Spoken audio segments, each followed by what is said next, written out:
Hello, Internet, and welcome to Creative Live. This is day 2 of a 3-day workshop celebrating Valentine's Day here with Rachel Stevens. This is our boudoir photography class. Again, happy Valentine's Day to everybody out there who is watching. You'll notice a lot of red out there today.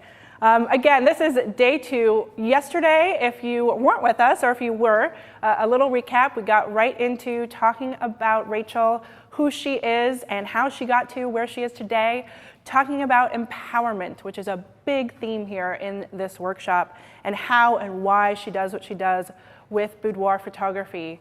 We went into shooting 2 beautiful women yesterday, and then we went into retouching, and we saw how Rachel works in the retouching. And then we had our guest instructor, her husband and business partner, Shauna Reardon, who taught us all about Facebook marketing and marketing your business in general. He's going to be back with us tomorrow as we go further into marketing and the business of boudoir photography. But today, all day, is Rachel Stevens and her models, her clients, who are here and graciously are here to interact with you and help you all learn how to do boudoir photography. So my name is Kenna Klosterman. I will be your host today, along with Mr. Russ Andes, who you will meet in a minute.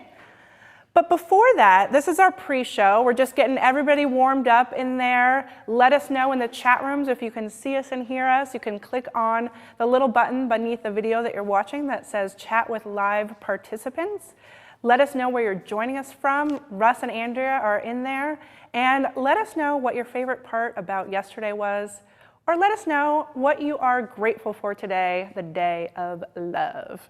All right, again, before we get started though, Angelita is one of our first client, our first model today.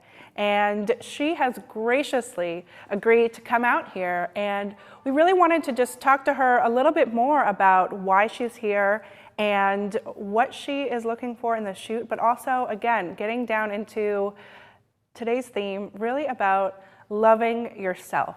And when we first met Rachel, she talked about her daughter, who says, when people ask her what her mom does, and she says, "My mommy makes women love themselves." And she's 7 years old, I think, and I just love that. It sums up what we're doing here. So please help me welcome Angelita, and today we're gonna help Angelita love herself.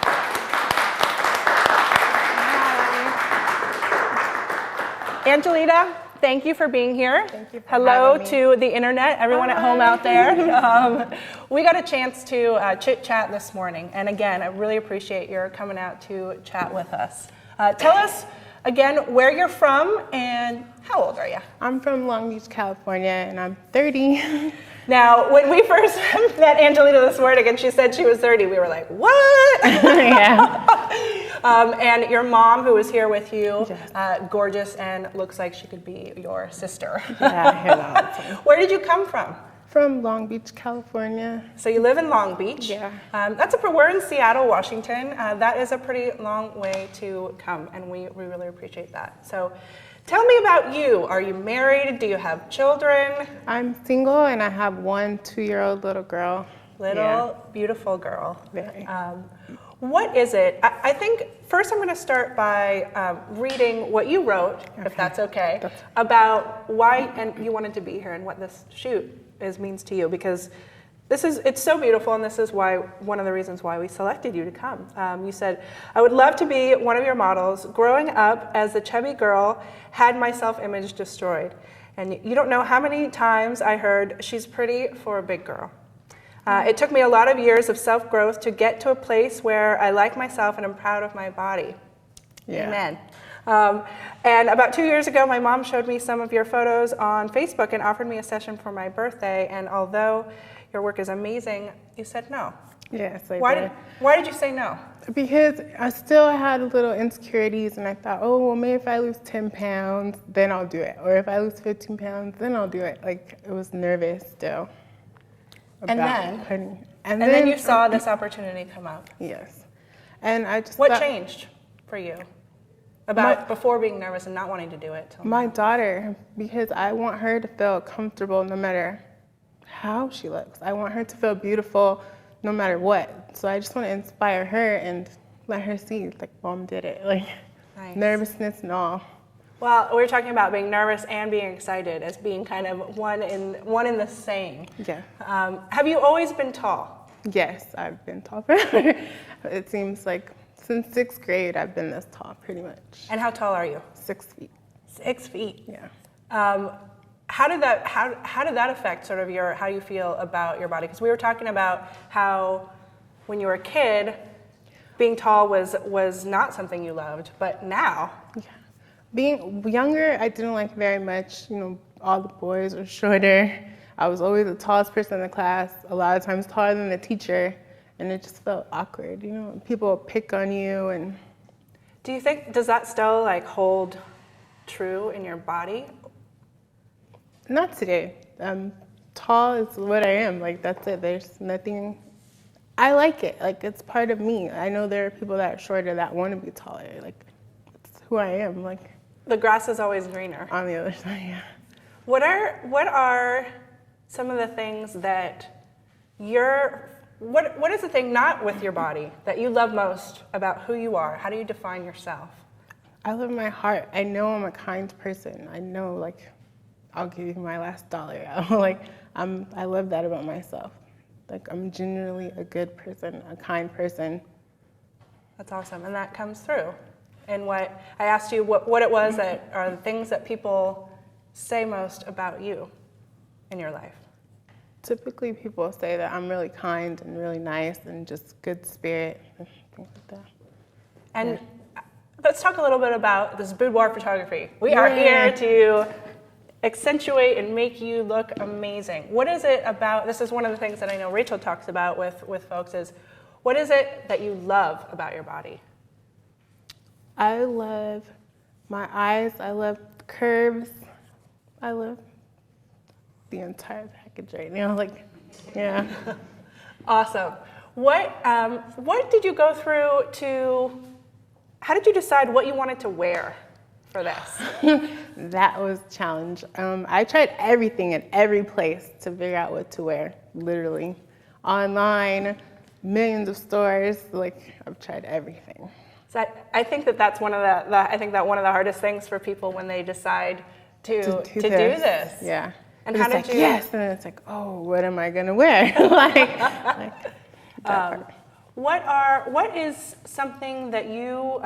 Maybe last question. What would you say to women at home who, like, here you are, and we haven't had the experience yet. Yeah. But what would you say to people who are hesitant about coming and doing this sort of shoot? Just go for it. Love yourself, love who you are, love how you like to do it. Just go. It'll be fun, it'll be awesome, and you'll look beautiful. Like, you'll feel how do you feel right now? Beautiful. Like, the makeup, the hair, I love it. I love every single piece of it. Shout out to our makeup artist, Nakoma, because you look amazing. Yeah, you look amazing. You. And how are you feeling? A little nervous, but excited. A little nervous. Great. Well, there are, a lot of cameras and lights and people. Yeah, and people. It's a little bit different than it might be. Well, not that it might be, than it would be. But again, we really, really appreciate your coming out and putting yourself out there, not just for yourself, but for the world, who is being educated for free through you, and that is a really, really special gift. So thank you from everybody out there online, and we can't wait to see what Rachel does with you. Yeah. So thank you. Please give it up for Angelita. Thank you. We're going to let Angelita go get dressed, and she is going to be our first model in a little bit. But we still have a couple of minutes. I want to briefly bring Russ on out. Everybody, Russ Andes, my co-host today. You're looking lovely in your little hint of red. I don't think I've ever seen you wear red. I don't think that I have ever. So, special for you guys for the season. Why not? We have a very lovely studio audience here who is also heavily red. Heavily. Not everyone. Right there on that end. Close. They shoved everyone on that end who wasn't wearing the red. Red lipstick, there we go. Oh, there you go. Good call. Good call. So you guys, I was going to sleep last night and checked Facebook before I do, as always, as everyone does. And I saw a picture As Sean talked about yesterday. As Sean talked about yesterday, exactly. Good point. And I saw that John had posted a picture. So John, why don't you tell us a little bit about that picture very briefly? Well, at the end of the day, a couple of people here were saying they were going to go back to their hotel room and try to photograph each other. And I said, what are you using for lights? And we hadn't thought about that, or we have some speed lights. So I invited everyone to come to my house, have a pizza last night, and do some photos of each other. And at the very end, I just put them all together and did a group photo sitting on the floor. And what type of photos were you doing? You would have to ask them. I didn't really shoot that much. I provided the lights and the place to shoot it. So then let's go down the line. Let's talk about what was your experience like? Well, we're here for boudoir, so we felt like that was the best thing to do. So we, some of us brought different clothes and different outfits. And so we had, and Ava also brought a lot of her costumes. And we just tried on different things. I played makeup artist for the night. And we just had, John actually had 2 rooms. So 2 were able to shoot at the same time. And we just had a ball. I think we had a great time. I think someone described it as a slumber party. That might just be the first Creative Live slumber party. Congratulations, everybody making history. So who among you was your first time posing in that sort of situation? All right, so let's... Half. Wow, that's a lot. So Ava, let's talk to you. What was it like?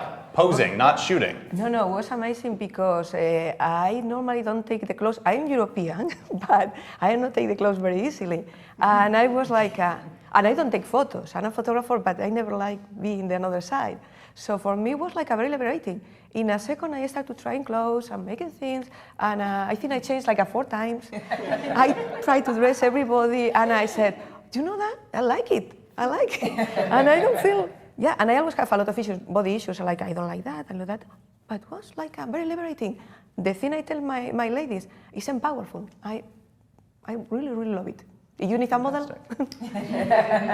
And what was it about the kind of atmosphere there that made it such a fun thing? The girls are fantastic. It's like, I was the one, I said it was like a slam party because it was funny and everybody was like, knows each other for a long time. It was fantastic. Safety, setting the mood, just creating that experience, But you just touched on something that I think is really key to what Rachel does, and one of the biggest strengths that she brings to her business is, you just said it felt like we knew each other for a very long time. And I know that we hear that that's what happens through Rachel, is that her clients come out of the experience feeling like they have been best friends for a long time. That's true. And that is one of the main things that we are learning about here with Rachel. I'm excited to see even more of that today. Absolutely. Loved what we did yesterday, but today, even more. So, excited. All right, well, everybody, it is Valentine's Day. It is day 2 of Boudoir Photography with Rachel Stevens, and it is time to get started. Russ, I'm going to have you go back and check on out with everybody who is online there in our chat rooms. And let's get this party, Valentine's Day party, started. I'm just going to take you through a quick tutorial about how to watch the free classes here at Creative Live, how to ask questions and chat, and how to upgrade to anytime access if you want to be able to watch this course at your leisure. Anywhere on the Creative Live website, you can see what's currently playing by clicking on that green watch button that is up in the left-hand side of anywhere on our website. That's going to drop down a menu that shows you everything that is playing right now on Creative Live. On Creative Live, we play 24/7 free education. Anytime you can tune in, turn on Creative Live, just like the TV, and find something playing on one of our 5 channels. So we are so excited to be able to bring that to all of you out there all over the world.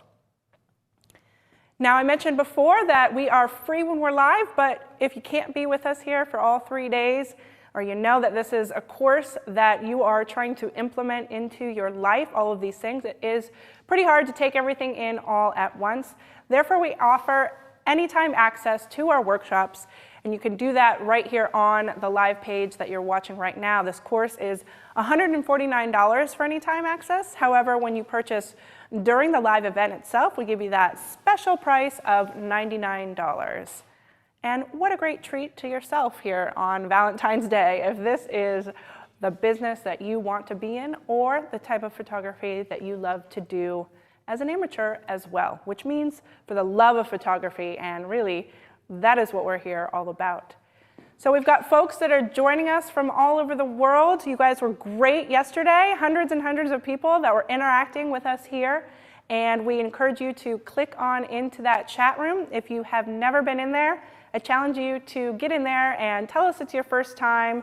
Even if you don't stay all day long, jump in and say hi. We're going to take you through those 3 tabs across the top and what each one is. One of those chat rooms is the Creative Live room, and this is the room for your on-topic discussion. So we highly encourage you and invite you to have discussions with each other. This is a social classroom, and so in addition to everything that you're going to be asking and dialoguing with us here of Rachel, we invite you to do that with each other there in the live room. Again, we are taking your questions for Rachel, and the best place to drop those in is in the Creative Cues tab. This is the room where we just, again, one-way street, drop in your questions, tell us where you're joining us from. We've got Andrea, who is in those chat rooms, and Russ, and helping us out, passing those questions along. And finally, for your off-topic discussions, we have the Creative Lounge. Good morning, loungers. We have a lot of regulars who are in there. Join us every workshop. Some of those folks out there, you know who you are.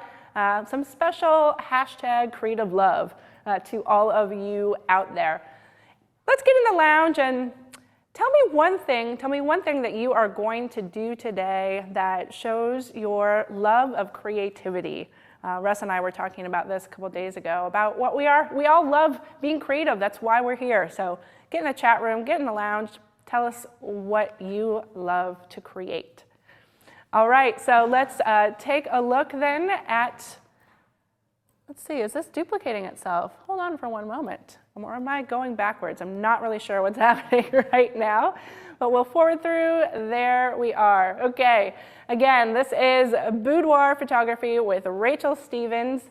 This class, like I said, is free live right now all over the world. Anyone with internet access can tune in and join us right now live. We also offer the classes for essentially on-demand, anytime access. You can pause, rewind. We break them out into chunks so that you can go back and find exactly what you're looking for with all of the video content there. This class is $149. However, again, we offer that special live discounted price of $99 when we are live. So that means today is a great day. If you're deciding to buy this class, you might as well go ahead and do it now. Again, you can get to the Boudoir Photography with Rachel Stevens course page by clicking on the title that is right beneath the video that you're watching. On this course page is where you'll find all of the content for the course. You can also RSVP for this course if you have not already. Again, free to watch, free to RSVP. There are some wonderful bonus downloads just for RSVPing for free. There are coupons and discount offers. Go ahead and download that PDF. You'll scroll down to the bottom of the page to find that, but you have to have RSVP to get access to those discounts from a number of sponsors and Rachel herself. Again, you can also get some free presets for Lightroom, and these are just the basics that Rachel starts with every one of her retouching sessions, and she's giving those up to you just by RSVPing for the class. Again, this is on the page where you will find all of that content, all of the videos. Once you purchase Anytime Access, we try to turn those around as quickly as we can. And then if you buy the class, again, we have access to tons and tons of bonus materials in addition to the regular course videos, additional videos of retouching by Rachel, longhand retouching. We have an additional bonus video that is how to create Facebook ads. That's from Sean that he talked about yesterday. So there is an incredible amount of value in this Boudoir Photography course. And finally, everybody, we are having a photo contest. On Facebook is where you can find out about the contest, and there will be a little icon that says Boudoir Photo Contest. We've had some amazing entries come in, and we want to see yours. There's an incredible list of prizes. You can find out there on facebook.com/creativelive. You can see exactly what those prizes are, but one of the grand prize includes a shoot for you with Rachel Stevens. So how incredible is that? Everybody sign up, submit your favorite boudoir photo, and I think the entries are due, is it by noon today, Russ? Yes, noon today, so that's in 3 hours for whatever time zone you're in. Less than 3 hours to get that photo in, and we can't wait to see your entry.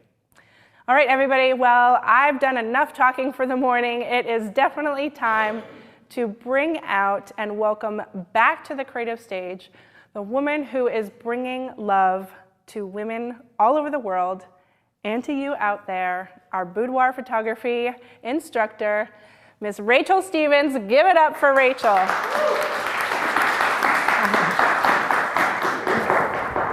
Good morning, Good morning. Happy everyone. Valentine's Day. Happy Valentine's Day. And I'm in black. To you. But it doesn't mean that my soul is black. I just forgot. There's some red here.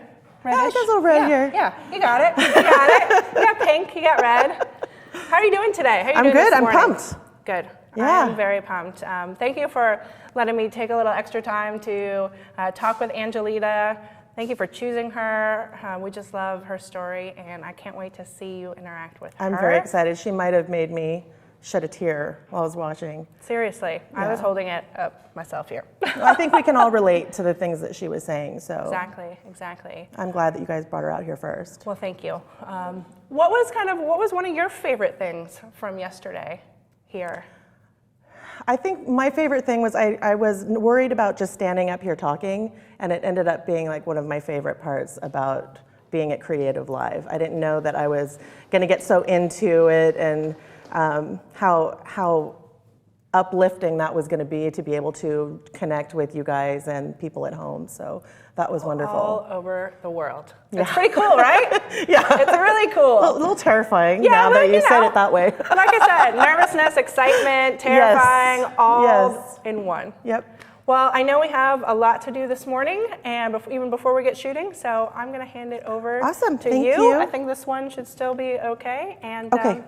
Go for it. All right. Have a great day. Thank you. So I'm just going to talk a little bit about, really quickly, just hit on some of the things that I feel like I didn't have the time to really address yesterday. It wasn't until yesterday, till coming to Creative Live, that I really realized how unconventional we are in what we do. So I just wanted to have an opportunity for you guys to understand a little bit more on why we do things.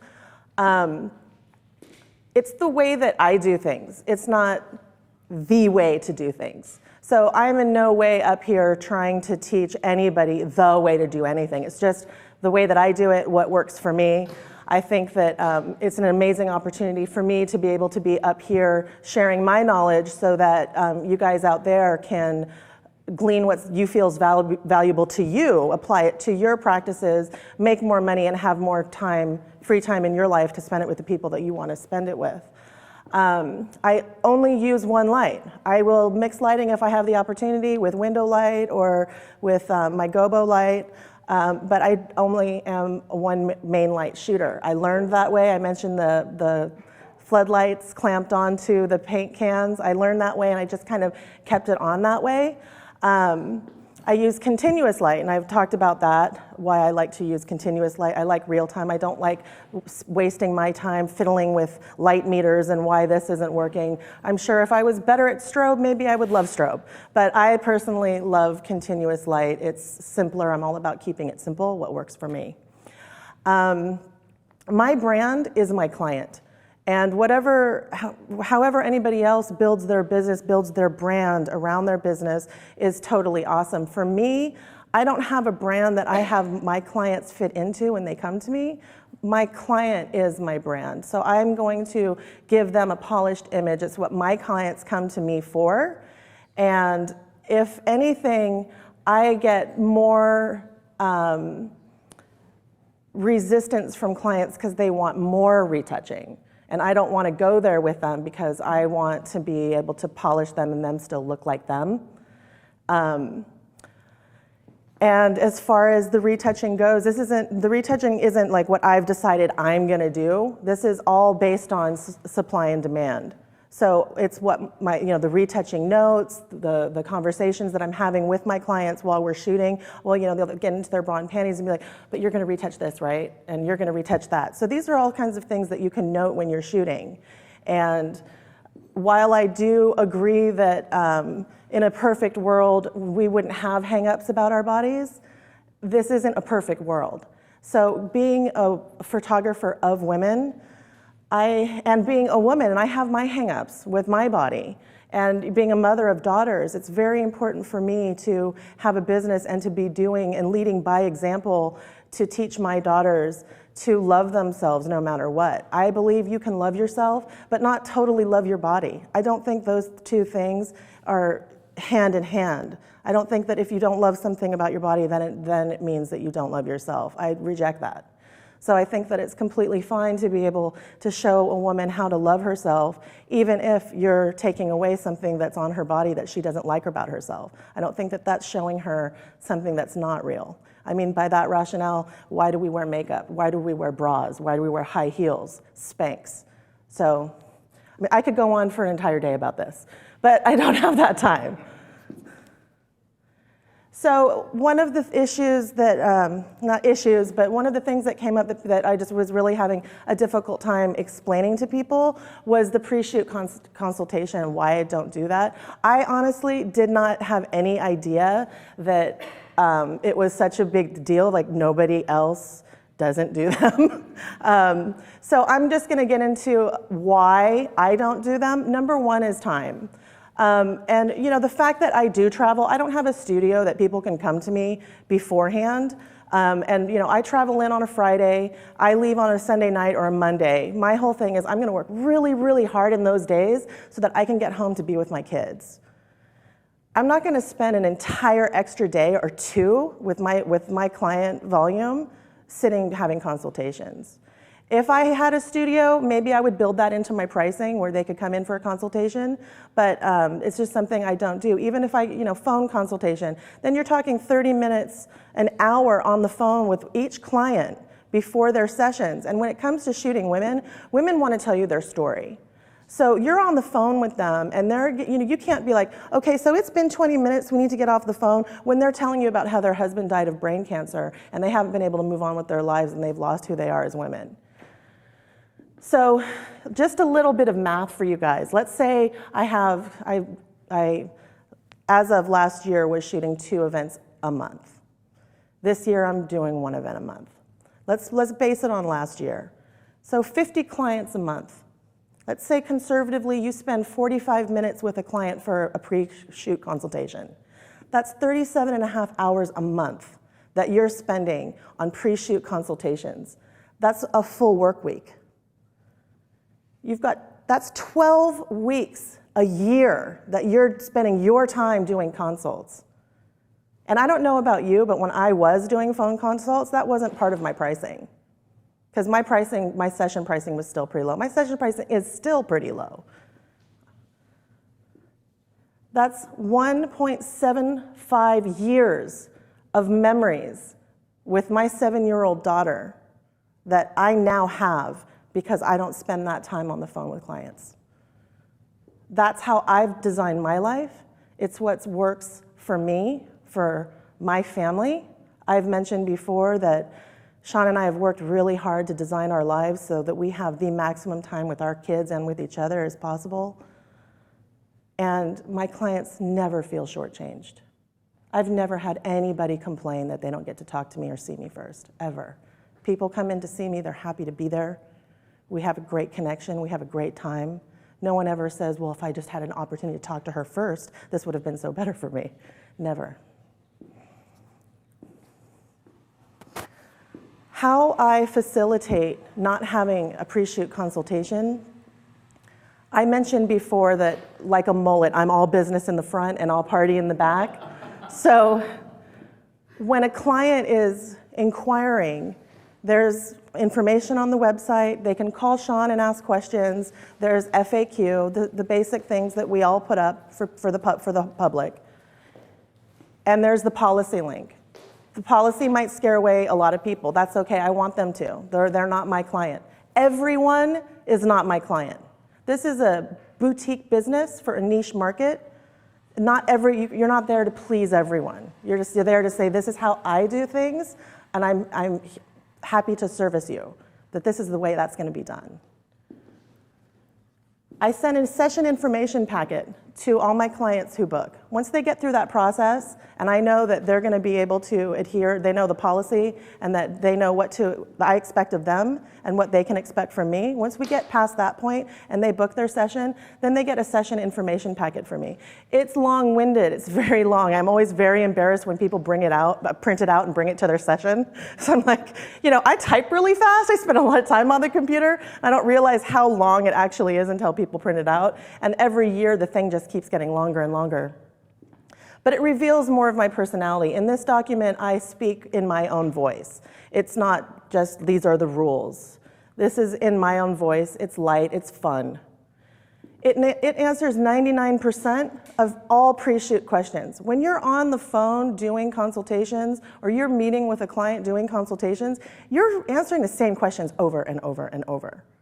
Now, if I have a client who sends me an email, or sends us an email, and it's a situation where, maybe she's coming out, she's trying to heal from a disease, cancer, or she just left an abusive marriage, or something, really emotionally heavy, and she wants to empower herself, and she wants to reconnect with herself as a woman, as a female, and start a new chapter of her life. I will talk to them if they want to. Most of the time, it just takes a couple email exchanges, and they're feeling like they're pumped, they're ready to go. Some people just need that personal, hey, I got your back. It's going to be fun. Don't worry, girl. We're going to do this, and I'm proud of you. That's all they need, and sometimes email's fine. But if in those cases, I do make myself available. All of this stuff is automated. So once they book, it's just links that you send out to people. They read it on their own time. It fulfills all their expectations and mine as well. I know that I'm not going to, if I have a client show up with their hair wet, thinking that it's going to, they're going to get a haircut and a blow dry and hair and makeup, that person is not going to be able to have a session. This is all in the policy. So we know that now we're going to have a session. We know what to expect from each other. And it saves time. All that time that we just talked about. All this time. I mean, think about that. How much time do you spend doing consultations with clients on the phone, in person? You document that time in 1 month, and then think about that time building up over a year and what else you'd rather be doing with that time.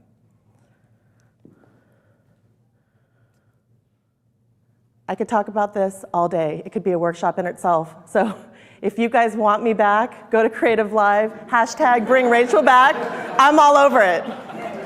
So we're gonna get into it today. We're gonna talk about stripping down client defenses. We're gonna really connect with clients, talk about the emotional connection that I do, especially in the bedroom.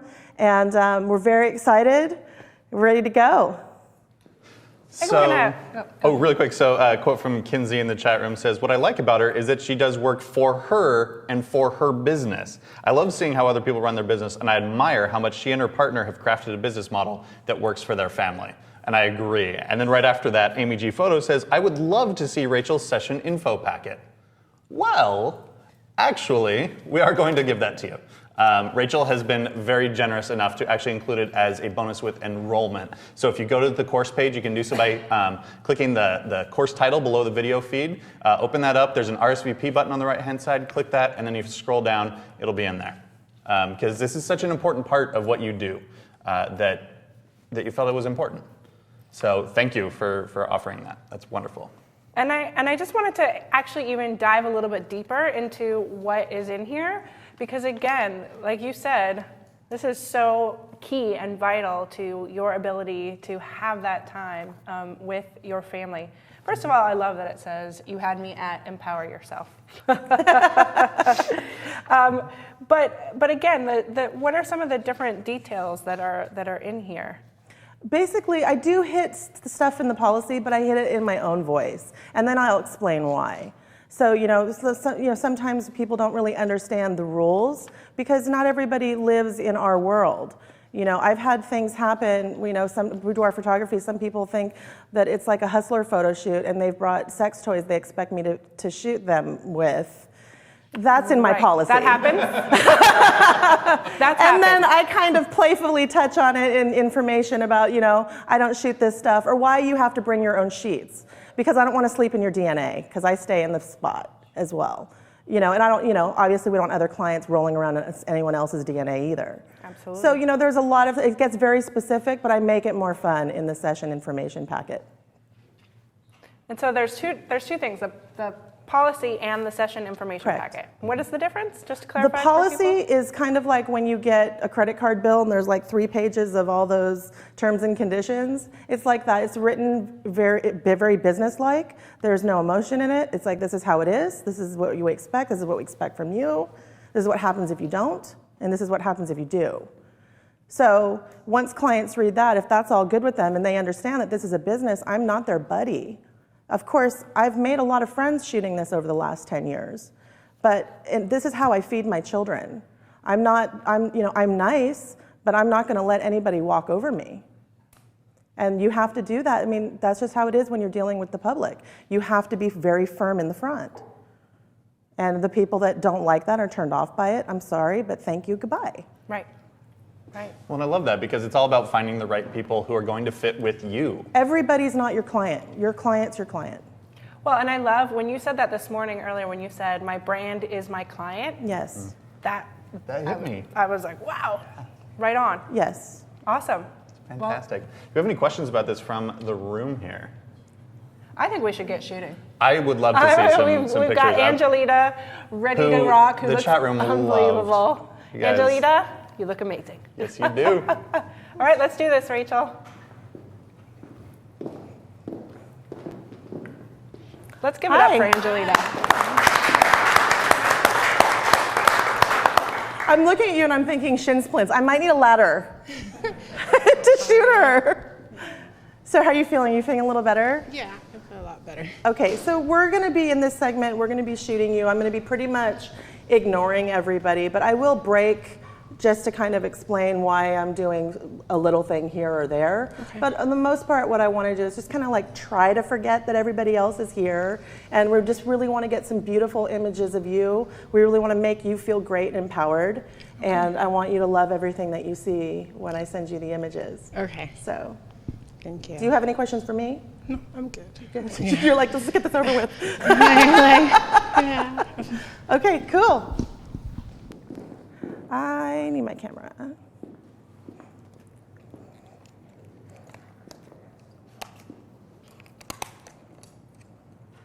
You guys have all the images from yesterday, right? Okay. We have all the images from yesterday, right? Nodding heads. Are we reformatting? I'm going to reformat the card real quick. Just to let you know, Angelita Kinsey in the chat room says, "Oh my God," all in caps. I just yelled out loud at the computer. She looks so good. Thank you. Absolutely.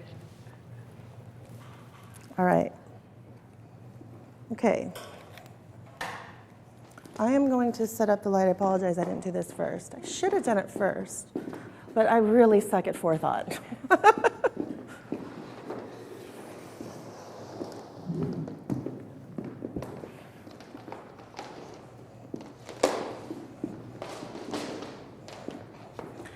Now Creative Live's spoiling me with assistance, because I don't hate it.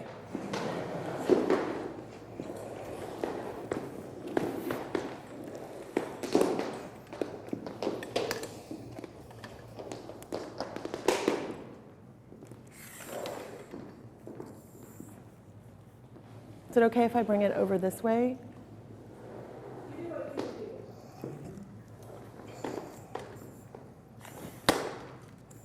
All right. So does this come off, the belt?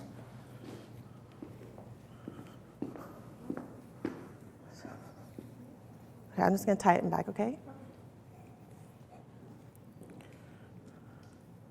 So I have to tell you, when I was over listening to you talk about why you decided to do this, why you decided to finally just bite the bullet and come, and you did make me cry a little bit, because I can relate to you so much, being someone who gained weight with my pregnancies, and I'm still carrying 50 pounds. Like, I was hoping by the time anything like this happened for me, I would be skinny and, be like, hey, and not be worrying about that, but that's not what life is. you know, and I have 2 daughters. So I've been going through my own, I related so much to what you said, because I was like, you know, if I deny experiences because I'm afraid of what other people are gonna say to me, or if because I'm too sensitive when people do say things to me that are hurtful, then I'm not only robbing myself of extraordinary experiences, but I'm teaching my daughters to do the same thing. Exactly. And I related so much to that. It was just really amazing. I really, really admire you for that. Okay. Do you want to do some with the robe and the outfit? It's up to you. They're open. I'm already in my underwear. You're like, just tell me what to do. All right, so let's get a little sassy.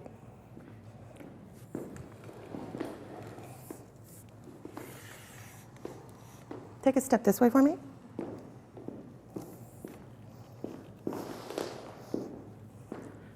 So I'm just going to do a shot really quickly where I'm going to show you why, I'm going to do a side-by-side later of where I position the camera when I'm shooting full body, why I go so low. Or do you guys want me to show that now? We can pull it up on the screen. Should I do that now?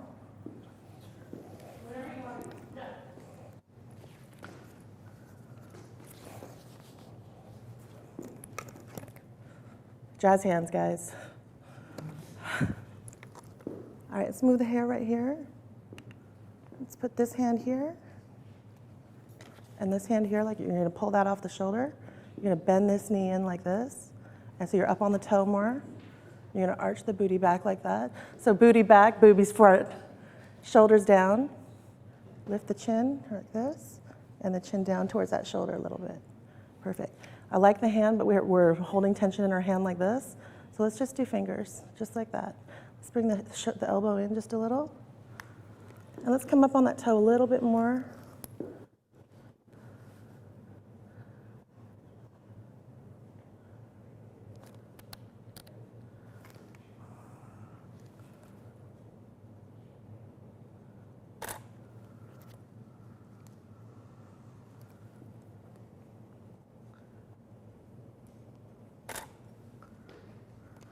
Can we bring those two up next to each other?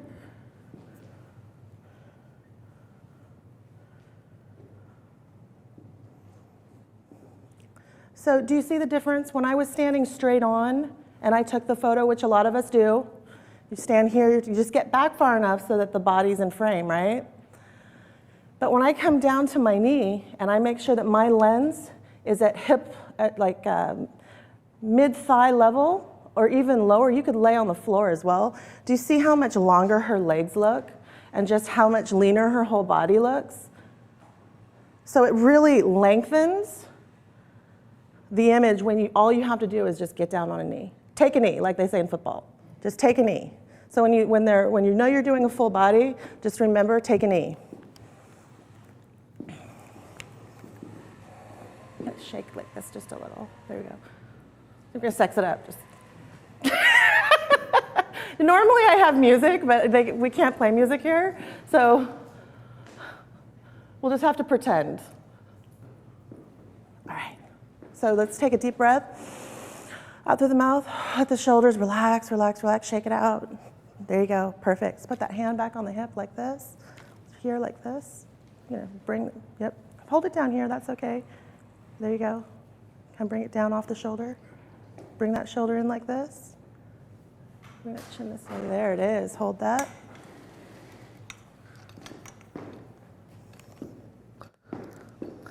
I mean, I might need a box. She is so tall. Yes. So just a quick disclaimer, I am very clumsy. If I fall off, I'll be fine. I'll get up. No one needs to jump up. I'm okay.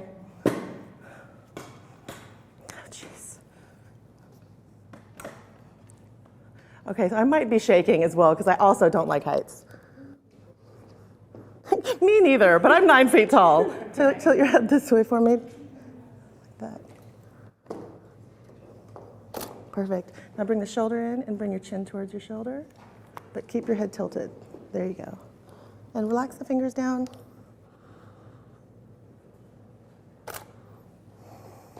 perfect. Can we bring those two up next to each other? So you can see here, I have a pose book, and some of the comments on it, people are getting really irritated because I keep saying pop the shoulder. So you can see here why I do that. When you have the client just kind of tilt their head and they have their shoulders back, and then you just have them pop their one shoulder forward and just have them bring that chin towards that pop shoulder, you can see how it's creating more poetry in the image, like I call it. It's just not kind of like, you know, I don't want to say boring because it's still a beautiful portrait, but it just brings more poetry into that image. You've got more, it's more fluid, and it leans out her arm, kind of leans out the face a little bit. Now you've got like more of the contouring shadow in the cheeks and down the nose. Oh, whoa. It's like magic. Now it's a box. All right, cool. So let's do a pose it's a little dirty, but it's all about strength too. So we're gonna have you sit at the very, very edge like this. You're gonna sit legs out like this. So the feet are out, and you're gonna kind of turn them in a little, and hands on top of the thighs. You're gonna push one knee in, and you sit up real, real tall. So again, booty back, boobies forward, okay? So this is a variation of the standing power pose that I do, where, remember we were doing this, right? We're getting centered into our power, like this. If you have a client sit like this, but yet it's still the same thing. The shoulders are open, shoulders are down. So we're still really connecting with our confidence. All right, girl, so you're gonna come up nice and tall. Let's put your hands like this. And this hand slides forward. And this knee comes in like that. Bring that foot out like this so I can see the side. There it is, like you wanna look at the side of your foot, like that. There you go. Nice and tall, shoulders down a bit. You feeling that? Feel like you can rule the world? I love the purple in your hair. Huh? In my underwear. That's right, we can rule the world in our underwear. Wonder Woman. That's right.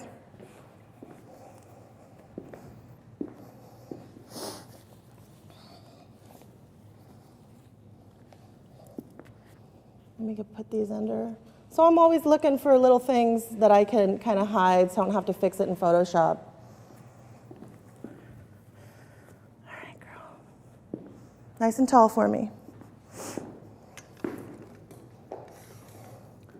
So we're doing this just a little. Let's really get those boobies out. There you go. And let's lift that chin.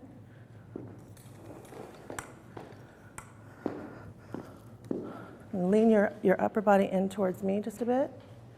It's the corset, huh? Sorry.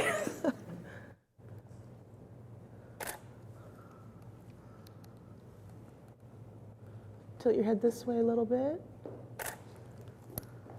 Now let's have you rotate this way, your legs this way just a little. There you go, and you're gonna bring this foot forward just a little bit. There you go, and you're up on the toe on that side, and your upper body turns towards me. And you stagger those shoulders. Yep, and hand here. Tilt the head this way. Turn your head this way a little bit. Perfect. Nice long neck. It's like people origami. You can't be nervous because I'm too bossy. You're like patting your head, rubbing your stomach. What's happening? Lean in towards me like this. And boobies forward. There it is. Lift and chin towards me. Look down this way. Chin back this way. Eyes right to me. Look right in here. Look, look, look, look, look. Think about bacon. It's okay to laugh. I want it. It's okay. Let's have your eyes gaze down this way. This way, good.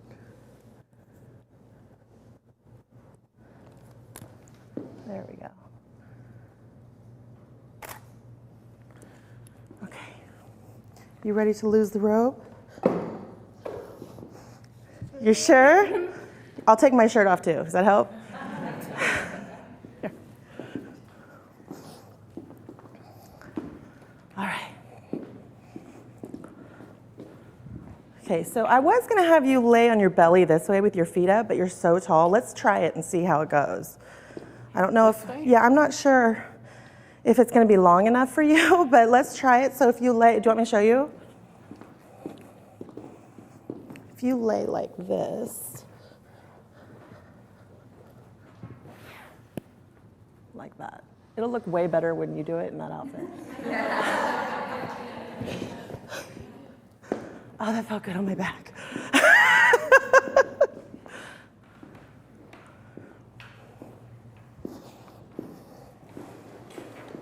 Part of what's in my session packet is I do talk about posing, where I tell you, you are probably going to feel so awkward holding some positions, but when you see your proofs, those are going to be the shots you love the most.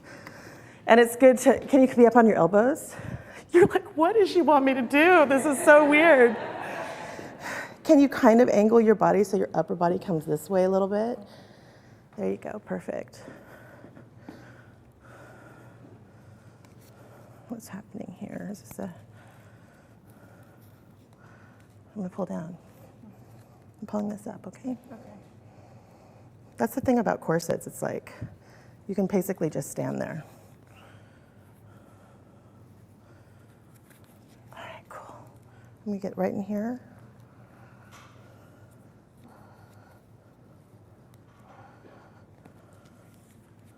Okay, I'm tucking this tag. Okay, you're gonna bring this knee out towards me just a little more, perfect. You're gonna bring this foot in this way. Nope, point this way, a little more, perfect. Now up on your elbows. Are you okay? You're not falling out, right? No. Okay.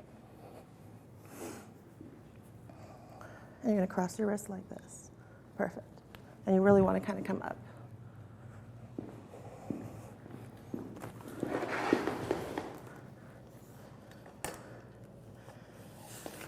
I know it doesn't feel it, but it looks real good.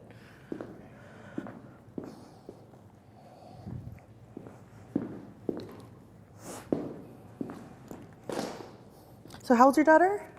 2. Oh, that's such a fun age. Bring that shoulder in, bring your chin towards that shoulder. How old are your daughters? My daughters are 5 and 7. Yeah, it's amazing. It's amazing as you are raising your kids and you realize how much, when they're out of diapers and all of this, they're becoming their people, like how much they're actually teaching you, you know? Yeah, exactly. It totally makes you evolve as a person.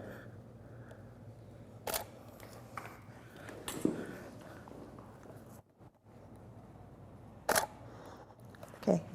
we're gonna have you turn around because this is a little too short for what I wanted to do. I do love those, but let's have you come off. Do you need help? And hop up for me, and I'm just gonna turn this a little bit.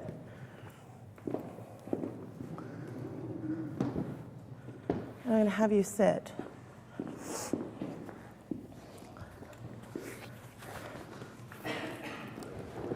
Are we having fun yet?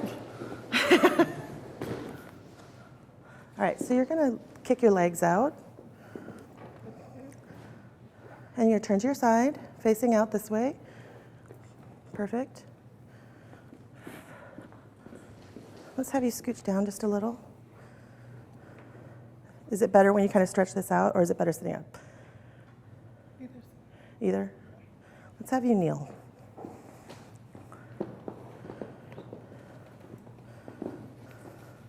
I think the way that this corset is sitting, probably the laying down poses are going to be too painful. It's like digging in right here. Yeah, okay. We won't do those then. This shouldn't hurt. Uncomfortable, fine. Painful, no. Okay, kneel right here. Like on here, and your hands right here. Knees apart, feet together. You're gonna bring this knee in this way just a little bit, just a little, and then you bring this knee this way. So you're gonna have this knee a little bit closer, almost to the edge. There you go, perfect. And then I love the tilt that you have going on. You just kind of want to like push back, like push the booty back that way from you. Okay. So we're really arching right here. This is probably how I've herniated my disc, is showing women how to stick their butt out.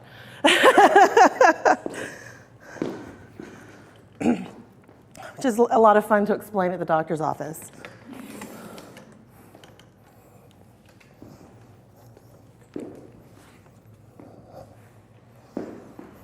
All right, so you're gonna push back like that. And when we push back, we don't want to sink down. We want to be nice and tall, nice and confident, and a lot of strength. Beautiful, hold that. Gorgeous. Beautiful, I love it. I love it, give it to me, I love it, I love it. Now keep your head tilted how it is, but I want your eyes to gaze that way. And down a little lower. Yep, the eyeballs down a little lower. That's it, nice. Don't move, don't move. Part your lips. Eyes to me, don't move your head. Can I grab that other lens, the 100? Okay, I don't want you to have to move, so I'm gonna try to move this without you moving. No, don't do that. Okay, get up. She just looked at me like, hell no, you're not. I'm not dying today for you, lady. Okay, so it really doesn't matter how you have the lower body, really, because you're so tall, you're pretty much coming to here anyway. I just want you to be able to lean like that. Just don't put too much body weight on. You might want to actually kneel so it doesn't come this way, yeah.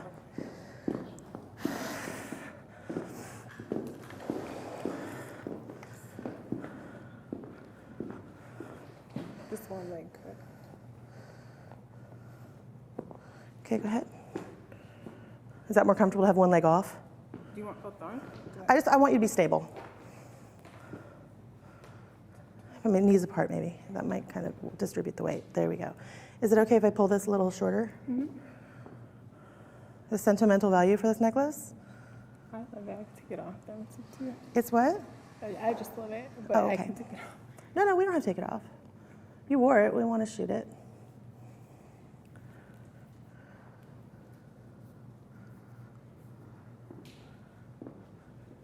Okay, nice and tall. Do we have makeup in here? Is there makeup? Some little powder? Yeah, it's because I shoot with hot light. So I'm basically saying, oh, get your underwear and then let's stand in front of the sun. That's why the room's so cool. Oh, it's already on, cool. It's like magic. You ask for something and it's just magically there.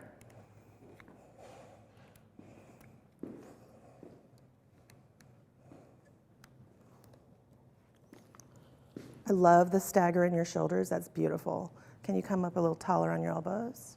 Keep that stagger kind of. Yes, exactly. Perfect. Hold that. Bring your chin this way a little. Eyes to me. Yes, part the lips. It's gorgeous.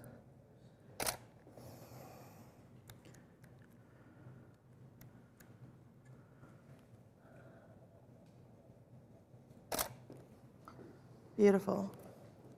Look down this way. Eyeballs to me. Right in there. Ow. It's okay, I'm okay. You're getting all mom on me. But I like the smile. You can do that again if you want. Eyeballs, eyeballs. Oh, cool. Could we get a little powder, please? I just wanted to bring you on again.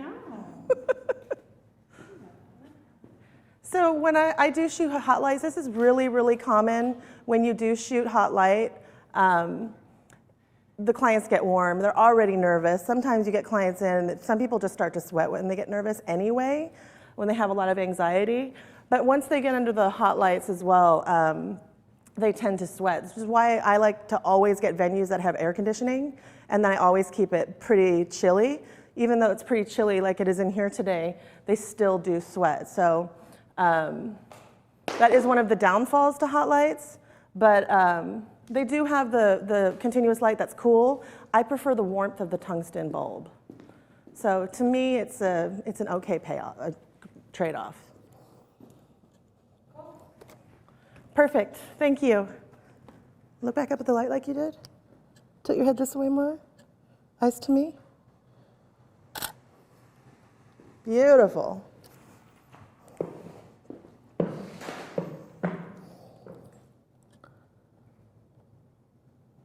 You ready to get out of that corset? You're like, please, I want to breathe again. All right, let's do some bed shots. So while she's changing out of the corset, I could take questions if there are any. There absolutely are, as always. Let's see, need a Diet Coke, apparently, says. So far, all the models have had long hair, and Rachel loves to use it, especially on the laying down poses. What about gals with shorter hair? How do you put softness and motion into those photos? A lot of times, you'll even sometimes get women with longer hair who like their hair sleek against their head. So I always ask if it's okay if I arrange their hair around their head or if they would prefer to have it sleek. Obviously with short hair, there's nothing to arrange. So typically to create interest, I'll use hands. So if I have them laying down, have them doing stuff like this, you know. I don't really see any difference between them loving the images, the signature poses with hair or with short hair. I think that everybody loves them equally. Do we have any questions? Yeah. Do models or clients come in with their own poses and you let them do their own poses, and if it doesn't seem to be as flattering, you kindly suggest another option? You mean like tear sheets, like from magazines and stuff, or the internet? Yeah. I used to let people do that, and I would literally have clients come in with a binder and like laminated pages of stuff with notes.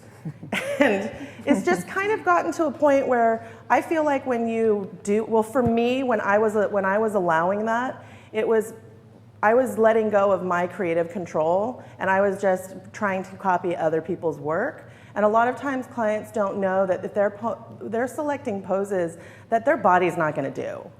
And then they get upset and it's your fault that you didn't capture the pose properly. But they don't understand that, you know, this person's like 50% more limber than you. Like your back doesn't do that, or you know, whatever. So I no longer do that. I like to be inspired by each client.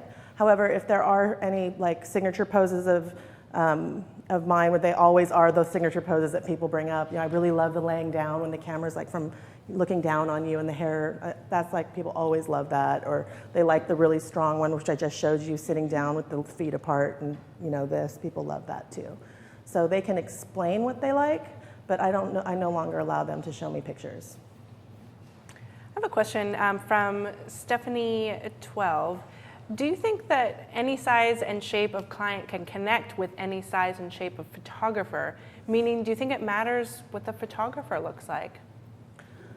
I don't think it does. I think it's your energy. I mean, I typically am a very non-judgmental, welcoming person.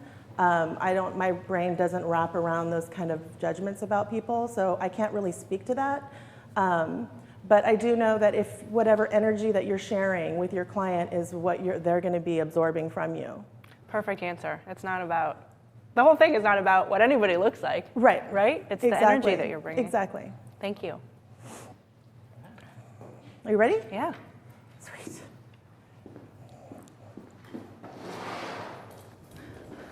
It's the moment of truth, my lady.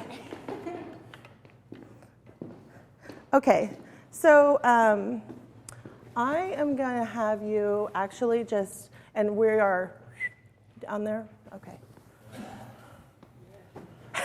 You're like, this is happening right now. I'm going to grab this sheet, which is under here.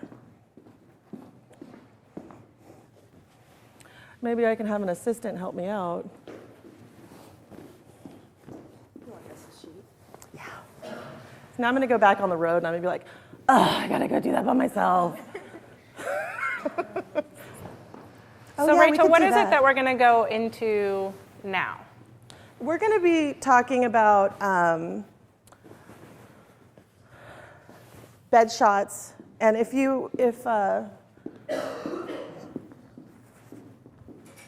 just connect with the client. A lot of times when they come in for the bed shot, that's, you know, I mean, they're naked. So they're like, oh my God. But once they're on the bed and shooting, it's just much more relaxed because they're not worrying about wardrobe buckling or any kind of distraction. So Great. So we'll just watch as you do that. yes. Awesome.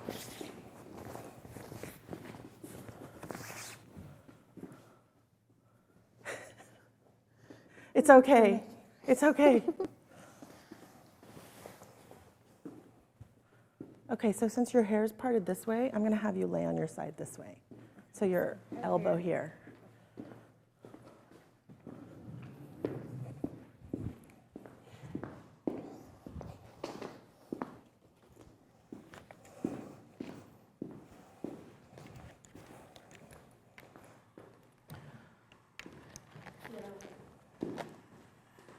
And you're going to scooch down that way just a bit.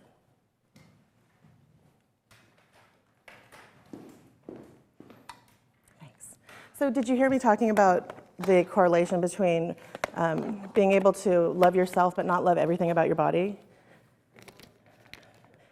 Because you know how people are always saying, like, or there's that whole movement of, like, basically to love yourself means loving your body, loving you in your skin right now, which implies loving every single flaw that you don't like about it as well. Like, I don't believe in that. I believe like you can love yourself, but not love your body. Or you can love things about your body and then not love things about your body and still love yourself. So do you feel that too? And it's interesting because, I see so many women every year, and it's like, I kind of feel like women that are more further away from like the media's standard of beauty kind of have it harder than those of us that are further away. Like, they seem to be the women that are the most hard on themselves during these sessions for some reason. I think it's easier for us to kind of let go of that once we get into a situation where there's like no clothes that are distracting you, or like, what am I supposed to be in this? We're just in a sheet. We're just us. You know what I mean? I'm gonna take this off. Sure.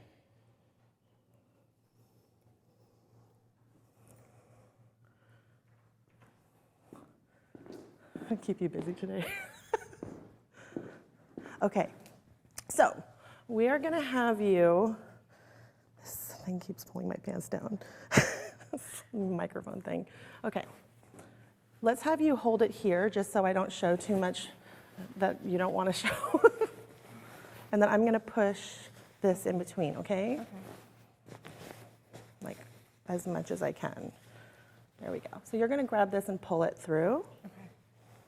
There you go, perfect. And you're gonna straighten this leg underneath you a bit, and let's bring this one in. Is it more comfortable for you to have the top leg come down, or is it more comfortable for you to have the bottom leg bend in? That's more what feels most natural. This one. This one? Okay, cool. So let's stay like that. Let's push this in.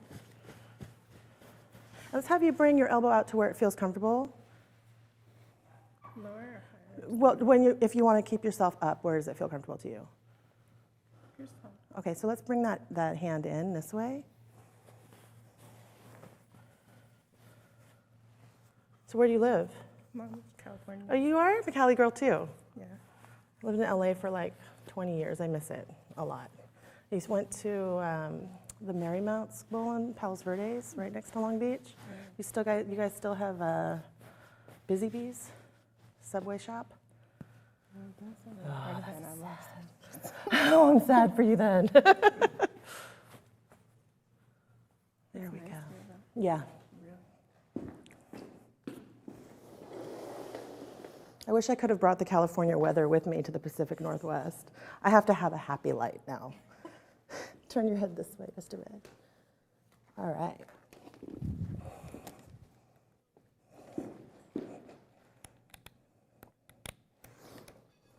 Tilt your head this way. So we have the elbow here. We're gonna bring that shoulder in just a little bit.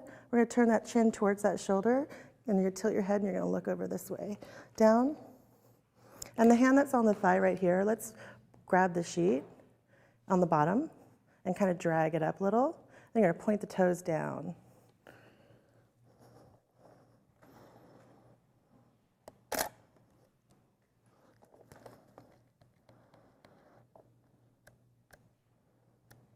Beautiful, hold that.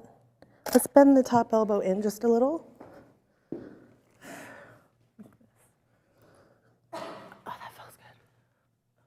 Come in a little bit more.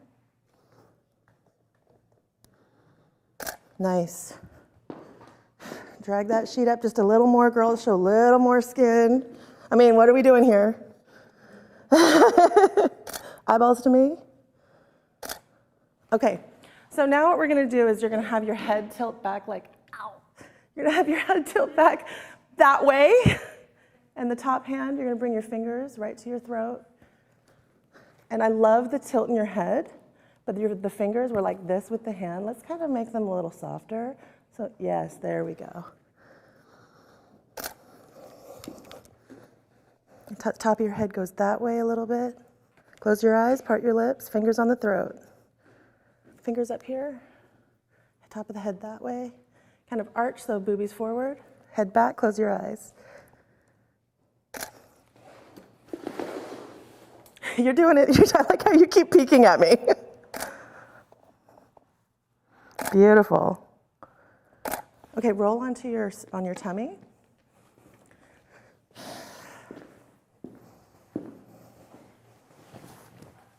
So you're going to be diagonal on the bed. Feet are going to go that way. Okay. Perfect.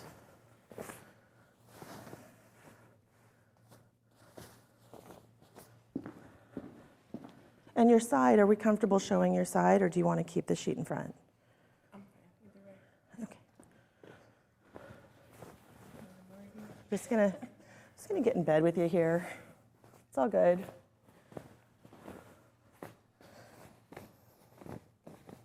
So you're gonna bring your feet up, point the toes, knees apart just a little bit. And let your feet go that way, point the toes. We're just gonna loosen this here, just do you have those thingies on? Yeah. Okay, so what we wanna do is we wanna be able to see the side of the breast, but not the nipple. So I'm gonna just kinda, there you go, push down. So I'm just gonna keep the sheet right up where the underwear come. Okay. Are you comfortable there? All right, so nice and tall on the elbows for me.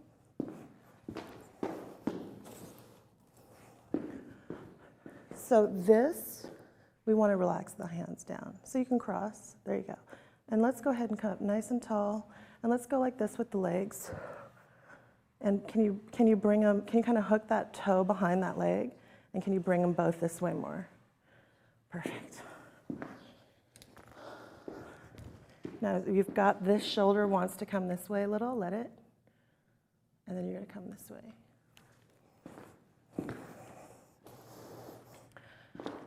My reflector.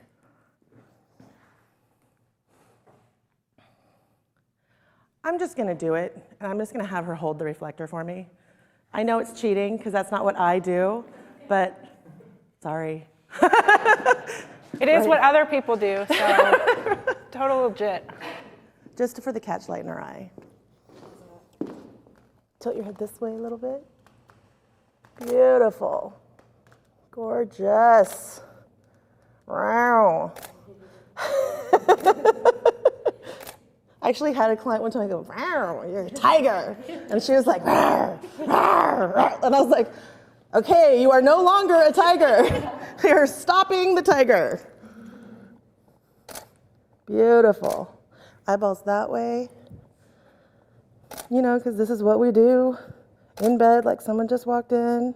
Because I know I lay like this in bed by myself, with my makeup on.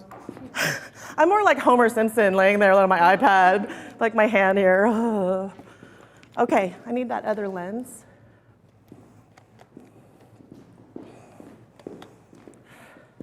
So when I'm on the bed, when I have a client on her bed on her belly like this, the 100 please, I always grab a few portraits with my 100 millimeter, a few headshots. And one of my signature poses that I do, I can grab the reflector myself. I got this one. Yeah, thanks. So you're gonna be nice and tall on those elbows. It's okay, you can hold it. Moms always want to help me. And go like this for me. You're going to bring that shoulder in this way. You're going to kind of rotate your shoulders this way so you're kind of, not too much, just a little bit, a little less. My pants are falling down. It's okay.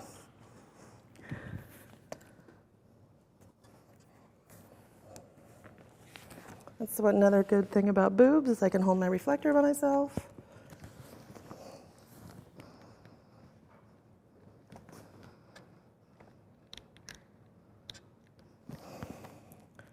Stand by.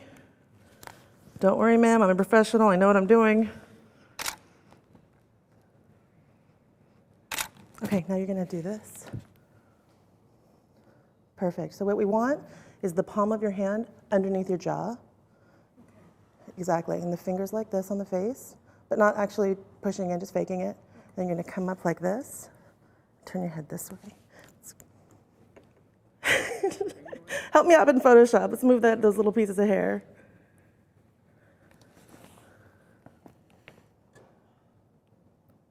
Gorgeous, yes. Like this, like you're gonna bite your yep, and eyes that way. Oh, yes, meow. Hold that. Hold that, hold that. Eyeballs to me. Okay, we are done. Thank you. See, you survived it.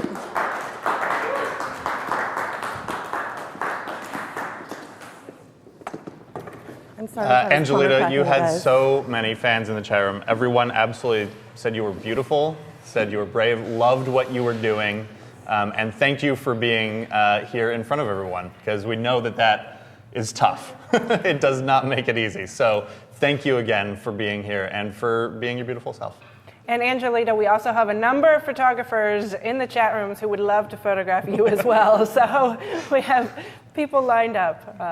So absolutely gorgeous. Cool. Rachel, we just wanted to take a moment. Did you have fun? Yeah. We're going to be bringing out another model here shortly, but we're going to have a little bit of time. So after Angelita makes her way out, we'd love to have a little bit of questions with you, Rachel, if that's okay. Yeah, sorry, I wore the wrong pants. My mic thing is pulling my pants down. So I apologize if we're getting plumber crack on camera. I'm sure the boys are doing what they do best. So this section. So first of all, thank you. We are all sitting at the shots, looking like, wow, she looks stunning. She looks amazing. Stunning, yeah, amazing. Gorgeous. So we're talking here about stripping down defenses in this section. How is it that you get women to be the most vulnerable? I'm sorry that. No, that's okay. We're talking What about. was the question? We're talking about stripping down defenses, and we're excited to see you do that again with Yes. Anise. What are some of the things that, while she's not in here, that you do that you recommend to make them feel vulnerable? Those Right. Again, the theme of stripping down Right. defenses. Well, being that we are in a studio and we have people watching and that there's basically TV cameras everywhere, I'm trying to organically demonstrate how naturally I do it. But it's different. It's a different environment, so it's not going to be perfectly authentic. When you're talking to someone, it's normally they're nervous for like 30 seconds. Once you get going, you're fine. I mean, this time I did meet her before we came out and kind of talked about some stuff just to kind of switch it up and give her a little bit more time with me before she came out. But the most important thing is connecting and hearing about their story and really listen. They're going to tell you why they're there and what's important to them. Yeah. So then try to relate to it. People love it when you relate to it, or like how I brought up my daughters and how I related to her in that way, and then you're friends. That's key. Yeah. So Angie in the chat room noted that one of the things that you did was actually call attention to perceived flaws instead of being just 100% supportive and positive and you're awesome, you're great, but you did acknowledge the flaws. Do you do that intentionally? What is your thinking behind it? Well, because it's real. I'm not here saying, trying to drum up some BS reality for them that I want them to subscribe to. We're dealing with issues that every single day we're beating ourselves up over. I look in the mirror and I think I have nice eyes, but I don't go, I love my body, my stretch marks are awesome. We have things that we look at in the mirror that we wish weren't there. That's just the reality of it, but that doesn't mean that we love ourselves any less. So that's really where I'm coming from, and a very real and nurturing environment of saying, yes, we all have flaws we don't like, but I'm going to take care of those for you. Amazing. It's beautiful. Actually, my question is more about the emotion and the expression in the face. We could tell she has a gorgeous expression. These pictures are amazing. But we could actually kind of see how at the beginning she was a little bit more tense in her face. And I know from our experience last night, I seem to forget what I'm doing with my face. And it's kind of one of those, it's a surreal type of a moment there. Right. And so how do you get them to relax and find that expression that's more of a natural expression, whether if it's not a smile especially? Normally, I am shooting super, super fast. So normally, a client has 40 minutes with me. We do 2 outfits and an implied nude set, and I'm shooting about 500 images. So I know as I'm shooting and I'm talking to them and we're blah, blah, blah, blah, I know that like the first 50 can be throwaways. It doesn't matter. It's just a matter of getting the shutter going, like getting them used to being, and I'm directing them, like, put your head here, pop your shoulder, kick your hip out, and I'm moving them around and I'm constantly directing and I'm keeping the conversation going. I'm super bossy. I'm a super chatty Cathy. If they're not feeling like they want to talk, I'll talk. So I don't have like the dead time that you're seeing here. It's just, this is a different environment and we're all getting used to it. So it takes a little longer for a client to go, okay, I can connect with you now. We could definitely see by the time she got to the bed, she got a lot better with her expressions, a lot more relaxed. It seemed a lot more natural. Usually it happens really quickly. Like Michelle knows, like we were having a blast like within 5 minutes, So it's like you definitely start to get that feeling like you're old friends and this is a slumber party and we're just hanging out. And this is like how much fun. I'm pampered and I'm pretty. So it's keeping it light and fun, but also giving them an opportunity to tell their story and relating to them the best you can. Okay. Any other questions?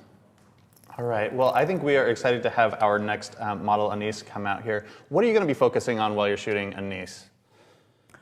I think I'm going to try to get more into the connection and try to get a little bit more into demonstrating how I do it. Great. I'm just going to maybe have to repeat myself a little bit until she forgets you guys are here. Great, and feel free to ignore us as much as you need to in order to do that, because that's what we love to see is how I'm going to ignore you guys completely for this one. Perfect. Yesterday I did want to do some of those side-by-sides and I didn't find the opportunity, I forgot. So today I just wanted to get that out of the way on the front end, and I'm just going to be really focusing on her this time and not doing any like teaching. I'll just be demoing.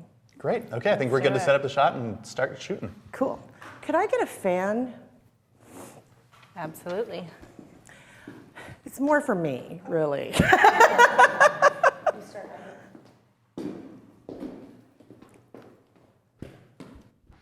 You okay?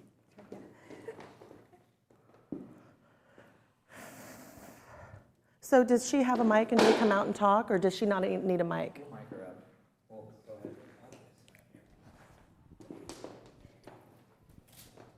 All right, so come over here. Let's sit this time and talk. I know it's weird because you have a microphone. Do you want me to hold it like we're on ETV? That works.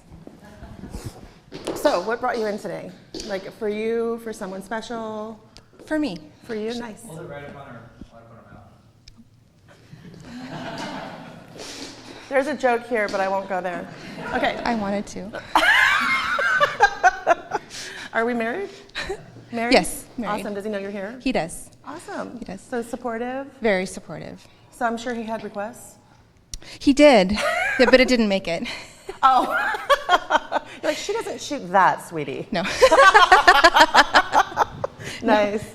So kids? No kids. You guys are just what are they called? Dinks? Yes. Nice. Yes, I just heard thanks.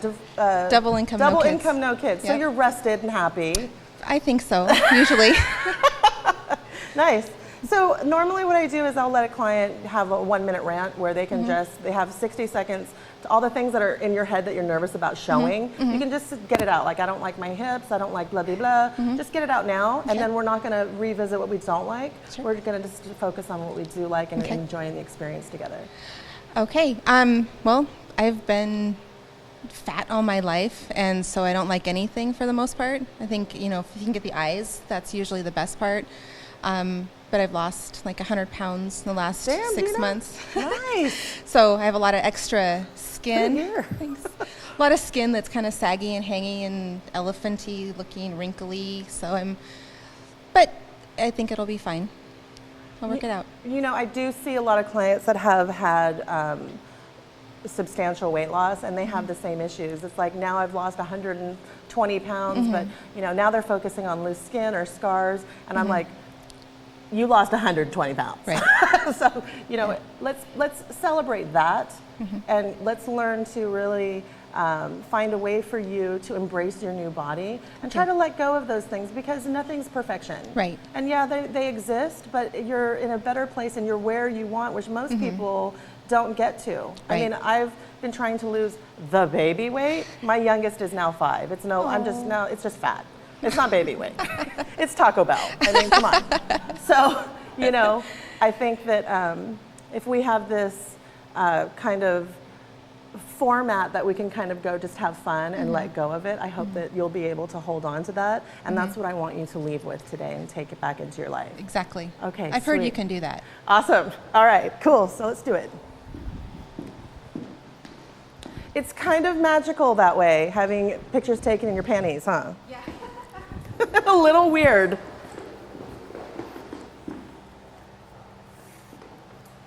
Can I use those steps? No, yes? Can I use those steps? These? Or is that too? Can we move that, this? Oh yeah. So it's a little difficult. It's a little difficult for me not to go into wanting to use every single little space of a space. So I'm just going to let myself be inspired to put her where I want to put her, like how I normally do it, rather than confining myself into a studio, which I'm not used to. So I'm going to try to get as organic as I normally shoot right now. So I'm sorry, you guys, if it's going to be a pain for you, but you're going to have to deal with it this time. Yeah.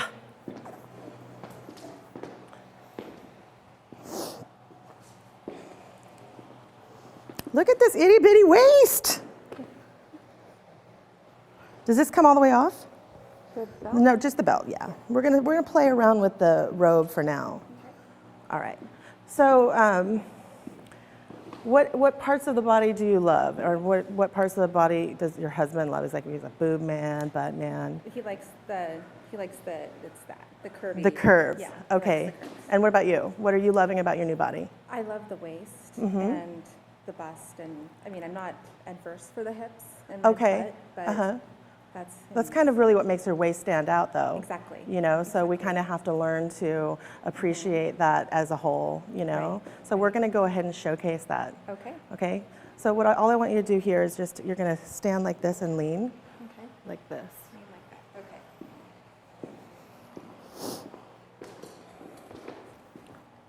So we're going to have, how's it going? This isn't weird at all for you, is it? Not at all. There, see how you just went like that? So how the booty went back and the boobies went forward and the shoulder come in? We're gonna hold that, right? Because we're like on fire today. We're on fire. Yeah.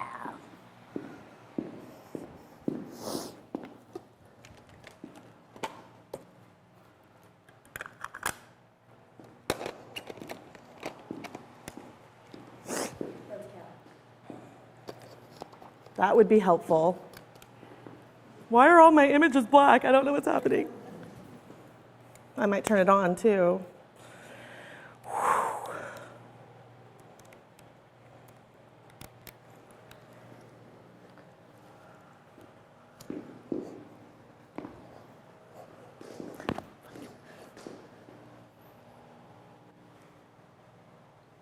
So you're going to mirror me.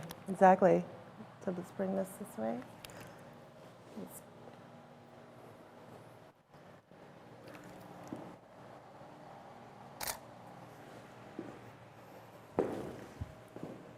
So their elbow goes onto the rail. And yes, exactly. And kind of pull in. And you just kind of had your head tilted like this. Turn your face like this, a little bit like more towards your arm.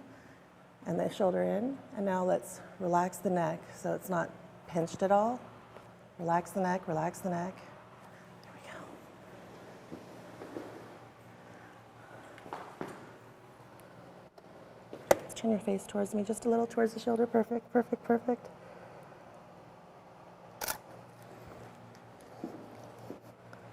Let's gonna look over your shoulder that way. Turn your whole head. Look down at the floor. Kind of relax the mouth just a little bit.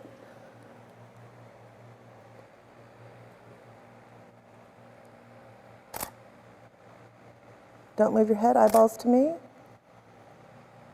I'm gonna have you sit on the steps right here.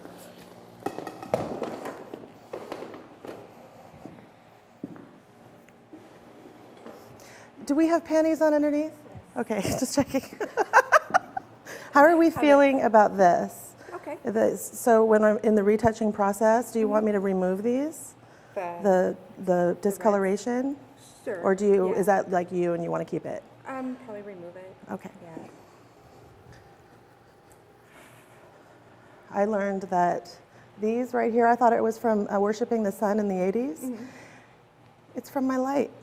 Isn't that interesting? Really? Yeah, so now I have to slather a sunblock on myself before I shoot. Oh, how funny.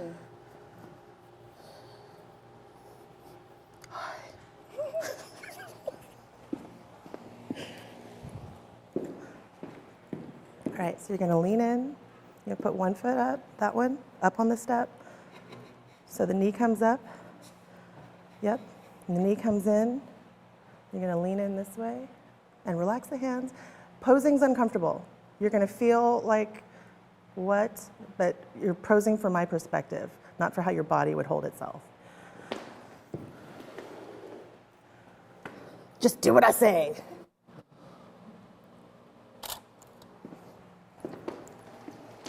Lean in towards me, this way.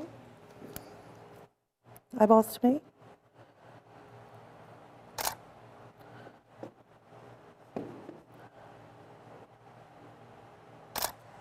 Okay, normally I would have you like kind of come up the steps and we'll do some stuff up there, but I don't want the camera to go somewhere where we don't want people on TV to see. So we're not gonna do that today, because I can't promise that won't happen. Come on. You ready to lose the robe? So I want to try a pose that I wanted her to do, but she was like 18 feet tall on your belly. So let's see, like right, yes, the George. Yes, you're the only other person that got that. Because of course, I got this pose from the guy from Seinfeld. Okay, you're gonna lay on your belly, but your head's gonna be over here, so your feet are gonna actually rest on the back of the chaise.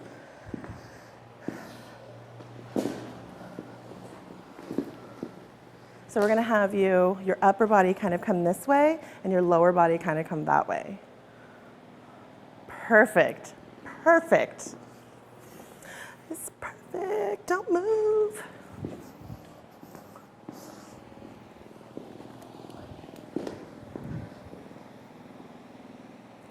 You're like a smiley person, huh? You're like always smiling, huh? Yes. We want that, that's good. So if you're feeling smiley, I want you to smile. Smiling's sexy too. A lot of people are like, well, I don't know how to do the sexy face. Sexy is you. So if you're a smiley person, smile. But we'll get a little sultry on too. There we go. And let's move this right here. Would you like a little wind in your hair, madam? Can I get my other lens? I'm getting so spoiled by just being able to just do that. Thank you.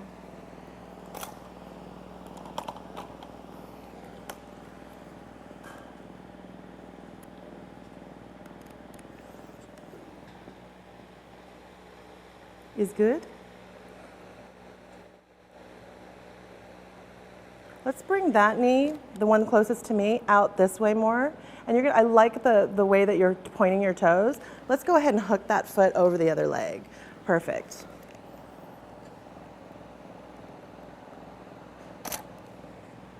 Gorgeous. Gorgeous, gorgeous. Do it, do it. Do you, girl.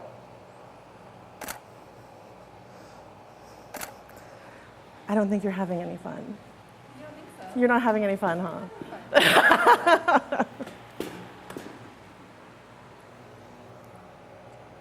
Look that way. Chin down a bit. And lean in a little with your chin, just your chin. Chin this way. And look that way, like kind of at the box. Cross your wrists. That was like a, what? Cross your wrists in front like this so we're not balling our hands up. Eyeballs to me. Yeah, girl. I know that just sounded so Chester the Molester. Yeah. I don't know why I do that. This way. Beautiful. Don't move.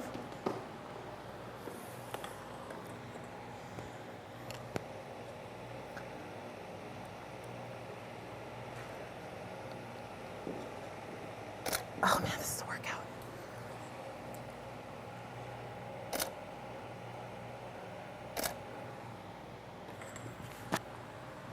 Are you feeling it? You're just like, I'm doing this. That's right. This way.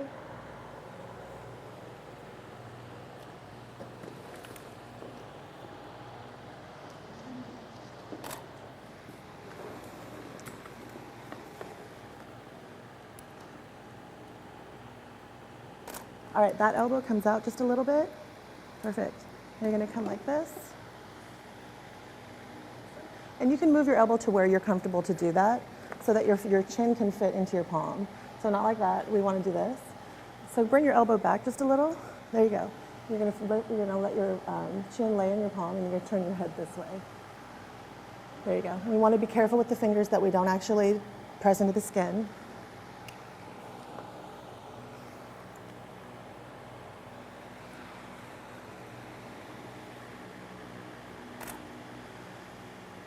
Let's straighten up as much as you can. Come in this way towards me, lean in, lean in. Relax your face. I know it's like, what the hell am I doing? Let's not should. Let's have your face say, this is so comfortable and I'm having so much fun. All right, flip over on your back.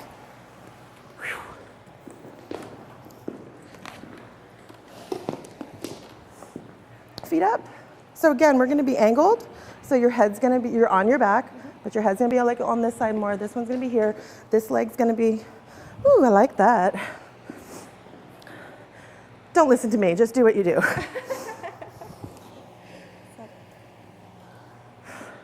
So let's straighten this one a little more, and let's bend in this one over like this.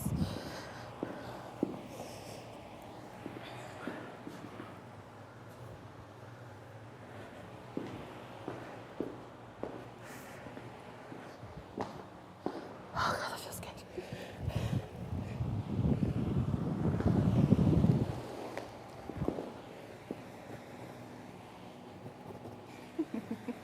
Don't fall asleep on me. I might. Kind of give you that ridden hard, put away wet look. There you go.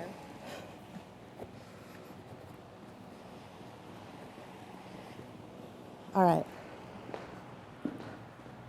So you're gonna give me an arch, like if I wanted to stick my arm underneath your lower back, you're gonna arch right there. So like booty down, boobies up. Lift your chin right here, put your shoulders down. I'm gonna pull this strap off your shoulder. So this hand, you're gonna put here, like you're pushing your breast in. There you go, perfect. I like the way you just look this way. Keep looking that way for me, but down. You kind of went like this.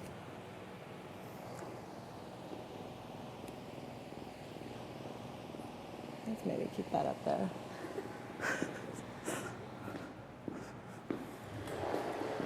It's backwards day. You have like the cutest little giggle. Like it'd be like completely impossible to ever be mad at you. I need to learn how to do that. Pop your shoulders forward, like this. Like we're gonna make your clavicles pop. There you go, perfect. Now you're gonna keep that one up, put your elbow down a little. There you go, like this, like pin it. So when we bring the shoulders up, sometimes we bring our elbow with it. We don't wanna do that. We need to keep our elbow down and our shoulder up. Perfect, perfect. And slide the bottom of your head this way, like if your head was in my hand, like this. Turn, right there, perfect. There you go. Turn this way a little. You're gonna bring your chin this way. Turn your face this way. Yes! Don't move!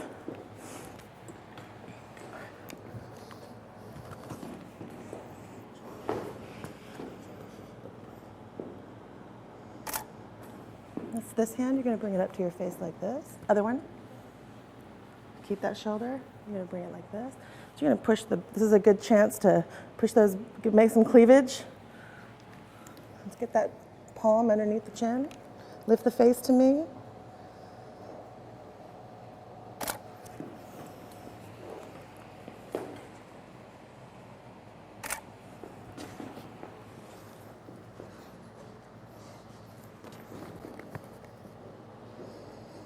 Beautiful, hold that.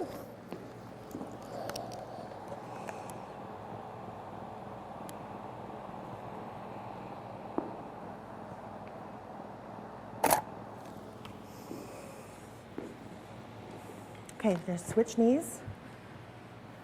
There you go. And you're gonna come this way a little bit with your hips, and you're on your back flat. There you go, perfect. Now you're gonna go ahead and you're gonna straighten the left leg, you bend the right. We're gonna arch like this, so booty back, boobies forward.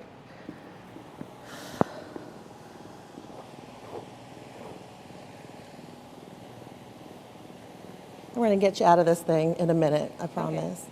You'll be like, oh, thank God. It's like the one thing that we're like afraid of being naked is like the one thing you're like, can we just please like be naked now? Be nice. Okay, nice big arch, hands on top of the thighs. Bring the shoulder up, other one. There you go, and you're gonna push your chin away from the shoulder, but keep your face turned towards that pop shoulder. Right there, perfect.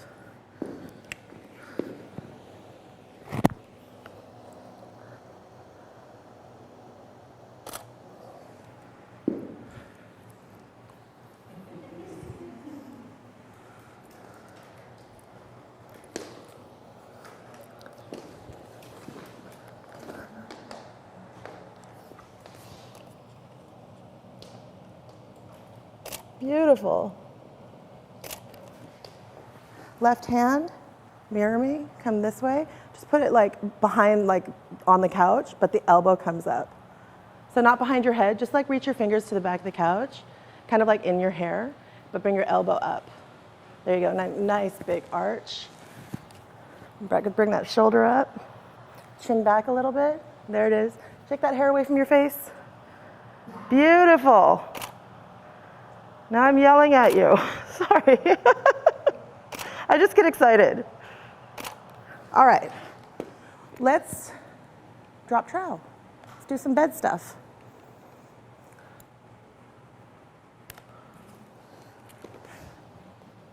Can we get a robe?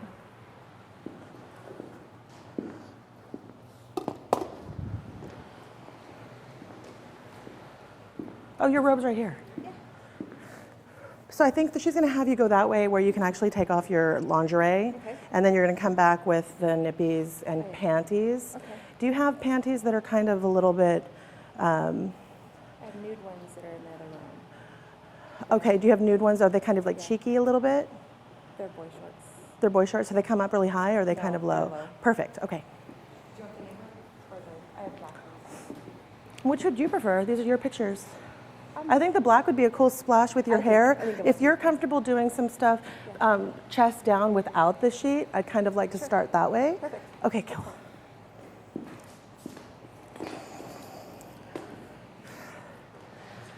Okay, so, no, you're fine. It's fine, go ahead.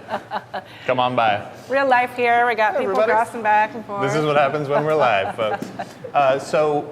While she's getting changed, we'd love to talk about a couple different things. One, a quick reminder, there are a lot of questions about the gear she's using, and Rachel has actually prepared a blog post for us that is on our blog at creativelive.com/blog. Or blog. www.creativelive.com. They both work. Click on the blog link. Click on the blog link, and you can go there and see the list of the gear that Rachel uses. So we don't have to spend time on it talking about it now. But in terms of gear, just a quick question about not why you use certain types of lenses overall, but when Sorry, you were I can't hear changing. you. I thought I could cheat and cool down. That's all right. That's all right. We want you to cool down. Yeah. You switched from the 50 to the 100. Yeah.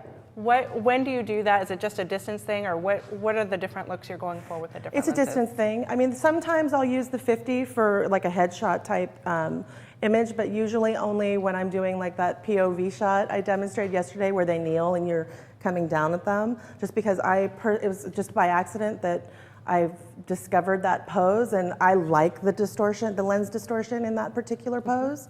But it doesn't always work. It's not like something that's a fail-safe. So I know that if I switch to my 100 millimeter lens, I'm gonna completely nail the headshot every time with it. Makes sense to me. So while we're talking about kind of stripping down defenses and really getting people to embrace what's going on, BPhoto6 was wondering when you were shooting with Angelita about using the sheet.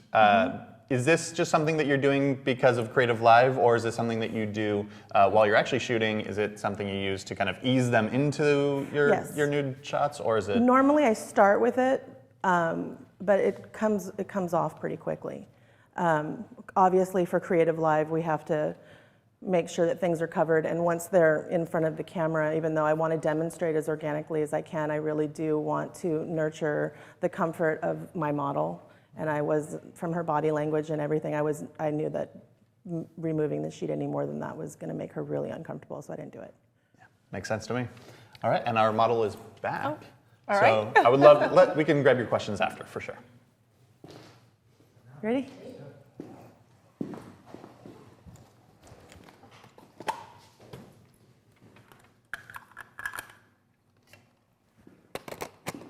Okay.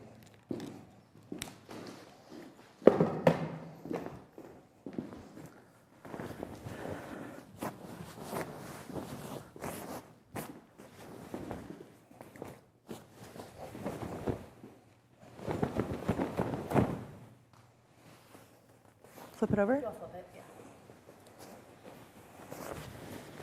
Genius minds.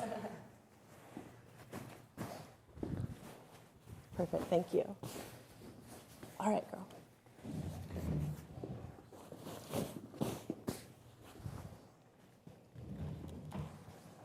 Okay, so what we're gonna do is you're gonna go ahead and pull your robe off your arms, and I'm gonna help you keep it covered in front. So you're gonna pull your arms inside of it. And since your part comes this way, I'm gonna have you on your belly with your head over here. Okay. So you're gonna lay on your belly with your elbows about right here. Okay. And once you're there, I'll then yank the robe. I will gingerly remove the robe from your body. And normally, I am always playing music. Always playing music. Clients like it when, pardon me, I play my own playlist and I get into what I do. So a lot of times I'm like dancing and I'm singing into them. And so that's really helpful to get like into it and get your client into it. If you're having fun, they're having fun. So it is a little awkward for me to be doing this with silence, no music. I'm definitely not used to that. Okay, so how we had you angle a little bit on the couch, we're gonna have you angle just a little bit on the bed as well. Perfect, just a tad, there you go, perfect. And a little bit more, just a tiny bit more. Okay, so we're gonna pull off, and then what the idea is you'll be bare except for the panties, and your elbows will be forward, and the nipples will be pressed into the bed, but we do wanna see the side of the breast. Are we cool with that? There it goes. Ooh.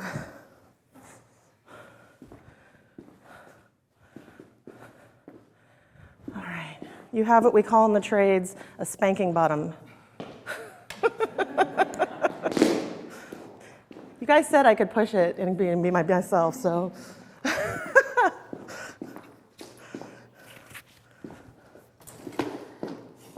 So when you first laid down, your arms did this. Is this something how you would normally?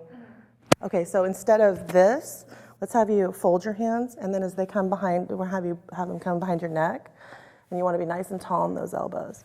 So the legs, what we're going to do is we're going to keep the toes pointed. Do we have any mobility issues in the back or knees or anything? Okay, so you're going to bring the knee closest to me out like this, towards me. You're going to the point where you can still hook the other foot over the other leg. Other way. Perfect. And you're going to arch the booty back, and you're going to bring the elbows forward a little bit. So what we want to do is we want to stretch out right in here.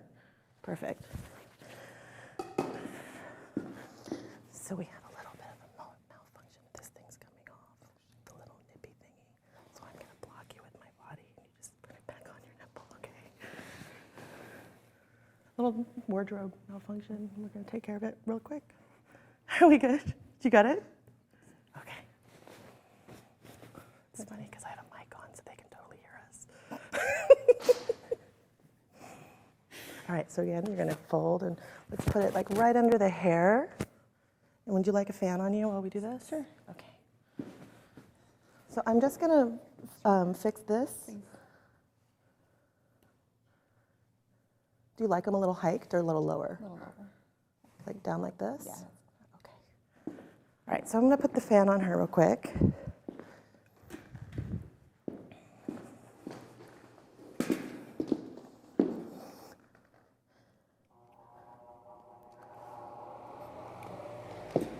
Is that better? Okay.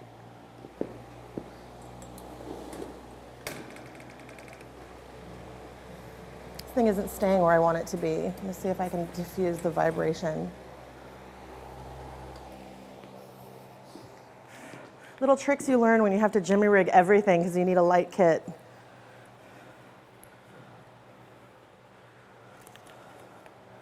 Uh-oh, I think I did a bad thing with the cord. I'm tangled. We might have to unplug this right here real quick. So just to clarify, Rachel, while we're fixing the tether right here, we were just talking earlier about why you're using the sheet and how long. But just to clarify from Darkroom Junkie, do you do full nudes or just the implied nudes? I do full nudes. Okay. If it's like I said, my client's my brand, what they want. However, I do have my boundaries. I won't shoot anything, like even Playboy is probably more hardcore than I'll shoot. If somebody does want a full frontal, I'll shoot it like down like this, where they're arched. Okay. And then at 1.2, you're getting a lot of bokeh, so it's going into blur. Or I'll shoot like maybe on their side if they're nude, but I'll have them bring their knee in. So I don't want to be showing that. I don't do anything with like legs open or any of that stuff. It's not the kind of photographer I am. So, and that's all in my policy and my session information packet too, like where I'll go with it. Cool, thank you. Mm-hmm. Okay, so we're like this. What we want to do is we want to turn the hands. So see how this is too blocky, but we want it to be kind of like this, a little bit more demure. So you're going to go like that. And you're going to come in this way. We don't want to fold the ear. So let's, yep. And then you're going to come like this.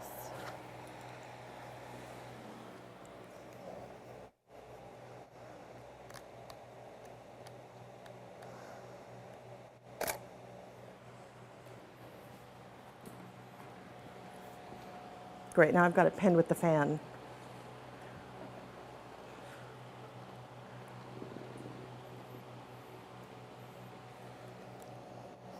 The most important thing is that you have the fan on you, so you don't have to completely sweat balls. So I will work around it. Eyeballs, eyeballs. So you're going to stretch that booty back, bring those, stretch those, yep. So when we're doing that, we want our lower back to sink down, we want our belly to sink down into the bed, and we want to relax our neck. A lot of times when we suck in our stomach, our shoulders come up and the cords in our neck go super tense. That doesn't look any better. So let's just relax the belly, relax the shoulders, let the neck relax. Exactly, did you just feel that? Perfect. Now you're just going to slowly tilt your head this way, just a tiny bit. This way. Perfect. Perfect, don't move.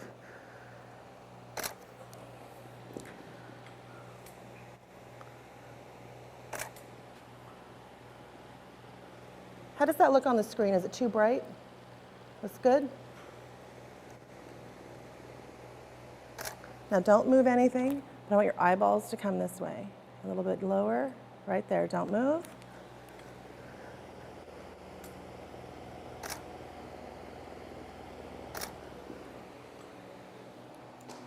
Close your eyes. That's the only downfall with a fan is a lot of times it dries their eyes out, so their eyes start to water. Blink, blink, blink, blink. Close your eyes. Look at me. Blink, blink, blink, blink. I'm gonna hog the fan now. Is that okay? Actually, we can take this because her eyes are starting to water. And I'm now tangling myself in the fan. I'll grab it, yeah.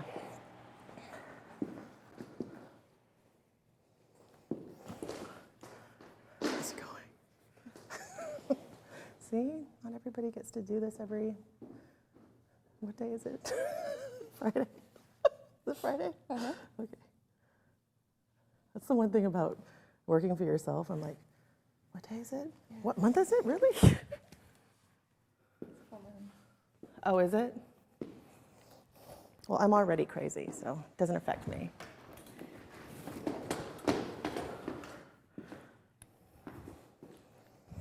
You okay? You're gonna do that little lean, kind of like coquettish. You're gonna bring it, bring your shoulder this way.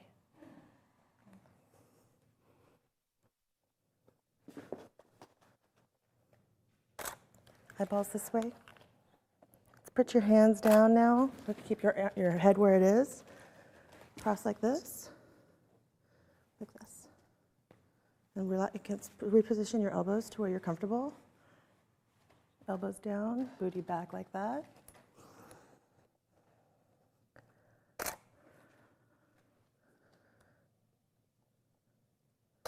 Take a deep breath in.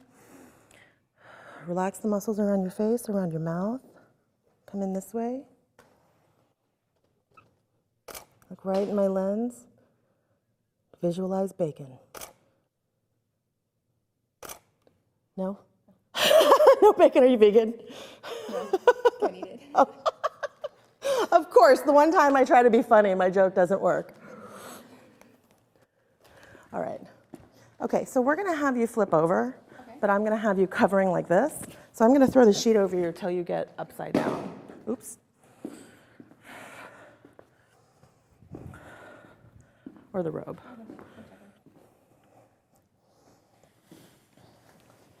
Would it be better if I had her this way or if I had her head this way?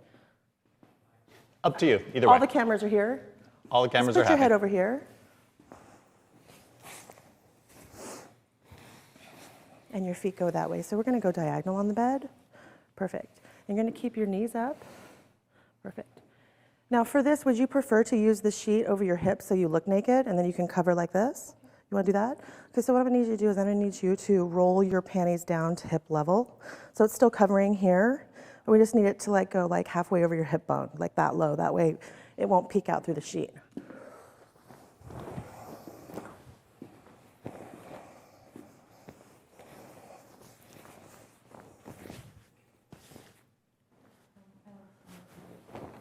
It doesn't matter. It's okay. Sorry, did I just whip you with this thing? You know, it's a little extra for you. Just whip you a little bit.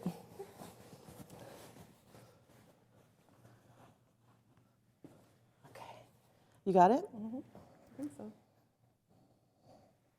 Okay. So I'm just going to arrange the sheet here. Is it okay to show belly button, or are you okay with the creases right here? So for you, it's more about shape than creases or and the rosacea here. Right. Got it. Are you like totally loving shopping now? Yes. Well, sometimes. Come down. Because I don't know what size I am most of the time. What looks right, what fits. Right. Anxiety. Oh yeah. So it's kind of like an ingrained, conditioned response to shopping. Mm-hmm. I personally, I think I like lose my girl card because I don't like to shop. I like to just buy stuff online, or I'll just buy it, try it on at home. I don't enjoy that whole process either. Okay, so you're gonna have this knee come down halfway, and then you're gonna pinch your knees together, and we're covering like this. So what we wanna do is we wanna bring the shoulders down. You're gonna arch up like this, so you're hinging from the back right here. You're gonna push the toes into the bed. You're gonna push the shoulders down, push the boobs in like this, you know, like we do. Elbows down. I'm totally holding my boobs too. Elbows down. Shoulders pop a little bit. Head back away. There we go. This shoulder's going to come up just a little bit more than the other. This way. There it is. And this one pops there. Turn your head this way. Arch up from here. I always whisper when people are on the bed. I don't know why I do that. I know it's creepy. So you don't have to be a male photographer to be creepy shooting boudoir. I'm actually going to have you switch out shoulders. So this one's going to come up towards the ceiling, and you're going to turn your face that way. Yes, perfect. And you're going to turn your face this way. Yes. This way. And arch towards me.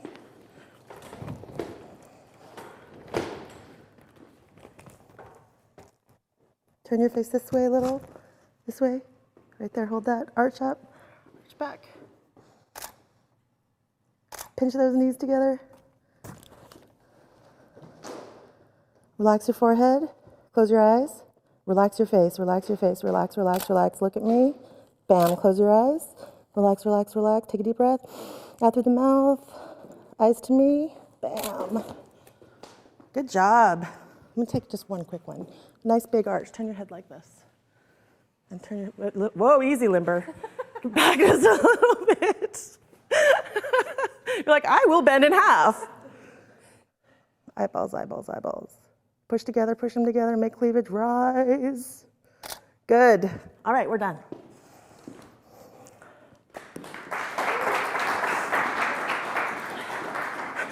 See ya. I totally forgot, I'm sorry. I don't know about... It's a different world on Creative Live today, folks. It's a different world. Well, normally when they're done, they're still naked and they jump up and they're like, oh my God, it's so amazing. And they're hugging me, they're completely buck naked. I don't know about everyone here, everyone at home, but I cannot wait for both Anis and Angelita to see these images. They truly are just stunning. So absolutely gorgeous. Thank you. Thank you to both of our models. Yeah. We're going to take our first 15-minute break of the day. Let's talk about what we're going to do when we come back. The segment is going to be about posed and mixed lighting. Mm-hmm. Mm-hmm. You want me to tell you just about? A little bit. So, sorry. You mean you guys don't know? So because I travel with the one light, I had mentioned before how I kind of mix it up with available light. So, you know, whether or not with window lights, skylights, lamps, chandeliers. I have, if I have like a really boring wall, I have a gobo. I'll throw a pattern in the back in shadow. So we're going to show you, I have my Mole Richardson light, which are the lights that George Harrell used. So we can play around with that a little bit today and tomorrow. So I'm super excited to get creative with you guys. Awesome. Fun. That's what we're all about here at Creative Live. Okay, just a couple of things about what people have been loving in this last segment, SM photography. My favorite part was seeing how easily the clients were posed.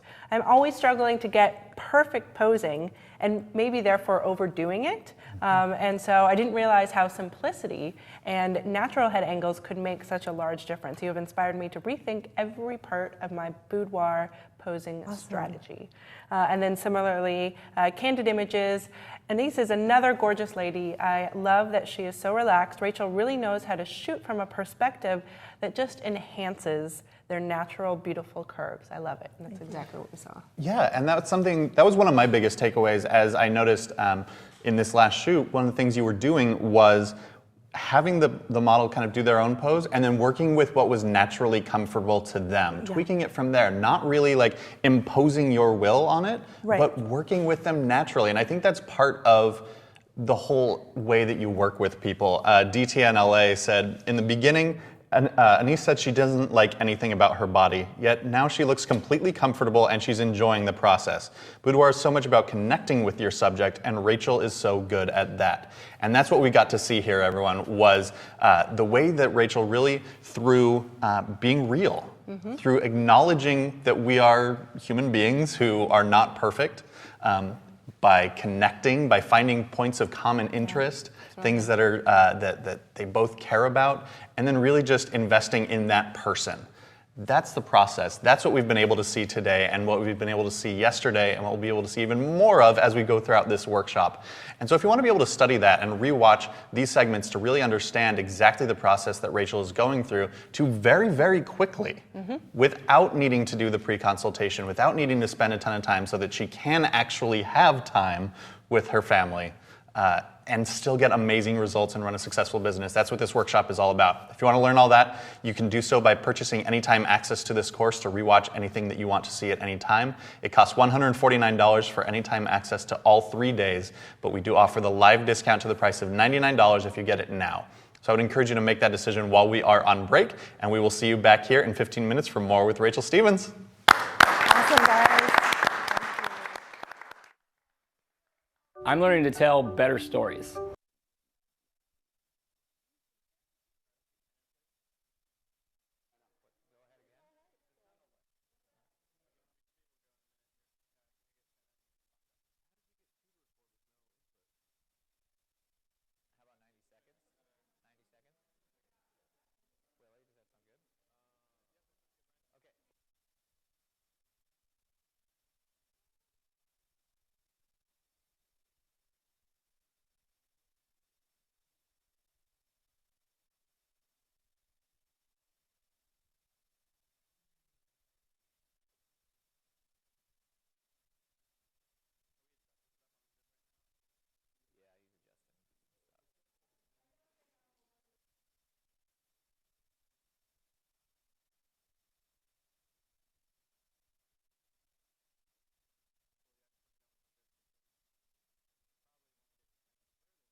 Hello, everyone, and welcome back to Creative Live. I am here with the fabulous Rachel Stevens here on Oh, all right, awesome. Thanks. Welcome back, everyone, to Creative Live. If you're just joining us now, I'm here with the fabulous Rachel Stevens, and this is day 2 of our 3-day workshop on boudoir photography. And again, happy Valentine's Day. We are all dressed in a lot of lovely red here, and we've got some red hair as well, for those that aren't dressed in lovely red.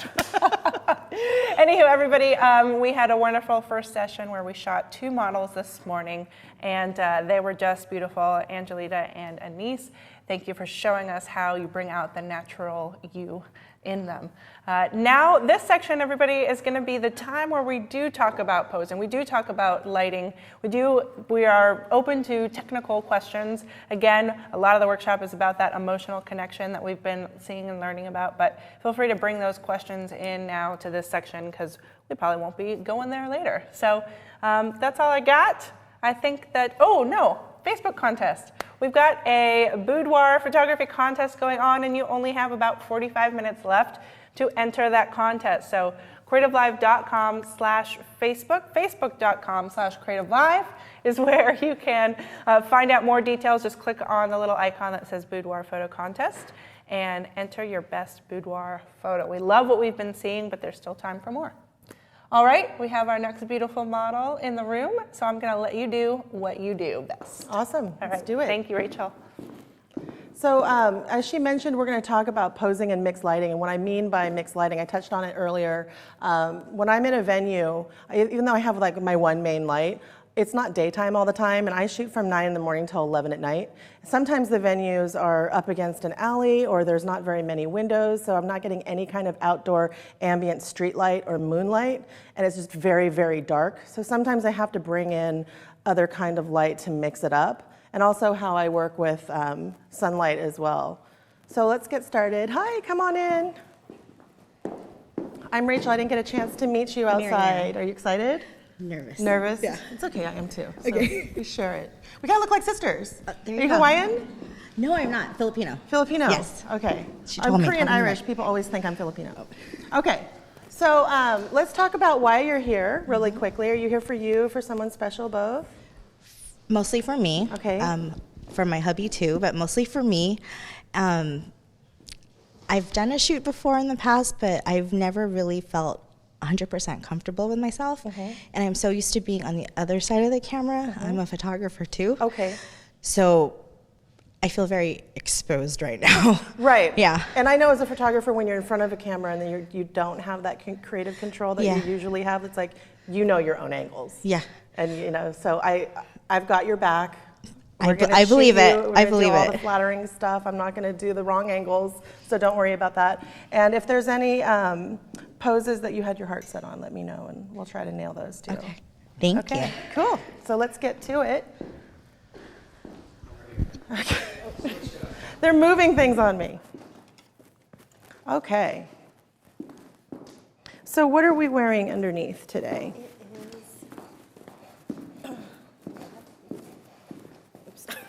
I'm trying not to trip you.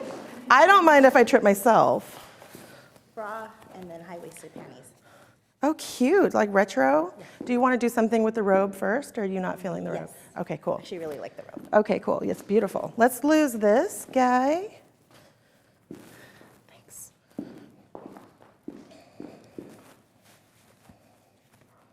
I know I'm right in your face, I should have a Tic Tac.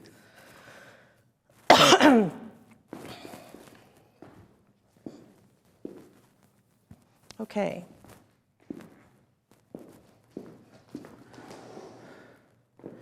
So what I'm going to have you do, let's see where your part is. Come over here. I'm going to have you sit on the edge there. Right here? Yeah. And you're going to sit with your legs, your feet out. You're going to let them kind of drag forward just a little bit on the right side. And you're going to be up nice and tall in that chair. You're going to be on your toe on this side. Like this. A little bit more. Like, is it, are your heel, your shoe's going to pop out? Okay. And I'm just going to kind of tease these off the shoulder. Okay. Like my sexy talk, tease it off the shoulder. It's Valentine's Day, so keep it sexy. Yeah, happy Valentine's Day. Happy Valentine's Day. There you go.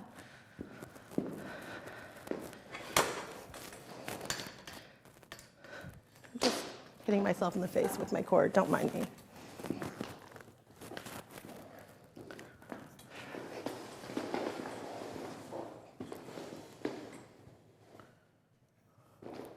It's like the sun, huh? Mm-hmm. Do you shoot continuous too? I do. So wear sunblock. That's from my light. Really? Yeah. I didn't think about that. See, I'm doing you solid. There We you met go. like 3 minutes ago. Thanks. Got my back. That's right. Okay, so we're going to keep this tucked underneath that string. Oh, that, okay. So you just want to keep those pinned. Okay. And we want to show some leg. So the pose that I've got you into, if it's feeling a little bit like off, just off kilter, just go ahead and reposition your body to where you're feeling like you're solid. Okay.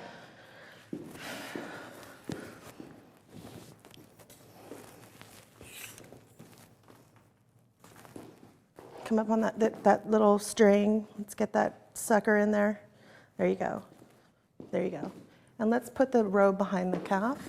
You want to be nice and tall into that. And let's kind of come in this way with the hands. So we're going to do like nice and tall, confident, shoulders down, boobs forward, booty back.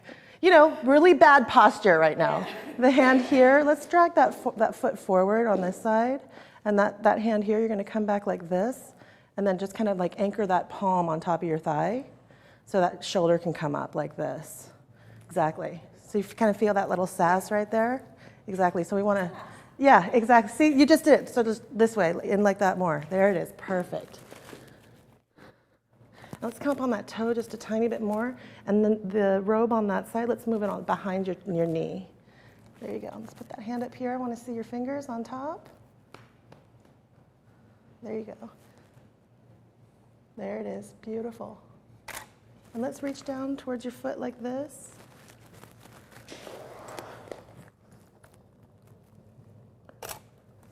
And let's lift up, eyes to me. Tilt this way. This way. Are you always jockeying for position with your light too? Yeah. Like this. And bring your chin in towards your shoulder.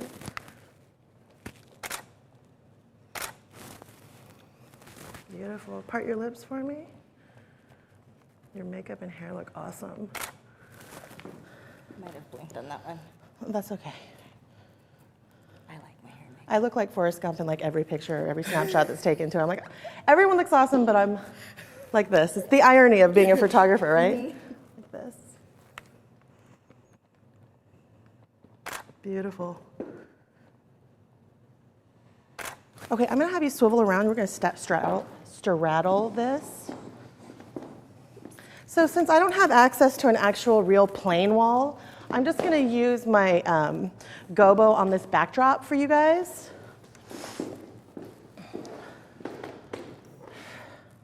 Is it okay if I pull the robe off your shoulders? Let's see how this looks where it's like almost off.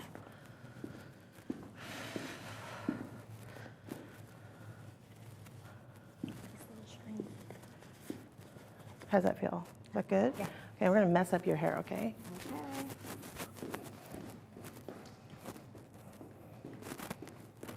So when I do that, I get my fingers right into their scalp and scratch, and that really gives that volume in the back of the hair. Sometimes you're like kind of doing this, but it just falls flat again. You don't want to have to keep messing with their hair every 3 minutes. You're gonna slide your hands down like this and hold the side of the chair. Perfect. So this is a focusing light. You put these little slides inside, like this. So sometimes they're shaped like windows or a plant, like you can get all different stuff. I like this kind of crazy pattern because when I'm retouching, if it's behind the client and I need to retouch in something and kind of slim something out, I don't have to worry about a straight line like with a window. I can make this any shape. It doesn't matter. I don't need to preserve the shape of these shadows.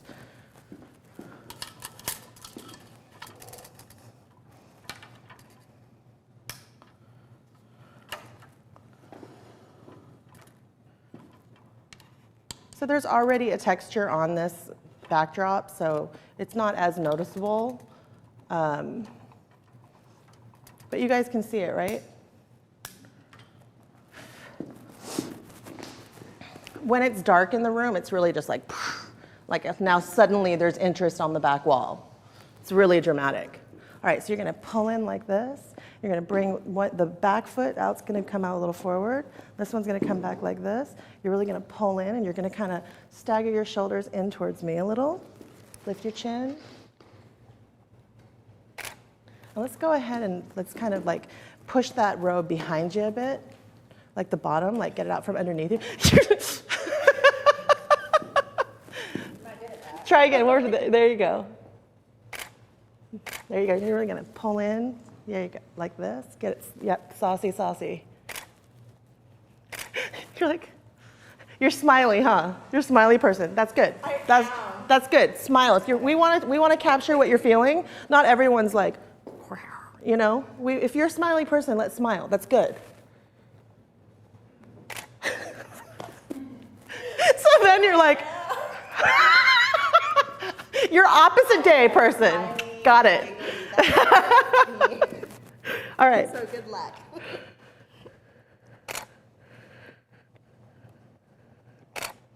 Cross your arms like this on top.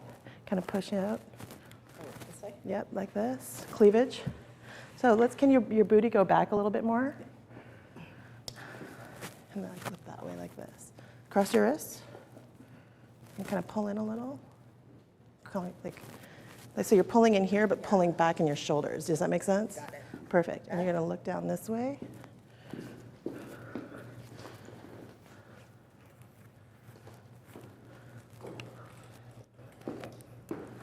And let's make a little bit of space between your right here, but you can still, so that you can do it with an angle. There you go, perfect. Eyeballs to me. Part your lips.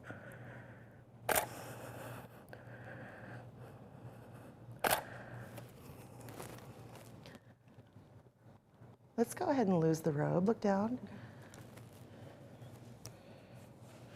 Just throw it that way.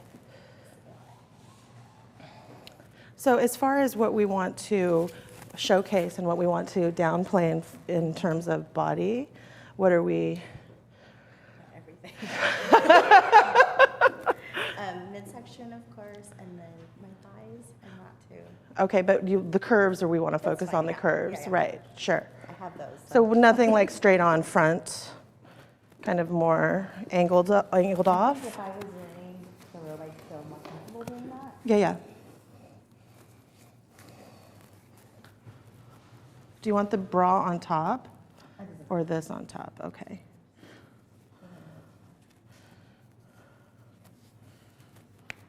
So Rachel, when you hear that someone wants to accentuate those curves, what are the poses that you immediately think of, that you immediately go to? The things that I'm immediately thinking of is sideways. I'm thinking of laying back on their back, and I'm thinking of laying on the belly. So mainly like kind of getting them from the side, or if I'm getting them straight on like this, I'll have them kneeling, or maybe kind of like leaning like this. So definitely nothing straight on. Typically if they have issues here, they're not gonna want like a full body back either, you know? So I'll do more detail work, maybe like the hands like right here. I tried to do a detail shot, but it's, I'm getting distracted. So you can also achieve that with cropping. So as I'm shooting 500 images. So a lot of times I'm not worried about getting things in frame. I know that I'm shooting raw, I'm shooting really large files. So if I don't totally love the image I just shot, I just can crop that image a little bit and change the orientation, and then it's a whole new image.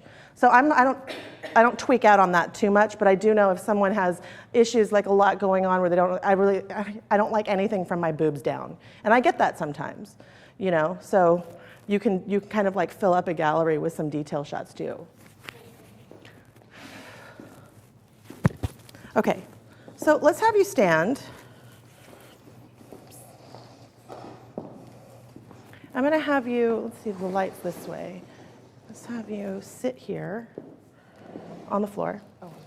So one of the things I wanted to do and now I'm not gonna do after we spoke, so we're switching it up. Okay. So you're gonna sit on the floor on your hip and you're gonna put your elbow here. This way? Yep. So you have like just something to anchor onto. Okay. Would you feel more comfortable if the chair was kind of behind you more, or do you like it like in front like this? Fine. Okay, cool. So as far as the legs go, we're gonna have you, so you're like this, we're gonna have you stack, so we don't want this. Okay. We're gonna have you kind of stack like this a little bit more. You're gonna point the toe, so it's gonna keep all these muscles engaged all in here. And even though we're doing this, oh, that feels good, that stretch. Even though we're doing this, you still want boobies forward, booty back.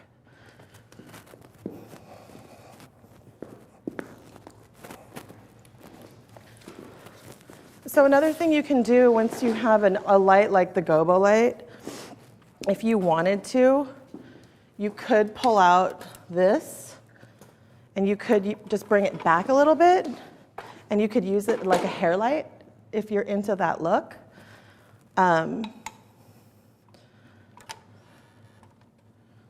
So you can see I'm not a giant fan of that myself, so I'm not going to actually shoot it. But just demonstrating what you guys can do if you have a focusing light like this.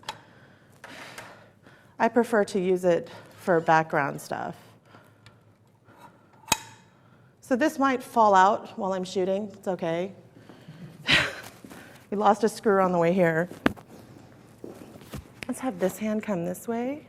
And so you're going to arch and kind of like turn your chest towards the chair just a bit. You're going to arch back like that. And turn and look that way again.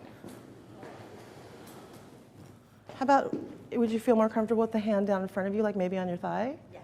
Okay, let's do that then. And then maybe bring your elbow just a little bit forward. So as I'm posing her, I'm reading her face. So a lot of times when you have a client, you get them into a position, you can kind of tell that maybe they're uncomfortable, but you can also tell when you're looking at them and you're reading their expression and body language that they don't like it. That's not comfortable. You want to be able to put them in a position that feels comfortable, then you can recompose the pose. Okay, point that toe for me. There you go. You want to put the hand back there? I like the hand here. Bring it forward just a little bit more.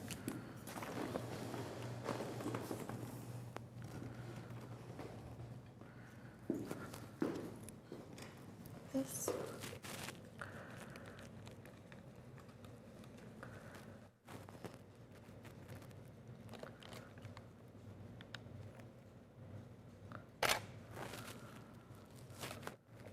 And since you're down there, let's have the bottom knee kind of angle up just a little bit, kind of kick the hip. And let's bring that hand forward just a little bit. So let's get you really uncomfortable now. Tilt your head this way. How about this? You can lean into that a little. Let's bring that hand in here a little bit more. There it is.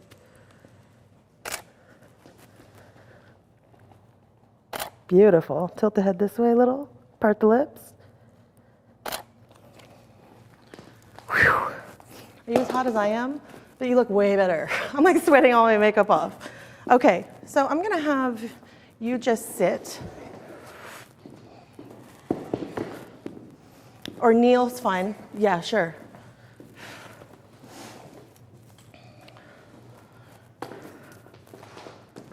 So you're going to have knees apart.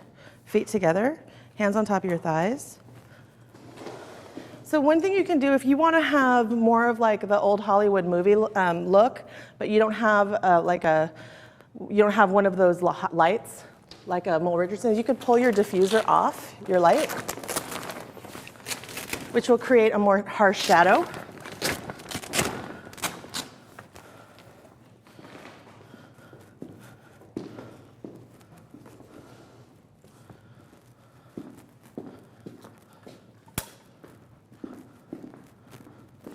So you want to be kneeling, but you don't want to be sitting. Okay. So you'll be up.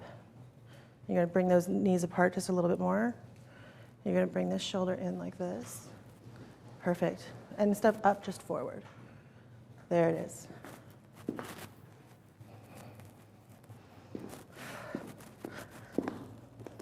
So I shoot all prime, and I shoot all wide open. If you're paying attention to the my camera settings on the monitor, I like this a lot. Let's have this hand come here like this, and I want your eyes to gaze up here like that. You're gonna bring the shoulder in this way a little bit more, your eyes up here, part your lips.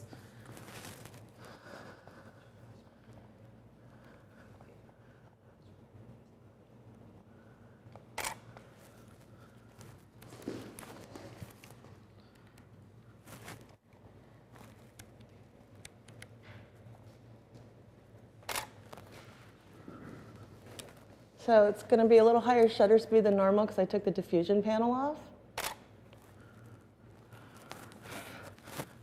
Okay, relax. But I really like that harsh light. It's looking a little darker in my camera than it is on the screen, but I'm not worried too much about that because, as I said, I'm shooting raw and I know I can take care of those little things. I would rather underexpose a little bit, which I normally do. With the one seated with her legs out, you could see it was a little darker than these.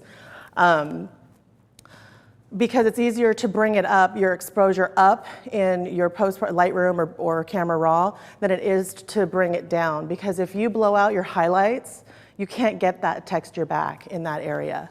It's gone. But if you underexpose a little, that's okay.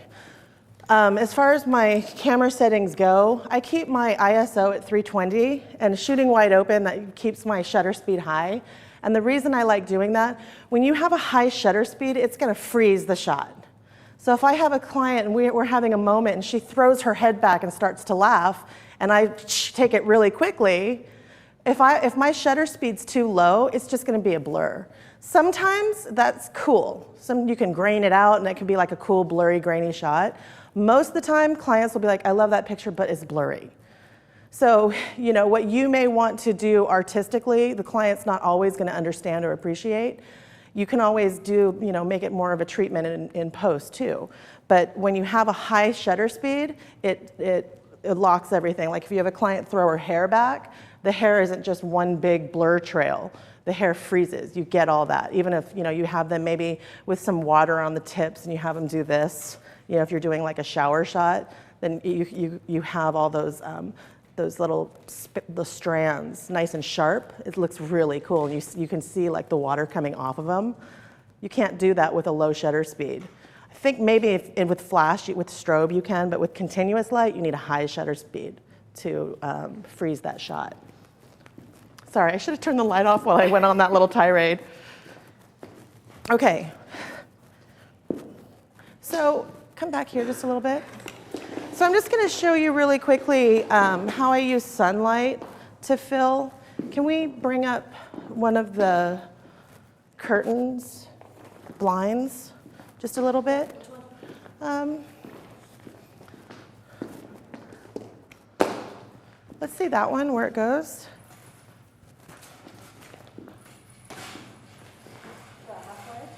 Yeah, perfect. Yeah, that's good. Thank you. I'm just going to put this diffusion panel back on. You want to get some bed stuff too? Okay. Where are we at on time? Oh, sweet. With her? With her? 20. But she's my only model in this section, yes? Yes. Oh, sweet. I'm like the worst with time, and I just don't have I just don't feel how much. That was like 3 minutes to me. It's like when you're getting into what you do, just everything else just freezes. Okay, cool. So let's have.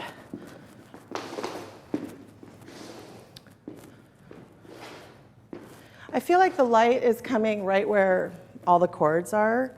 Maybe if we do the middle one too.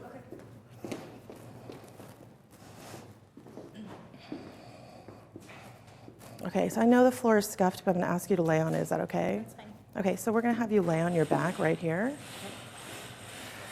That's good, thank you. So you're gonna lay it like your feet this way, your head this way.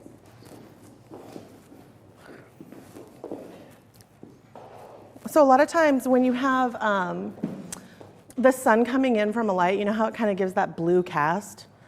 I really, really like that. It doesn't bother me if the blue casts over the skin. I think it's cool. I've never had anybody complain about that or ask me to remove it. So it's just a personal preference. And of course, with your color balance, you could always adjustment brush that out anyway when in your raw program.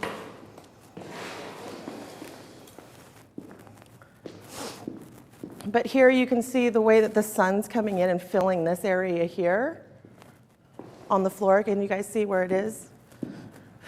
Let's bring your knees up. And you're going to bring this one halfway down and this one a little bit lower. And then you're going to pin them. And you're going to arch. So if I wanted to put my hand under your lower back here, I could. There you go. And now you're going to take your hands and you're going to fluff your hair out that way. And would you think your hands feel comfortable up here, or would you want them down here to start? How about let's split the difference. Switch the other way. Hands. So you guys can see where the light here is from the windows is filling this area of the floor, but there's nothing on this side. So when I turn my light on, that kind of blocks it out, but it does, that little bit of fill light does make a difference.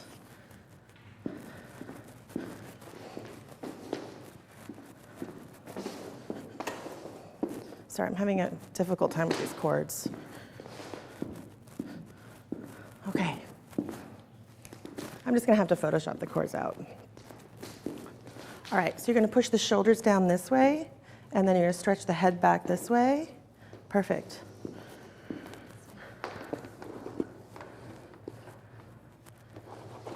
And then if your head's laying in my hand, I want you to come this way. Perfect. And then turn this way a little. Oh, I love that. I like that it's on your ring finger too. Let's get your bling.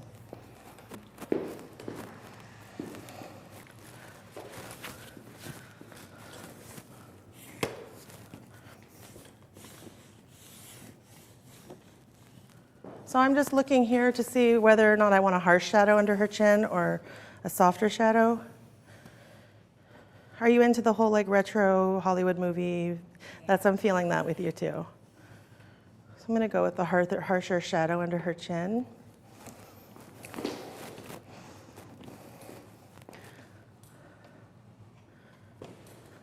There we go. Okay, so we're gonna pop shoulders. There you go. And you're gonna turn your head towards this shoulder. And with this hand that's over here, let's put it here. So you're gonna cup your face. Yep, and it's great because you can use your arms. You can push here on this side and use your arm to make cleavage. Which your cleavage is awesome. Mine just disappears in my armpits when I lay down. It's so not fair.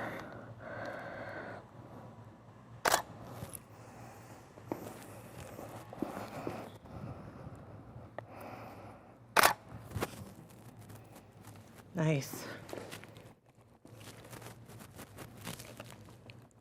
And part your lips and look up at me. And let's bring that right knee up just a little bit. Right there, stop. Squeeze, squeeze.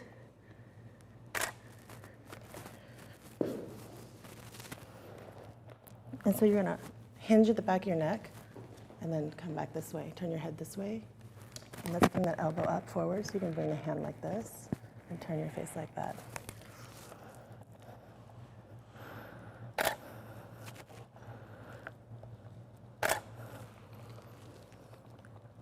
Beautiful. And relax the fingers on the cheek just a little bit. Close the eyes. Let's bring the pinky nail towards the mouth like you're gonna bite the pinky like this. And turn your face to me, turn your face to me. Hand away. Bring your hand here like this. So you have both hands like that. Yep, perfect. You're gonna kind of pull the straps out just a little. Eyes to me, eyes to me. Beautiful. Okay.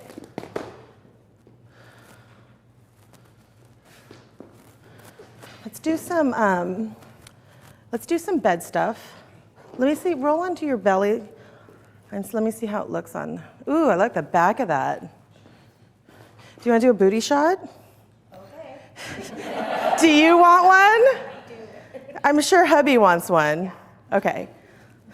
Okay, let me do a couple laying downy shots and then we'll do the booty shot. Let's have you come this way. Stop. The legs come this way a little. Yeah. Is it okay if I bring my light over here?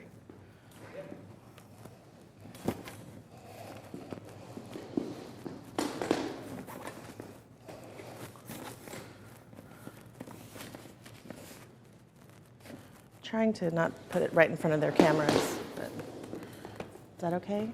And what are you looking for as you're moving the light? What's the effect you want? I'm looking for even light on her face and her torso, and I want a little bit of fall off light on her legs. So I don't want her legs completely lit because I kind of want it to fall off into blur and shadow, really romantic, kind of like to make it look like it's nighttime. I'm really good at tangling, huh?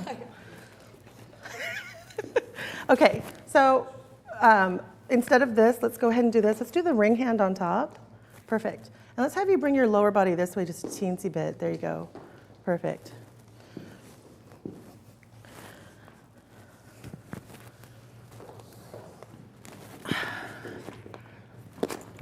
Let's move that hair right here. Just inchworm up towards you. Beautiful. Hold that right there.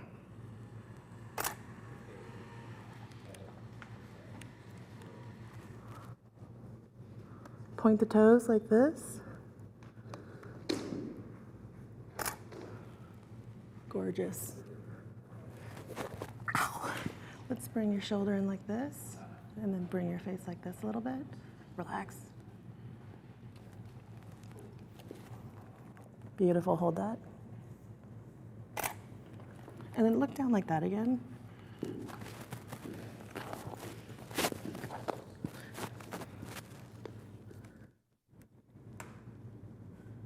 Now eyes up to me.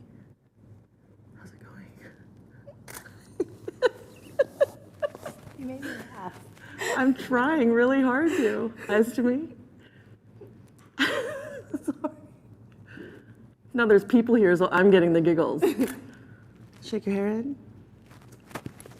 And lean like this. Let's bring your face this way a little bit. Oh, that's nice. Hold that. Tilt your head up a little. Like. Turn your head this way a little. All right, let's do some nudes. Some nudes. Oh, okay. Yeah. You want some bed shots, yeah?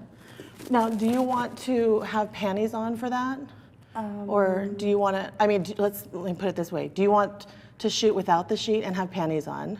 Or do you want to shoot pushing the panties down and then we put the sheet over to make it look like you're nude? Yes.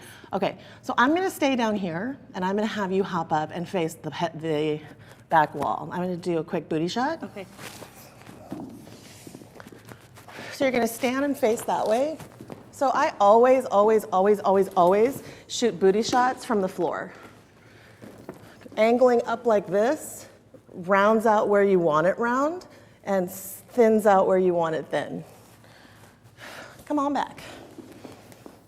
So you're going to stand with your feet apart, and you're going to face out that way for me, and you're going to roll your hips back towards me. Roll it back. There you go. Perfect. And you don't need to look at me. I actually do like the angle right now. So let's put your hands up like this, back like this. Like that. Perfect. The ring hand. And arch, arch, arch. And kick the hips to the right.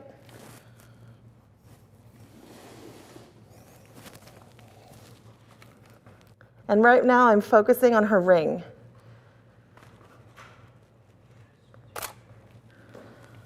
Okay, so let's go ahead and get you on the bed. And normally I would do it from different angles, but we want to do she really wants some bed shots, so I want to make sure I do that for her today. So do you have, I think they're going to take you off to get, that off, and then you're going to come to me once. All right, so while our model is changing, that's what I was trying to say. I use my words sometimes. Rachel, we would love to hear is this your real setup? Is this what you use regularly when you're on location? Because you shoot on location all the time. So is this what you bring with you, just the single light? This is all my gear. Everything's my gear. Yeah, the only thing that I won't be shooting with this workshop that's mine is I'm going to do a 2-strobe kit tomorrow for the pinup, just to demonstrate for the photographers that have strobe and aren't interested in continuous light. I want to do something for them too. So we made it fun with the pinup tomorrow. It's fantastic. Thank you for doing that. I'm excited to do that. It's gonna be fun. We have well, let's check in with our studio audience here, our front row. Yes. Do you use colored gels as well at any time? I don't use those anymore. Okay. If I want to add any kind of color treatment in, I always do it in post, kind of like with light leak type effect.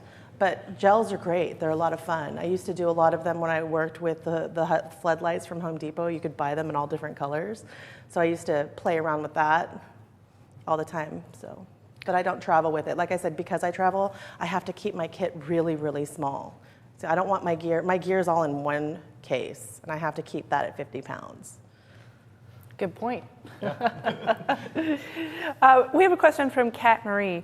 And what would Rachel do when she does not have the same amount of room between the subject and the light? For example, small space and furniture in the way. And of course, you talked about how that is one of the things that you do is learn how to find every nook and cranny in the new spaces, the Airbnbs that you go to. So in those scenarios where you don't have as much floor space, what are the different things you do? I have a 35 millimeter 1.4 lens that I travel with only for those conditions.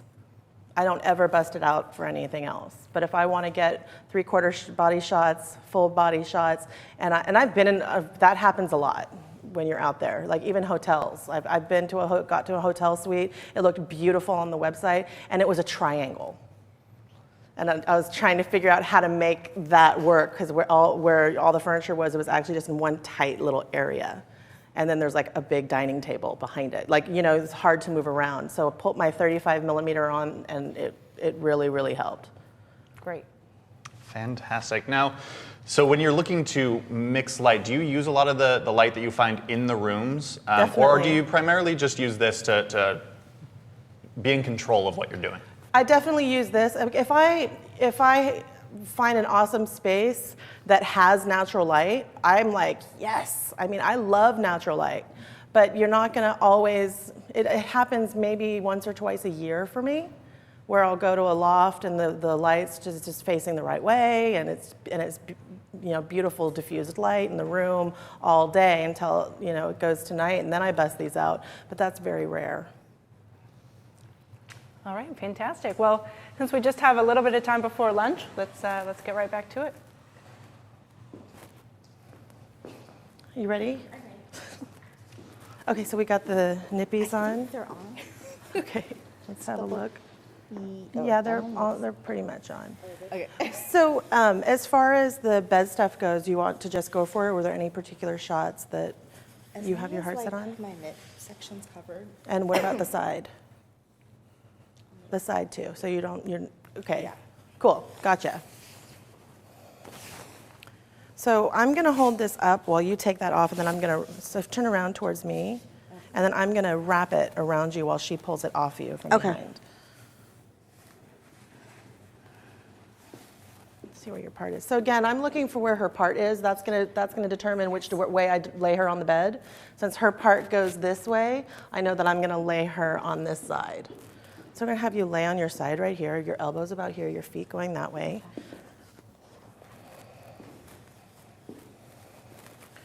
And you're gonna scoot your butt back.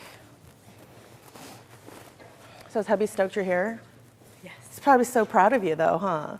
I mean, yeah, of course they get stoked about a boudoir session, but the fact that you have the courage to do it here. I'm like the girl that won't even put on a bathing suit. Oh, I know, I totally get it. Let's bring this leg forward. There you go. And we just want to show some legs. So you can go ahead and pull the fabric up to where you're comfortable to show. And then here it's rolling a bit, so we just want to make it look a little bit more kind of casual and messy. So I'm just going to tuck under here. Okay. And when you're holding the sheet here, we want your elbow to go kind of behind your body and your hand to be on your hip, like in front, on top of the sheet. So we do want to see your hand. There? Yeah, I always get whispery once people get on the bed. So if you can't hear me, just tell me to speak up. Okay, so bring your elbow out a little. There we go. So we're just we want to see some cleavage. Mm-hmm. So we're just gonna go ahead and, we want to show those things off, girl. Perfect. So you want to be nice and tall. Let's not let your neck sink into the shoulder. And let's bring this forward just a little bit. There you go, and you're gonna hook, so bring the knee here to my hand, and you're gonna hook this foot over the back leg. And bring it forward here, bring your knee forward. There you go. How does that feel? Okay. So the other leg you brought with you, we want them to go back that way so you can bend it a little bit so it's not straight. Perfect. And the hand, we want to relax that elbow behind you. Let's just relax the body out. Totally relax. Does it feel more comfortable in front? Yes. It's okay. No one saw anything. Okay. I've got you. Don't worry. Okay. We'll just pat that down, give you a little Valentine's Day spanking. Okay, so let's do this, because I think I saw your expression relax a little bit when we brought the hand forward. But you don't have to lean in too much. So you're going to push your shoulder that way. That way? Yeah. And then here, I don't think you need to worry about holding it, because we can pin it under you. But just go ahead and get your elbow comfortable underneath you. Or how about if we stretch out like that? Will that be, that's going to feel better? Okay, so if we stretch out like this, let's bring your hair forward. And let's bring this hand underneath like this. This way? Mm-hmm.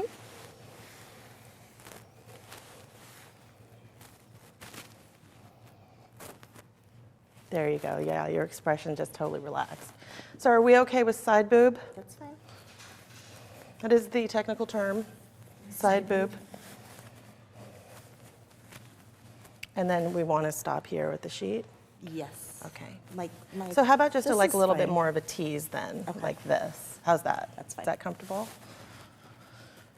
So it's going to hook that foot over the leg again. Feeling good? Mm-hmm. Okay, so this hand's going to come under. And if you want, you can bring this hand under too, if you feel like you need a little bit more. Let's get that hair in front though. Okay, perfect.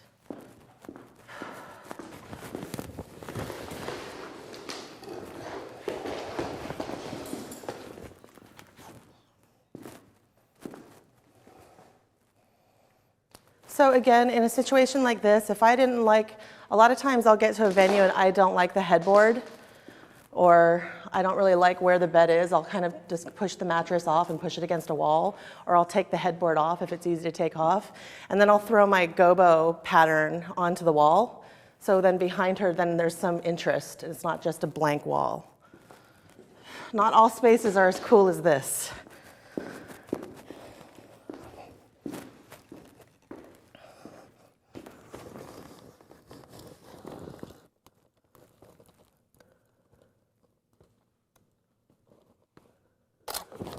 I think I'd like to see the bottom arm out a little bit. So maybe how about if you come up like this?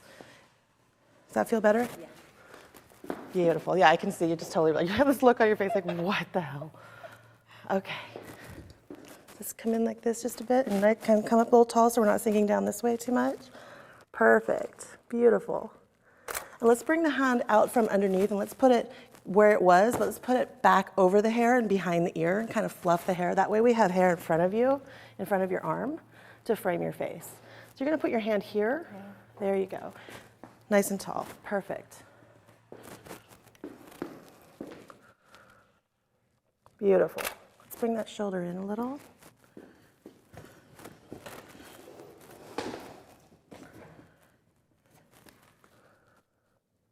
Beautiful. And if you start to turn your light, a lot of times I like to shoot evenly. That's how I usually shoot. If you kind of turn your light off to the side, you start to get kind of more like side lit, so where the shadows start to fall. So you're still evenly lit here. Then the shadows start to fall off the side, the cheekbone, off the side of the jaw, which is a slimming effect. Tilt your head this way, this way. Beautiful. And eyeballs that way. I'm just going to drag this up a little bit. And now you're going to unhook the foot. You're going to bring the knee like this, out more. And the foot back. Eyes to me, nice long neck. Turn the top of your head up. Turn this way. Tilt your head this way. Eyes to me. Gorgeous. Eyeballs.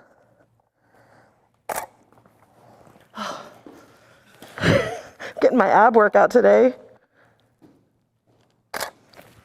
Beautiful. All right, you want the upside downy ones? Yeah. Okay. I figured as a photographer, you're like, yes. Okay, flip over for me. Let's put your head here. Let's put your head here and swing around your legs that way, and we'll get this one for you real quick before we quit.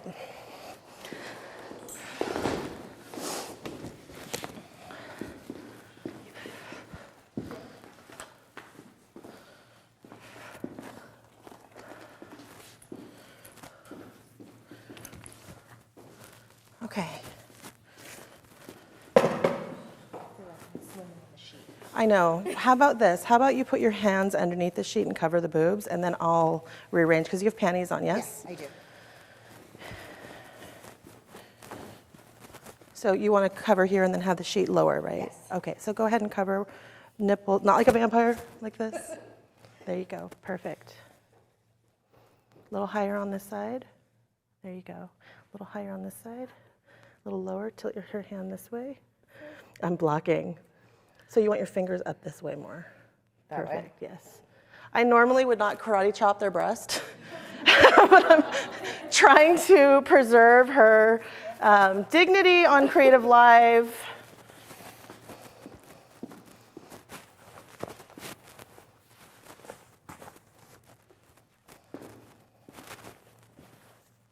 So about here? Yes.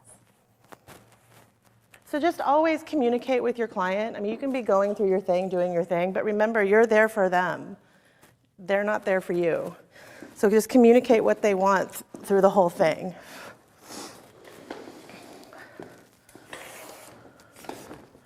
Let's switch knees.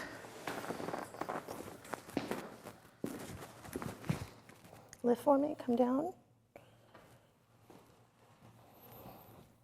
Arrange all this gorgeous hair. Do you always wear it up? I do. It's always It's like back. a blanket, huh? Yeah. My hair doesn't do this. Don't have the awesome thick Asian hair. My hair used to be your short, as short as yours. Really? Yeah. Turn your head this way. Well, I bet you it looked awesome. I have a curl, so. I'm totally gonna block this camera. I'll move it quickly. There we go. All right, so we're gonna do is arch. So boobs up, butt back, pop a shoulder, chin towards that pop shoulder. Chin towards the pop shoulder. But your head's in my hand and you slide it this way. There you go, now face this way. Head this way a little more, right there, perfect. Nice big arch, other leg up. Beautiful.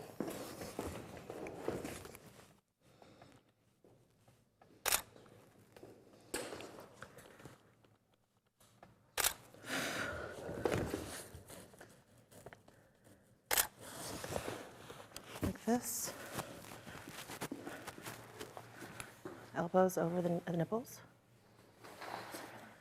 The cover. Look at this. Oh, got it. That way? Is it covering? I forgot we're on Creative Live. Let's not Yeah. do that one. We don't want anything popping out. I'll see you privately. Okay, come do this again. We get one more. You good? Ready? I think so. Good? Yes, Yeah. perfect. Okay, knees up, squeeze them together. Sorry about that little brain malfunction. So you're gonna arch back like that. Beautiful. Oh, gorgeous. Tilt your head this way, other way. There it is, hold that. And arch back to look at me. Tilt your head this way. Okay, we're done. Thank you, you did an awesome job. Yeah, bring your arms out. Bring your arms out, I got it. That was so great. Thank you so much, Marianne. That was amazing. Again, everyone loves you in the chat room, and thanks you for being here. You look beautiful. Can't wait for you to see the images. So we are going to take our lunch break now. We got to go and get some food in us. So what are we doing when we come back, Rachel? We are going to get into retouching, yes? We're gonna go we're gonna go longhand into it, and I just have to apologize in advance. I'll be working off my notes because I've written my own actions. I've forgotten how to do it longhand. So I will be working off my notes, so please don't take that as me not knowing what I'm doing, but I will demonstrate the step-by-step process without actions, how to polish an image. That is fantastic. Thank you for doing that. We appreciate it because Sure. we know that's not the way you usually work. But we appreciate you doing that for us here and for the folks at home. So we're going to take that 45-minute break, but I want to read you a couple quotes first. CIA Joy says, "I just want to tell Rachel thank you so much. As a survivor of childhood and adult physical and sexual abuse, during my recovery phase, I got very connected with the local women's shelter and taught a course on building self-esteem. I was so passionate about helping women empower themselves, and this is really hitting my heartstrings. It might well be in my new direction." Awesome. It's amazing. And then Schrader Photo says, "One of the things I loved about yesterday was that I realized I had been smiling the whole time I was watching the broadcast.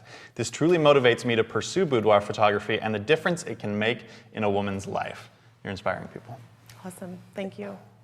And no, thank you. I mean, I think it's beautiful to see the people at home who are responding, and a lot of people who haven't been doing boudoir photography, but through watching you are discovering that that is a place that they can go from so many different reasons to the love of the art form, but really the empowering women. Right, and I think it's all of these techniques are perfectly 100% applicable to any kind of portrait photography.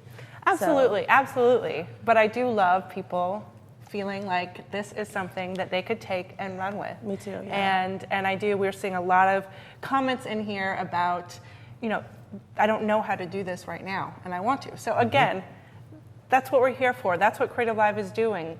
You get to watch when we're free, and you get to see what we're doing, you get to see it live, and you get a taste of it. You get to know if this is a new direction for you. You can then choose to purchase the course. It's $149. However, again, it's $99 while we're live. Just we want to give you that extra incentive to make the decision. It's either for you or it's not for you. But if you decide now, even over lunchtime, again, you can get it for the $99 price. That includes all of the course videos, plus all of the bonus materials. Again, you can find out what those are by scrolling down the course page. And everybody, there's a Buy Now button that's beneath the video. That is how you add it to your Creative Live cart for anytime on-demand access to the entire 3 days.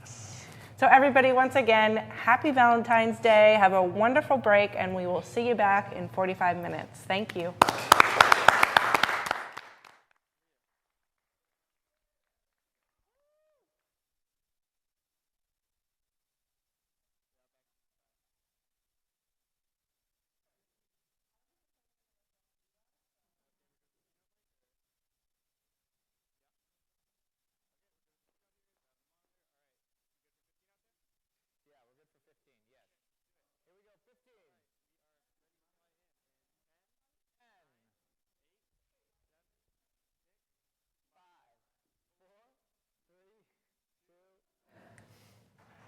Welcome back, everyone, to Creative Live. This is day 2 of our 3-day workshop with Miss Rachel Stevens for boudoir photography.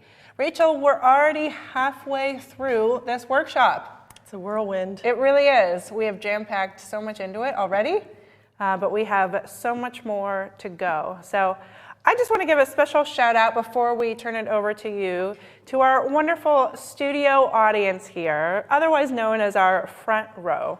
They have been such an incredible part of the in-person experience, but I also love, as we talked about this morning, that even after hours, they have gone out and collaborated, shot together, taken what they're learning and putting it immediately into action, which I think is really critical and key. So we love having you guys here out there. Come and have the Creative Live experience here in person. And that goes for both our San Francisco studios and us here in Seattle. So you can go to creativelive.com/front row and check out all of the upcoming workshops where there are opportunities for you to be with us here in person. So check that out. We love having new people. We love having repeating people. So check out those opportunities. But now, Rachel, over to you. This section is going to be all about retouching once again, yes? And we are going to, again, go through the long form and then till you guys all get it, and then switch over to showing, okay, I also do this with these certain actions. So let's see these beautiful ladies and the magic that you create with them. Awesome. Also known as the Queen of Skin, this one. All right, awesome. Take it away. Thank you. So I just wanted to talk a little bit about my Photoshop process and about actions. I don't want anyone to feel shortchanged or anything with me using my actions. So today I'm going to be doing it longhand. As far as, can we get the next screen? As far as retouching goes, like I said, it's client driven based on what my clients expect. They want to be polished. So this testimonial here says, my 50th birthday remains something truly special because of you, Rachel Stevens. You captured me on film, my inner self, sparkling in sequin, an icon of the 50s, dare I say it out loud, Marilyn. Thank you for making me feel so special and beautiful. So the post-processing in Photoshop is such an important part of it. Even back then, in the days of George Hurrell, in the old 40s portraiture, they retouched then too. They just did it directly on the negative using things like chalk and graphite powder. They would scrub the negative and retouch wrinkles and smooth the skin and take away stray hairs. So Photoshop just makes it quicker and brings the opportunity into your home for anybody to be able to use it. Now, as far as using actions go, some people feel like it's a cheat, but I wrote these actions for myself with no intention to sell them. I wrote them to speed up my process. So what get in the car means, I'm relating that to why walk when you can drive? Get in the car. It's quicker. It gets you there faster. That's all. That's the only purpose of actions. It does the same exact thing and it gets you there faster. There are things that, can be done in camera, but really the only people who care about getting everything in camera is the photographer. Clients don't care how you get there. They just care that you get there. So the way that my business runs, because I'm traveling, because I have a small kit, I don't have the opportunity to be able to have all this elaborate lighting. I don't have someone to hold the reflector exactly where I need it to be. I don't have someone to apply body makeup over like rosacea, these kind of things. We're keeping it very organic and very quick during my events. So when I'm using my actions, it does everything that I would do longhand quicker so that I have more time to be with my family, which is how we designed our life. Everything that we do, we want to do an amazing job. We want a life that is fulfilling for us, and we want to be able to be with our children. And that's the purpose that they serve for me. And as far as where I take the retouching, like I've been mentioning all day today, you can love yourself but not love everything about your body. So what I like to deliver for my clients is a polished image that takes away the imperfections that they don't want to see. They want to see a picture of themselves without those imperfections. Now, of course, you may have clients where that is kind of like grandiose, what they want you to do. Yes, so in those cases, you do want to be able to guide them so it still looks natural. But when you're looking at from where we start to where we go, it does seem like a lot. But really what I'm doing digitally is no different than what can be done with multiple lights, reflectors, body makeup. So it's just a different way to get you there. And that's all the clients care about is getting there. So I'm going to go ahead and drop everything. I'm going to go ahead and get into the retouch. Like I mentioned before, because I do use my actions, I don't know them longhand, so I do have my little notes here. So I'm going to be referring to that. Can I ask a quick question before you start, Rachel? One from Tough Toodle. Is there a specific workflow that you do use in Photoshop, like you crop, then work on skin, then liquefy, or do you just work as you see need? The way that if you guys remember yesterday when my actions were up, you saw like the F2, F3, F4. Those are the steps that I use.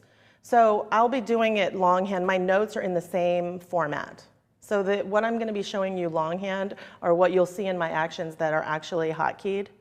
So each step, and I'll explain what they do. If there's something really distracting in the image, like a cord in the back or maybe like something's tucked funny underneath them or anything like that, I'll go ahead and I'll remove that stuff first, just so when I actually get to the polishing, those kind of things aren't distracting me.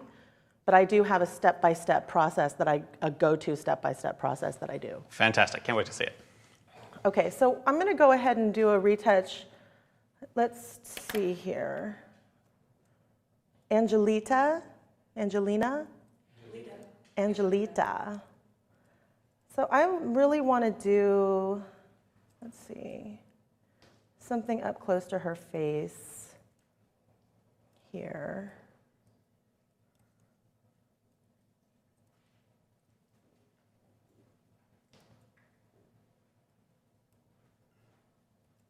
About that one? You guys like that one? We're looking at them small, so it's kind of... Oh, it's hard to see. That one. Or that one. I wish that the thumbnail stayed. You know what they look like in your camera? I wish it didn't change when you pulled it into RAW. I'm just going to go ahead and pick one then.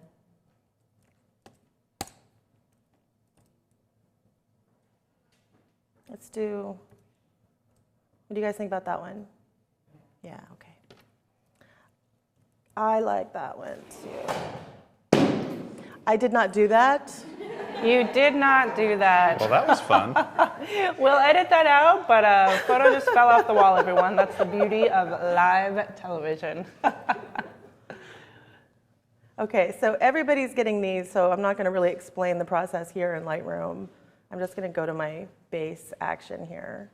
My preset.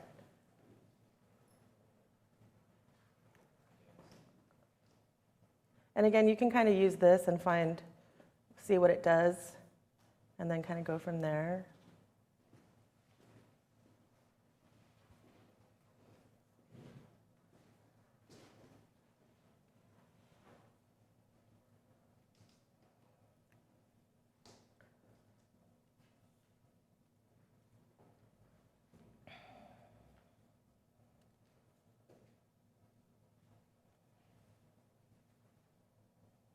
So if you guys are new to the party, I have a bit of a pinched nerve in my shoulder. So as we're going, since I'm going longhand, it's going to be long. It's going to take some time. So I may need to take a little break and stretch. So during those times, if I need to stretch, I'm happy to take questions. That's great. You let us know.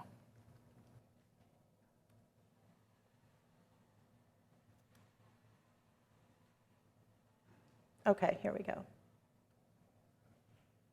So again, we're looking at the history. We're going to open history options and make sure these two are checked. So every time I save, it's going to take a snapshot for me. So I'm going to go ahead, and the first thing I'm going to do, I'm seeing a few things that are distracting to me, so I'm going to go ahead and take care of these. I'm going to make a duplicate layer, and I'm going to go to liquify.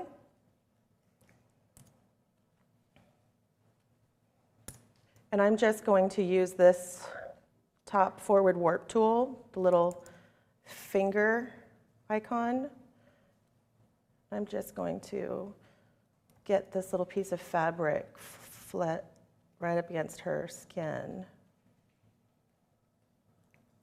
And it's okay to have a little bit coming out.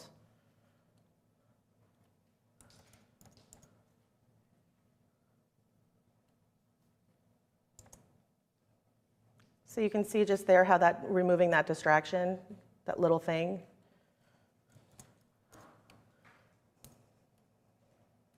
And just right here, I'm going to use the other technique to manipulate shape. Instead of using liquify this time, I'm going to use the lasso tool. So you grab your lasso tool, about 25 pixels. And here I'm just going to bring this in just a little bit. I'm going to copy it and paste it onto its own layer. I'm going to do transform and hit this little arch thing to make it the free transform. And I'm just going to tuck this in a little bit just to make it a cleaner line. Not necessarily to slim her, but just to make it a cleaner line.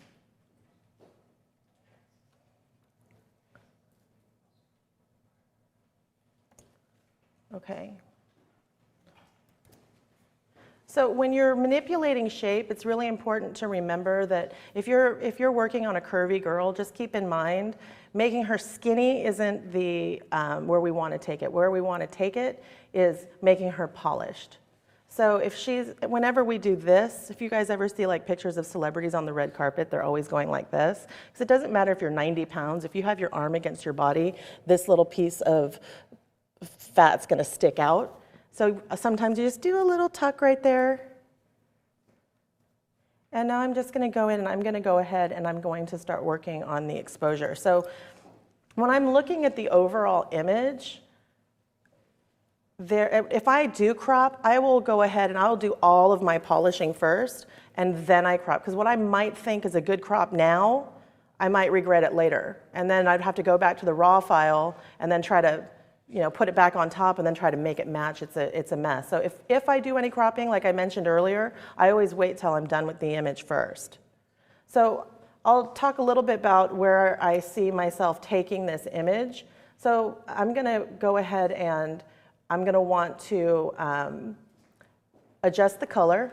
I'm gonna wanna manipulate the color. I'm gonna want to manipulate the exposure, and I'm gonna look at shadows. I don't want to flatten out the shadows too much when I'm adjusting exposure, so I'm going to mask out a lot. So I'm going to go ahead and duplicate the layer. Right now what I'm going to do is, it's called quick fix exposure.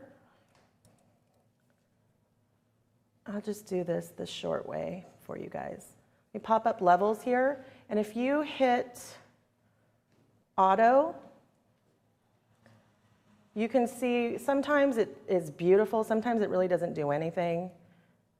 I'm kind of liking, I always check. I'm kind of liking what it does in some areas, but not so much on others. So I'm just gonna paint in the areas that I like what it's doing. So kind of like a fill light really is what I'm doing here.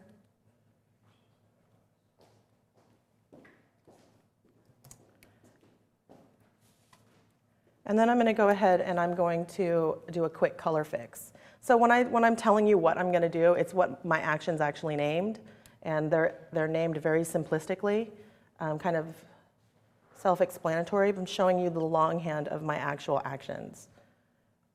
Not to sell them, but because this is what I do. This is my process. So we're going to do blur average. We're going to go ahead and invert that. And then we're going to put the blending mode onto color, and I'm going to bring that down to way, way down. So you can see it's really kind of like diffuses out the color. And here, because I shot it a little overexposed, you can see that there's hot spots here.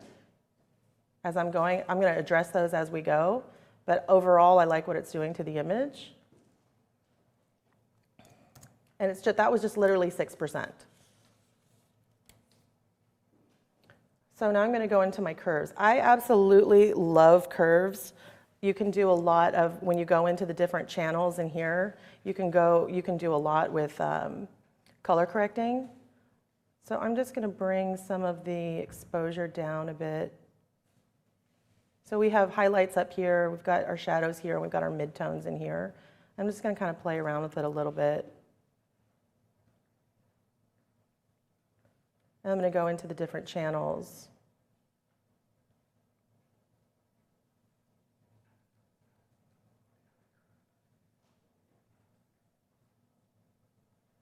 And just kind of play around and see where I'm liking.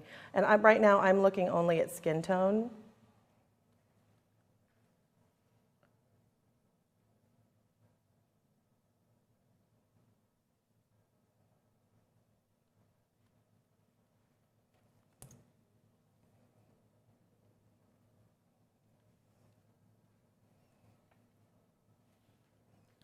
So on my screen, I'm seeing a little bit of a differentiation between color. How do you guys want me to address that? I believe it's to go with what's on your screen, because what we're seeing on this monitor is actually for the camera. Gotcha, okay. So people are seeing your screen at home. Okay, good, okay. Thank you for asking.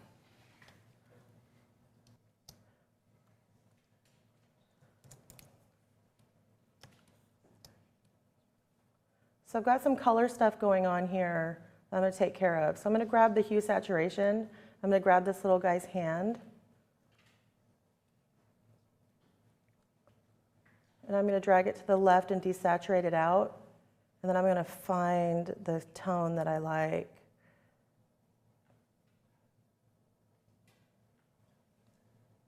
I'm just going to zoom out a little bit so I can match the skin.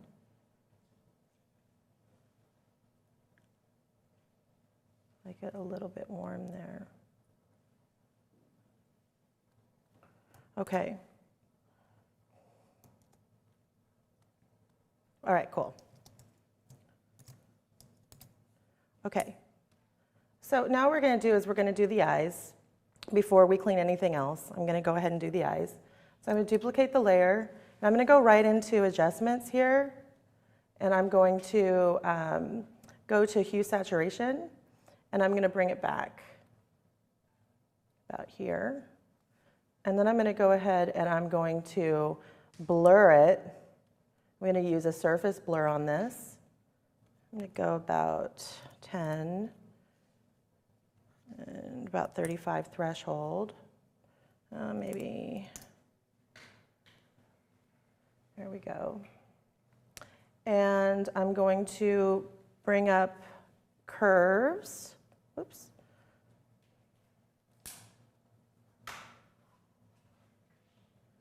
And I'm going to kind of pop the highlights just a little, bring it up the mid-tone a little bit. And I'm going to go into the red channel, and I'm going to pull back on it. And then I'm going to go ahead, I'm going to mask that out. I'm going to grab my brush, and I'm only going to go over the whites of the eyes.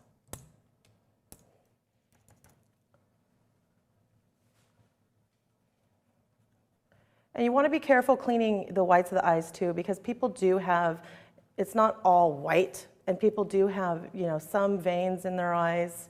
You don't want to, you want to soften them. You don't want to totally get rid of all that and make it all white, because then they look possessed.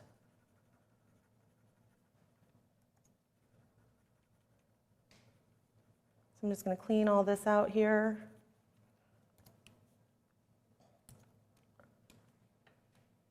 You guys see that?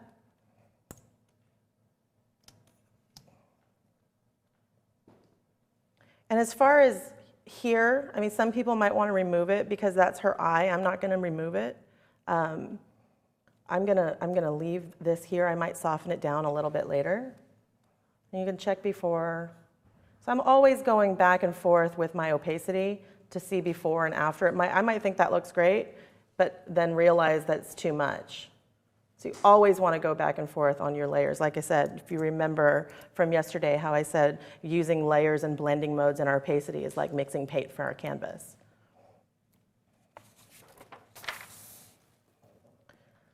So I'm going to just grab here the exposure adjustment layer, and I'm going to pop up the exposure. Oops. I'm going to do a black mask on that. I'm just going to hit the catch light. Really bring that out.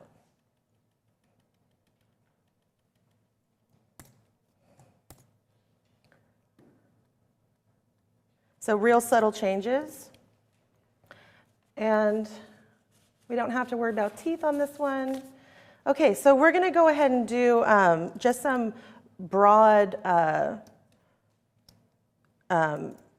manipulations on the skin using the patch tool, or just the big things that I think are distracting.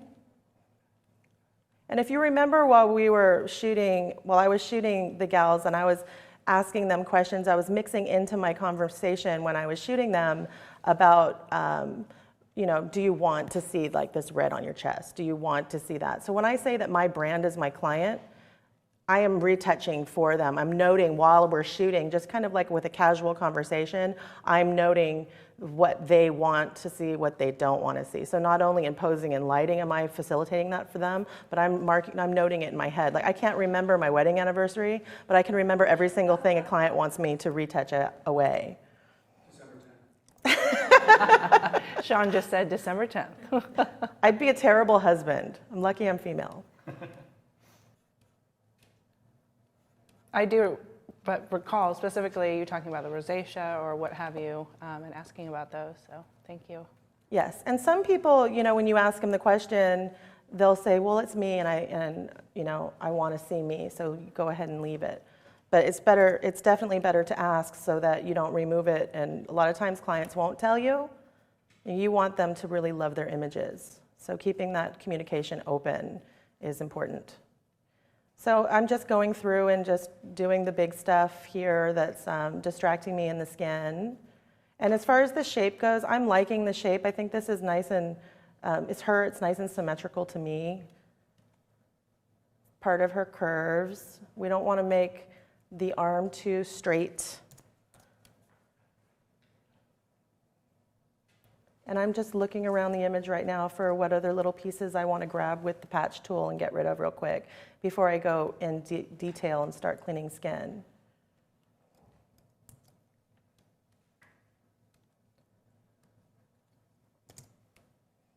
Okay, I think I'm going to go in here real quick and do a little right in here too. Just the stretch marks right in here. And again, when I'm using my patch tool, I'm not completely removing it because I know that I can come back, and when I'm cleaning the skin using frequency separation, I know that I can come back and fix that.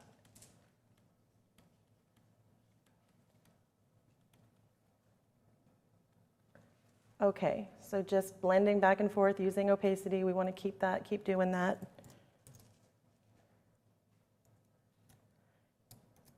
Okay, so I'm going to go ahead and show you guys longhand the frequency separation technique that I like to use. So I'm going to duplicate the layer twice, and I'm going to go ahead and name this one texture, and I'm going to name this one color.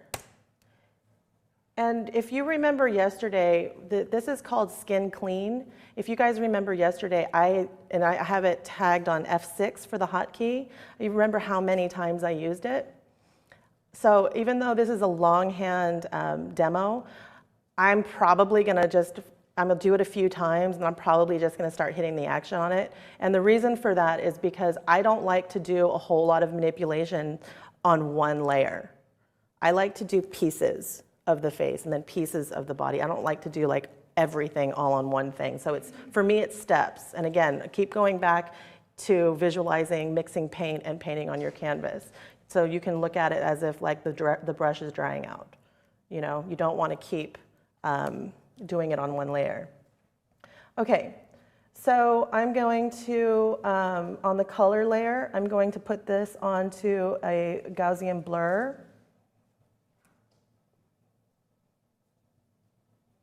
And I'm going to do 13 as my radius. And then I'm going to go ahead and I'm going to go to my texture, and I'm going to go up to image, and I'm going to do apply image, and I'm going to do color here under the layer, and then I'm going to do, let's see here.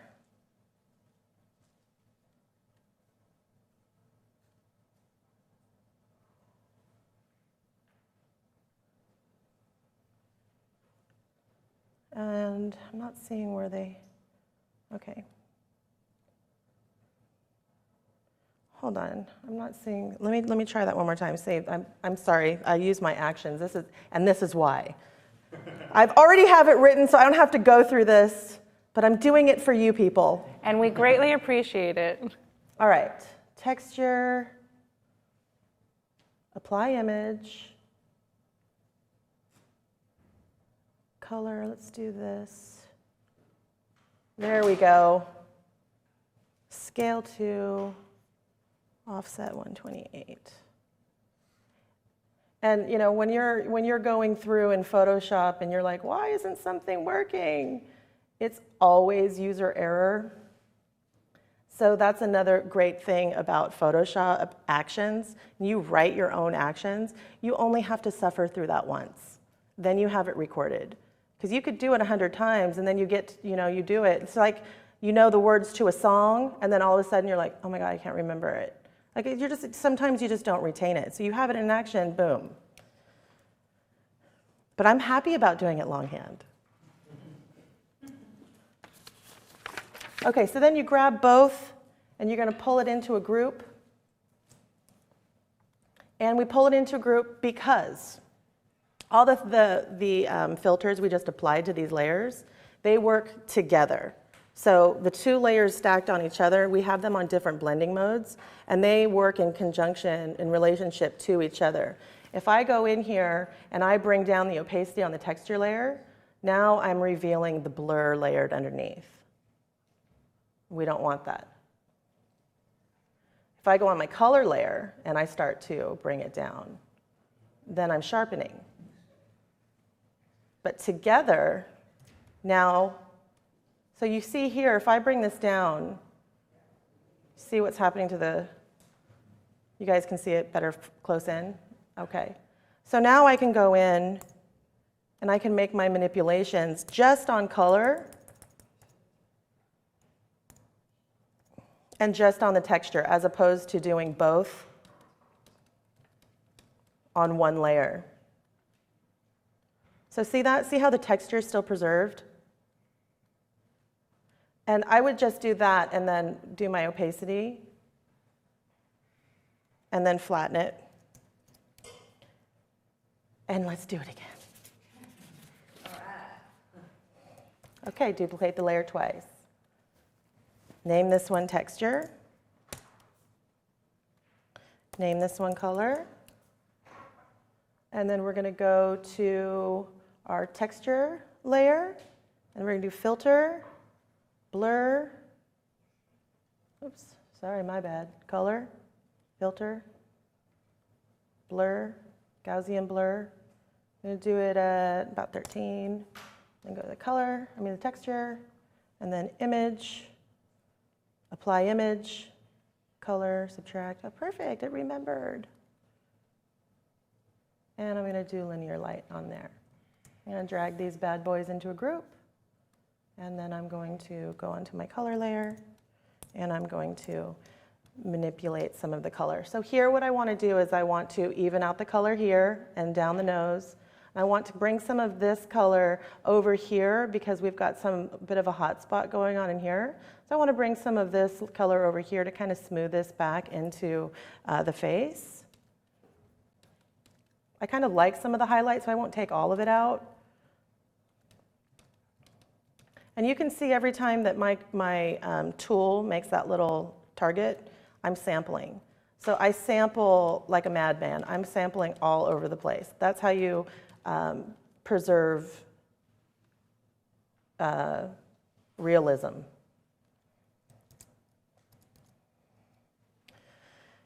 Do you want me to do it again one more time? Sure. Okay. Yay! Texture, color, color, filter, blur, Gaussian blur, texture layer, image, apply image, and we're going to do this to linear light, and we're going to grab them both and pull it into a group. Okay. So now, if you remember from yesterday, I grabbed my brush, and I'm going to go about 20%. And if I hit my Option or Alt key, I'm going to get this little dropper. So what I'm going to do is I'm going to pull some color from about here, and I'm just going to paint in over this hot spot to blend it down a little bit. So I'm just dealing with color right now. I'm not affecting any of the texture. And again, you want to sample a lot. I'm going to bring it down the nose.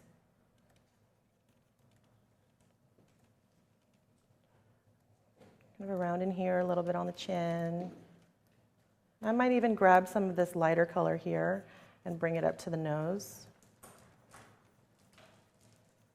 So this is where we're coming in and we're remembering the makeup artist and where she's contouring. So if you do that reverse thought process of, okay, well, we have got the contour down here, so that means this part's lighter. So she had some shadow coming in here, so what we want to do is we want to bring it up, but we don't want to totally brighten it because then it flattens that curvature in her face. And so that's another reason why I do a lot of I'll just do this little spot, and then I blend it, look at my opacity, and then I flatten, because it helps you also keep yourself in check, that you don't go too far. I'm just going to see the area that I want to go to, probably about right there.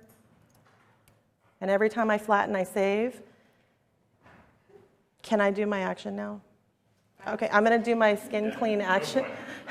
Yes. Which,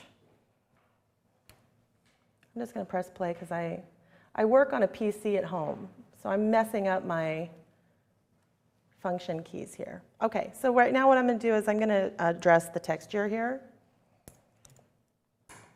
Sometimes you can play around on the texture layer and you can do a harder brush. So I just brought my brush up to make a harder brush. But I always use a soft brush when I'm doing color. So I'm just going to keep making my brush smaller and larger as we go, as I sample. Because I don't want to smooth out all the texture. I just kind of want to smooth out the distracting texture that I'm finding. And we kind of have a lot going on here, so I'm just going to do little areas. So you see the difference there? So we still do have the texture, and we still do have like the color right there, but it's not so dominant in the image. We just want to downplay it a bit. So I'm going to go ahead and run this again. And now I'm going to work on my color layer.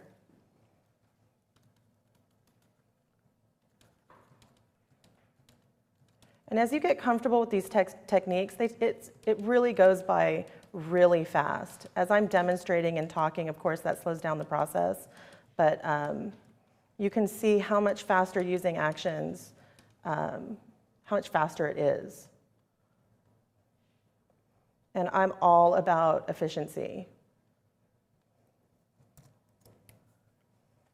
I don't want to sit here and do it all longhand while, my kids are moping in the back because they want to go to the park. I want to be able to take them to the park.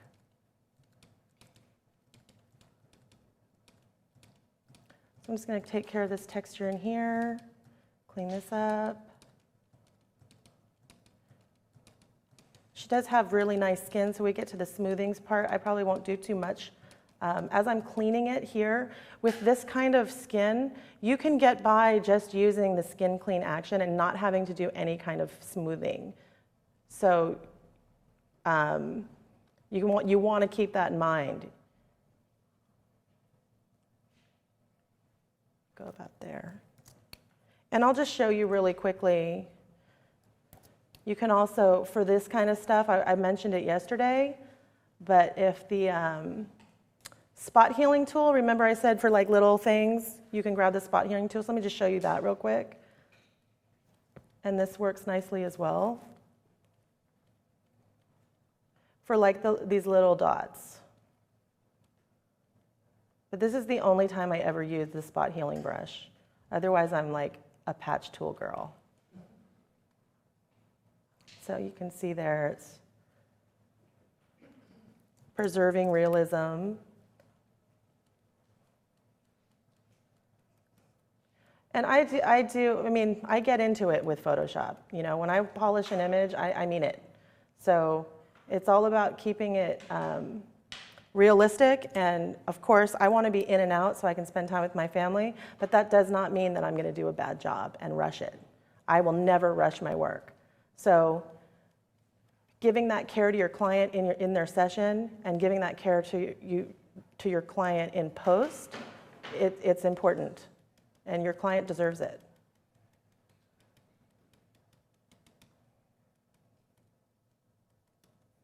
Okay, so I'm good right there. So what I'm going to do is I'm just going to take this back just a little bit so we can see where we started.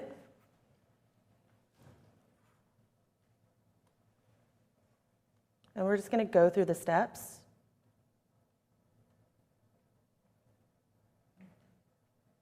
So you see how subtle that is? So even though when you go from here to here, you're like, whoa. And then when we get to the end of the image, you'll be like, whoa, that's a lot. But as you see through the steps, We're not changing her. We're not changing who she is. You know, this is just all about polishing. This is the same thing that foundation does, concealer. We're just lucky enough to be in a profession where we get to give this magic to them digitally. Okay, so I'm going to go ahead and just pull back here, and I'm going to go ahead and, is it okay if I use the skin clean action from, or do you guys want to see it longhand again? I love Nina Campbell says, I've been trying and watching videos on frequency separation for weeks, never can get it to work. Thanks for sharing the basics. I think it might just work for me next time. Nice. So I think we're good to go. Sweet, okay, good. Go ahead. Thank you. And Angie says, I totally understand why she made actions for what she does. This is a very labor-intensive Thank process. you. And that's what it's about. But good to have the info for you. Yes, because I might get cranky if I have to keep doing it longhand. Just the new ones. Okay, cool. Okay, so this was kind of making a harsh line, and the reason for that is because I have my clone stamp tool, but it's right now, I didn't change it back to a soft brush. So remember I said on color, I always keep my brush on soft. I still had it on a hard brush from my texture layer. So like I said, it's always user error when it's not working the way you want it. So just one of my favorite sayings is KISS, keep it simple, stupid. So if something's not working, is it plugged in? Always check for the basic thing first.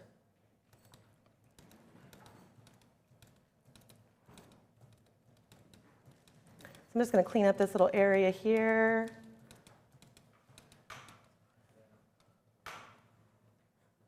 So this is the actual technique that's used for high-end pro beauty retouching. And like I said yesterday, this, you know, there's artists that I love their work, and I look at an image and I'm like, oh my goodness, how'd they do that? And then you know, well, that took me 4.5 hours on a portrait of a face, which is admirable, absolutely. But I don't have 4 hours to spend on an image.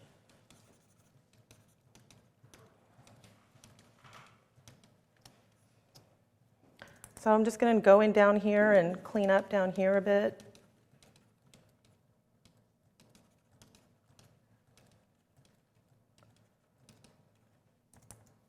Cleaning, still cleaning.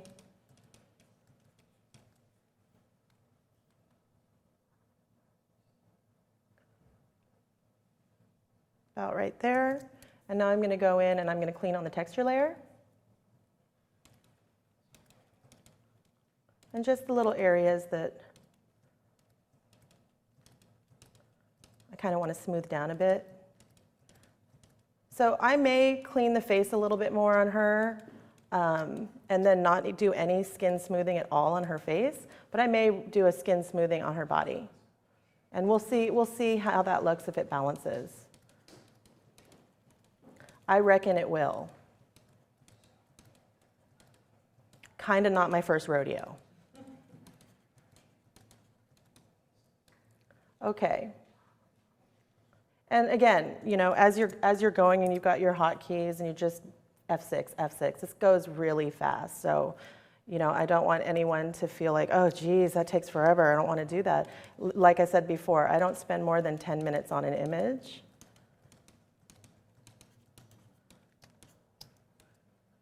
Oops.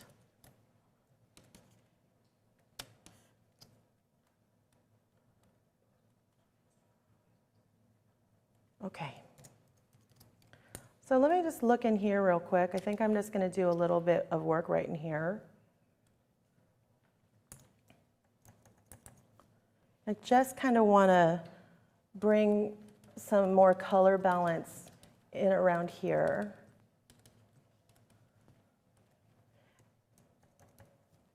And just around the lips.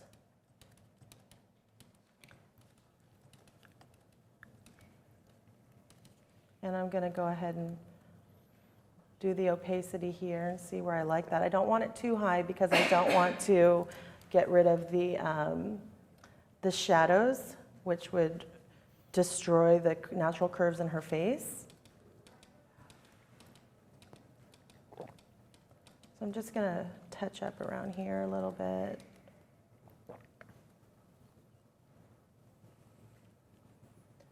in here. Kind of hard to see every time I sample, that thing comes up. Okay, it's just around the chin area. Right around here under the lip. And I'm just going to check the opacity here. So you can see it's super subtle. I'm going to keep this on the high end. And then I'm just going to go ahead and I'm going to grab my spot healing tool again and just work over here a little bit.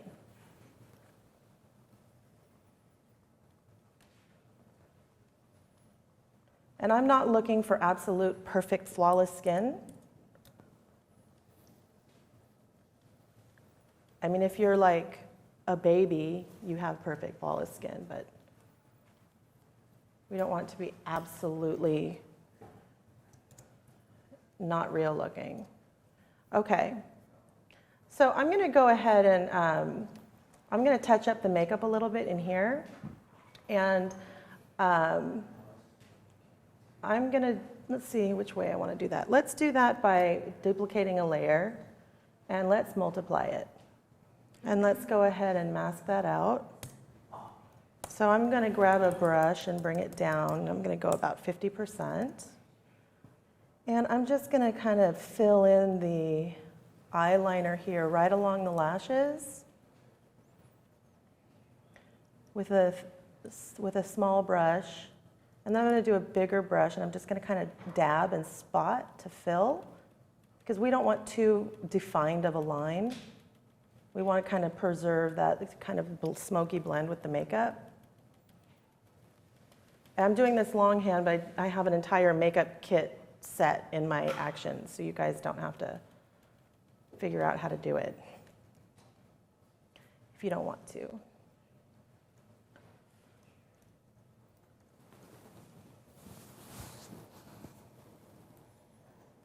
I'm just stretching a little, like a one-armed chicken. Because now I'm into it, I don't want to stop, but we will stop for questions in a little bit. So just filling that in, and then I'm going to do a bigger brush, and again, dab.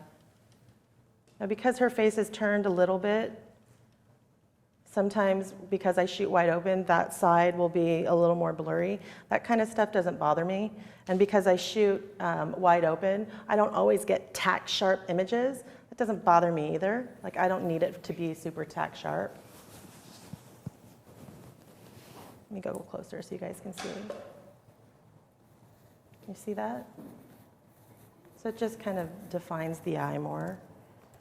And then I'm going to go in here, just a few little things that I'm going to take care of with my handy dandy patch tool. So when you're patching an area that has an edge, like an eyebrow or maybe like the side of a face, you want to grab above and below that edge and sample over. Otherwise, it's going to just be a blurry mess. I'm just going to clean that little guy right there.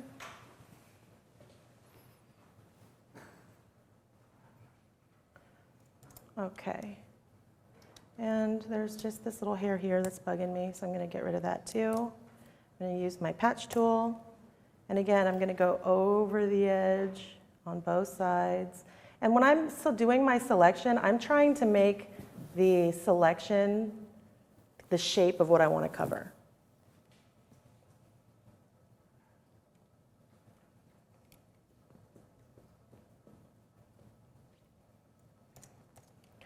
I'm just going to go in here. And as far as like stray hair goes, unless it's like really crazy, like a real big twang hanging out, I don't feel the need with, to make it like perfect and get all the straight edges like you see in like Glamour magazine. Like, I don't look like that I always see a little bit of hair, To me, it just looks a little weird. I mean, I can appreciate it artistically for when people do those really incredible retouched beauty portraits, but for boudoir, I don't do that. Okay, so now we're going to go ahead and we're going to smooth the skin a little bit. I'm just going to manipulate this just a little bit down here. And You have to be careful because when you have patterns in like the lingerie, that can start to be difficult when you start to manipulate. So you want to be really careful. So let's play around just a little bit and see how it looks if we pull from this side and over. This might totally suck, but we'll see what happens.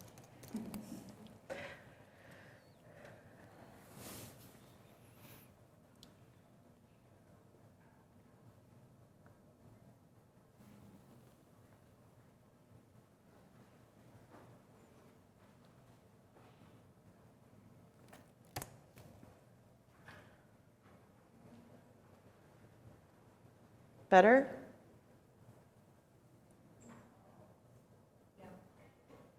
To me, that doesn't look like it's not real. I mean, I know that the bend of her arm is right here, but this right here is distracting me. And because I'm limited in terms of what I can do to manipulate this, I'm just going to do this. It still doesn't really change the shape of her arm. It just makes the lines more fluid. So now that my eye, what I want when someone looks at a portrait, I want their eyes to go right to the eyes in the image. I want the eyes to catch them, and then the eyes to trail down the rest of the body. I don't want there to be eyes and then this over here. So that's why it's so important to remove distraction in an image. Okay, so as far as the skin goes here, we're going to go ahead. I'm just going to patch tool that little bugger. And we're going to go ahead and we're going to smooth skin. So I'm going to show you how I do that. Let's get rid of this little eye hook too. That's bugging me. Okay. I think I need to do a little stretch. Does anyone have any questions? That sounds great. I would say go ahead and stretch all you need. We do have a question from John Cornicello in Sure. the studio. I notice you're using an export instead of edit-in. Is that because you're going to a different size PSD? You mean when I export out from Lightroom? Yeah. I'm going from RAW to PSD. Right, but you're doing an export instead of just edit-in from Lightroom. Oh, I see what you mean. Yeah. I keep all my files, my raw files, just in their folder. So when I'm done doing my adjustments, because I like to kind of take it to one place where I kind of flatten things out a little bit, when you're working in your raw file and getting that contrast and playing with blacks and stuff inside Lightroom or Camera Raw, then you're also, the more you have contrast or blacks in your image, the more, like, especially if someone has light brown eyes or blue eyes, you're toning down those colors. So we want to kind of keep the colors. When you keep those kind of tones flat, then you preserve the color. So then I know that I can take care of my contrast and adding more dark in Photoshop, but I can still just kind of mask away and keep that original color. That's personally how I like to do it. And then if anything happens, let's say, for example, the client sees the image and she just really wanted all the rosacea there. Then all I have to do is go to my raw file, pull it, lay it over, and then blend it in. Just a quick question for you, Rachel. From Red's Smile, is there a different process when you're turning a photo into black and white? From sort of the process that you go through of those. Well, of course, FDs. I'll polish it all the way to the end in color. And then? Well, clients, when they see their images, they see everything in color and black and white. Great. But when I have just like a kind of go-to basic default black and white action that I use. But when they choose the black and white, like you guys can see the black and whites on the wall, I like to make it a little bit more intense and bold and striking. Okay. So I do have, when a client orders a black and white image, I do kind of have a few different techniques that I'm happy to show you guys. Cool. Once we get to the end of the image. Great. But Just remind me, because I'm sure I'll forget. Okay. Color first and then black and white. Yeah. Process. Okay. And with this image, Hey Jude was noticing that the necklace is a little bit off center. Does that bother you at all? And if so, would you fix that or just use a different image entirely?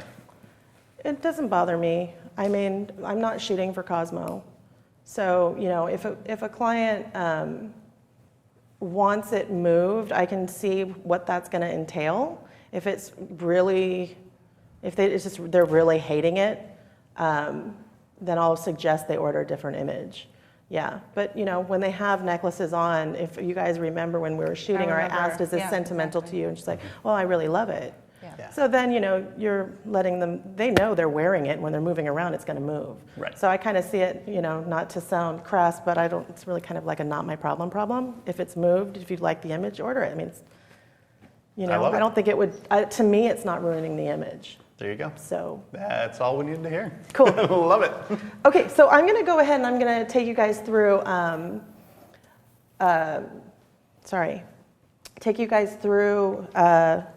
softening skin. So I'm going to duplicate the layer and I'm going to go straight to, I'm going to go straight here to vivid light. And then I'm going to invert this guy. And I'm going to convert this to a smart object. And I'm going to go to filter. And I'm going to go to high pass. And I'm going to do, let's see, for this image. So I'm looking at just her skin. I'm looking in here where I want to smooth. And you can, you know, obviously take it where you want. But what I'm keeping note of, what I'm looking at is I'm not looking in here, I'm looking at edges.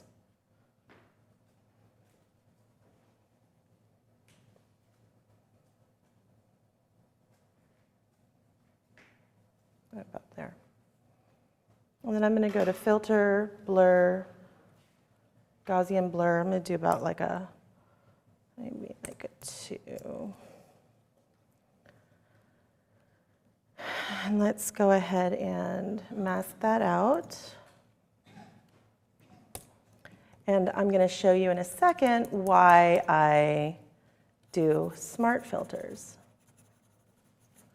So I'm just going to go ahead and start to smooth away the skin in here. And you can tell that I'm being careful, kind of going close to the edges, but kind of avoiding the edges a little bit.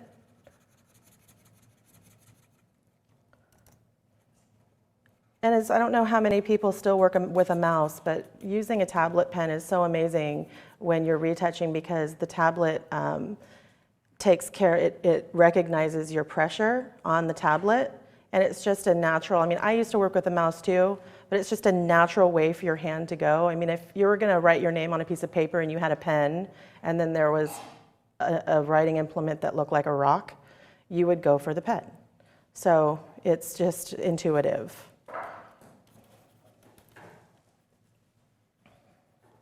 So I'm just going to clean around, clean, clean, clean. And I'm just going over edges because I don't want to get the edges.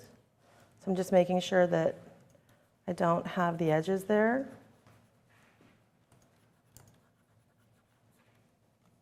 And then I'm going to do the opacity. So I don't need it to be perfectly smooth. We want to see some texture. So I'm going to go there at about 48%. And let me show you again really quickly. If you just, let's say you just want to do one spot. So if you do duplicate the layer, we're going to do vivid light. I'm going to convert to smart object, filter, high pass. And let's go like way up there. Let's go about here and see. Let's go there. Let's do a Gaussian blur.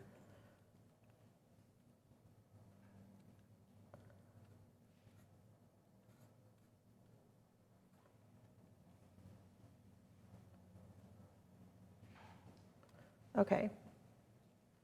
So when you have smart filters, if something happens, you can go ahead and open these up, and then you can adjust it as you go rather than going, oh, I have to flatten and do it all over again.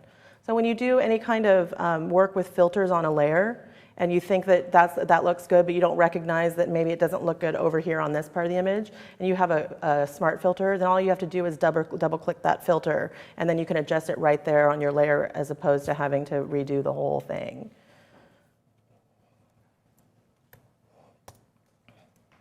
And again, so when you go back and forth over images, we're blending.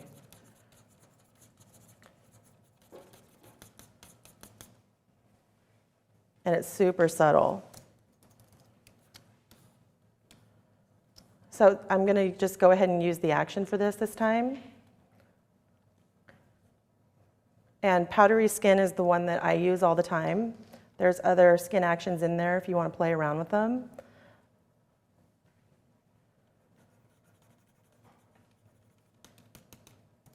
So I'm not doing the whole thing. I'm not doing it uniform. I'm just basically spot smoothing.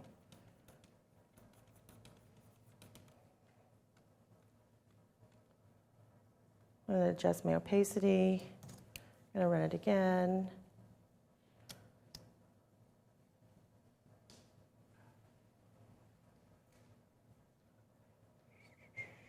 There we go. I'm going to go down here. So again, remember, I work on one little area, then I flatten, then I go to another little area, then I flatten. Like we all have our techniques. That one's mine. And I may just go into the face a little bit and just do a little bit of spot smoothing in the face. But I'm really liking what I'm seeing here as is.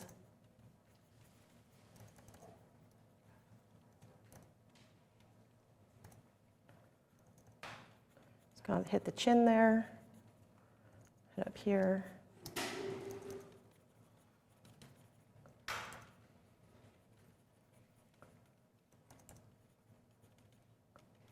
Okay.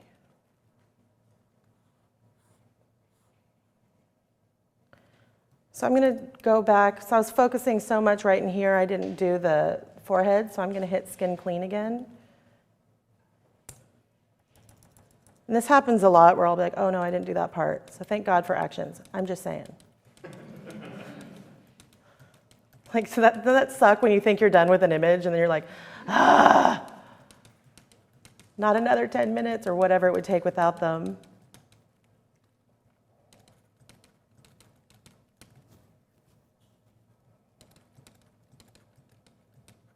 Just going to clean up the texture up here a little bit.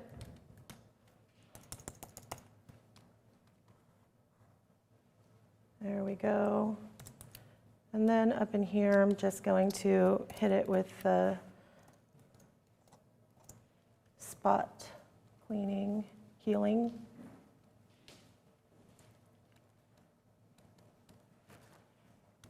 A few little areas in here.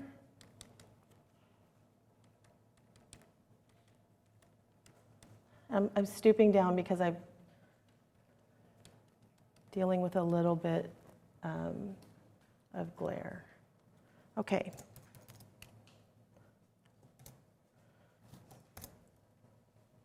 So I'm going to address this area right in here.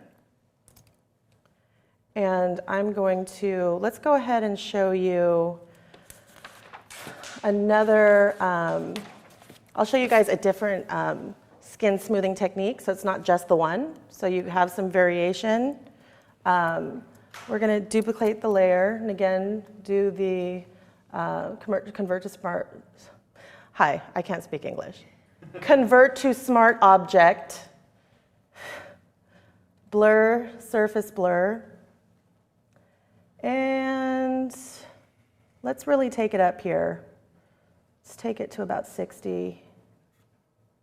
Let's try. Now let's go up higher.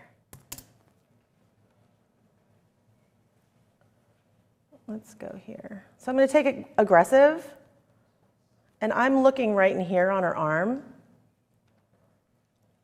And I'm going to throw some noise over it.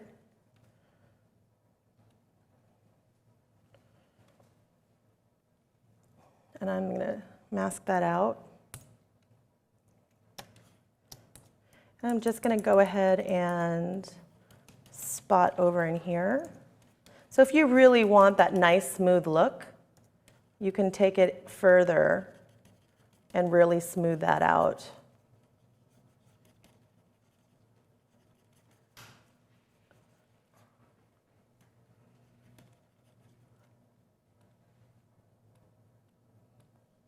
Can you guys see that difference? Do you want me to go closer?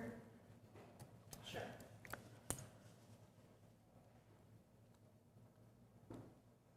So it's still a subtle, subtle. I mean, we're not making her look like a cartoon. So the technique is still for subtlety. And this, you can do the same thing in here. So when we have these edges here, I'll show you. Typically what I do with it is I get the skin around it as soft as I want it to be, and then I'm going to show you a quick hack of how you can bring that in around edges without having to want to like shoot yourself because it doesn't work around edges. It keeps doing that. So I'm going to get around there. So you know how you're going through and you're like, okay, that looks great. Okay, now I have to go in here and let's clean that up a little bit. But then it's bringing some of the imperfection that you wanted to remove back. And you're like, oh, nuts, now I have to do it again. I'll show you something really quick.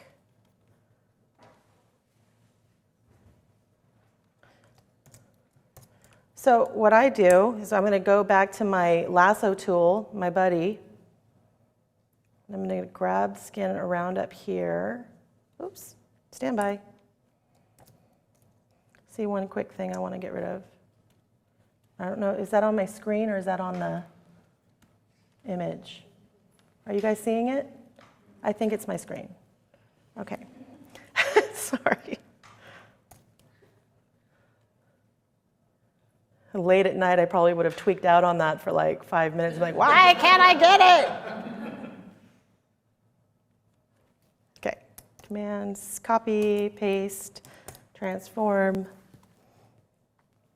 And then we're just going to tease that down a little.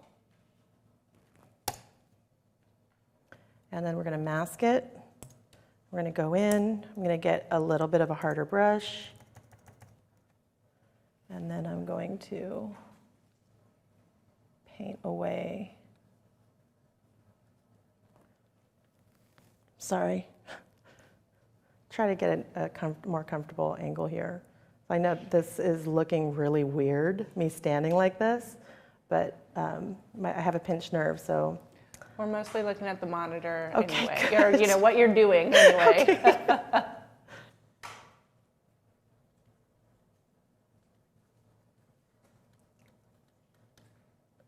So we're just going to bring that back here.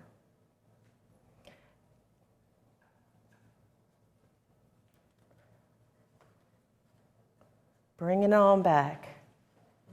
Bring it around town. Have kids. If anybody else has kids, you'll know that. You'll recognize that from SpongeBob.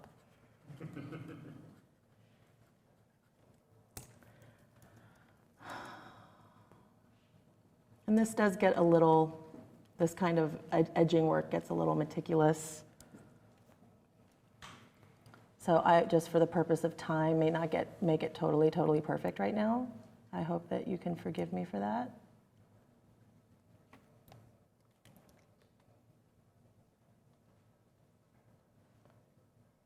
So you see now how it's all right here. Now those imperfections are gone. We're going to check the opacity. And I'm going to keep that about, I think what I want to do is I want to go ahead and duplicate that. And I'm going to keep this one right there. And I'm going to merge that down. And then this one, I'm going to, oops, my bad. Get rid of that because I've already done that. And I'm going to address this area over here because I wanted a little bit more over here. Oops.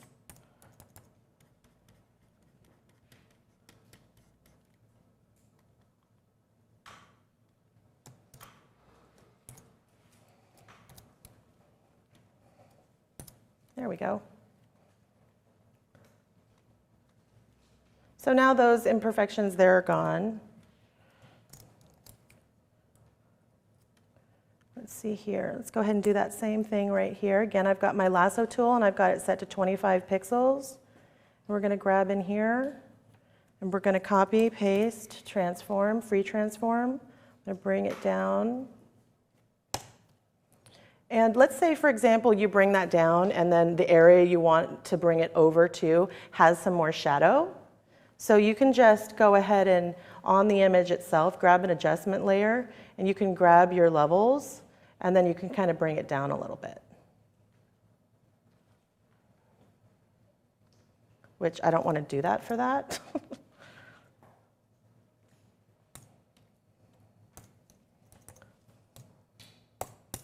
So I'm just going to go ahead and I'm going to just, oops, I want a softer brush here. Now I'm going to go ahead and just bring this in here, just a little bit, and just kind of go over right here a little more, make it smaller, get in towards the edge a little bit more, and I'm happy there. Okay, so now I'm looking at the image here. I'm really liking the skin. I'm liking where it is. Now I'm going to look at exposure again.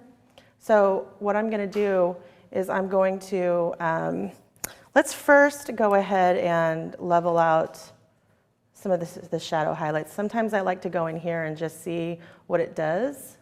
Kind of play around in here a little bit.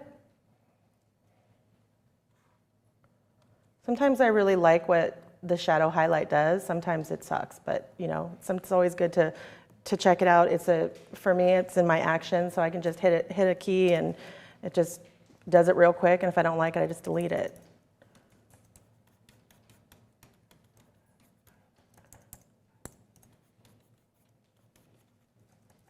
Kind of liked what it was doing around here.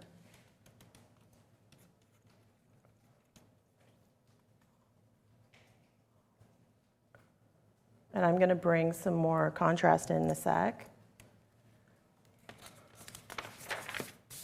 Okay, so here I'm going to go ahead and I'm going to bring down some of the exposure. So I'm going to do that in curves for this one.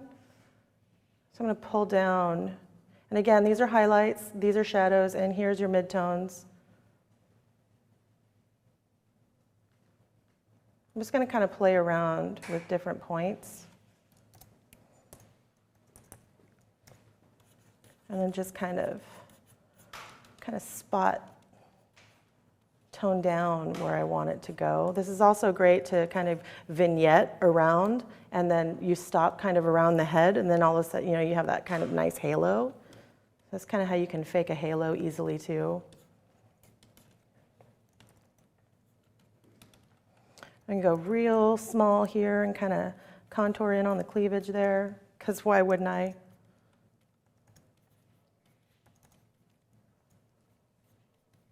And then remember what I talked about with makeup. This is where we can go in and start to contour.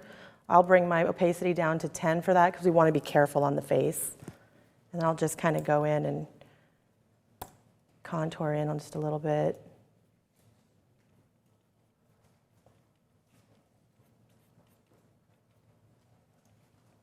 Maybe kind of dab here, the lips a little, under the jaw.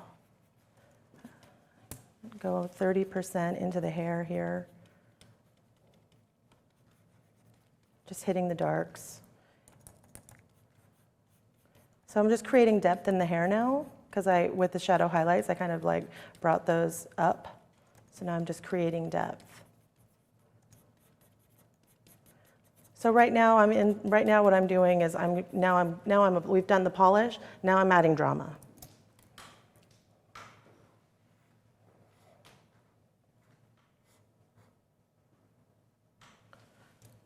So I'm going to grab my levels here. I'm just going to bring this guy down a little bit because I really do kind of want to diffuse this light here.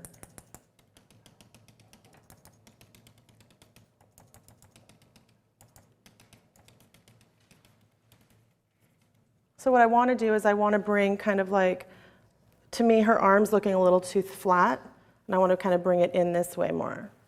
So I'm doing that by adding shadow to, more shadow, more darkness to the edges and avoiding the middle.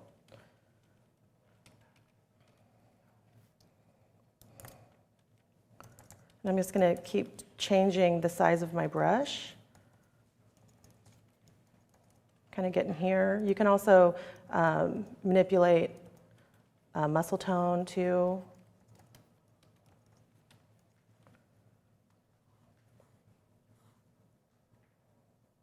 So you guys see that difference there? So it's kind of like, here's before, and let me show you after. Now her face stands out more. Okay.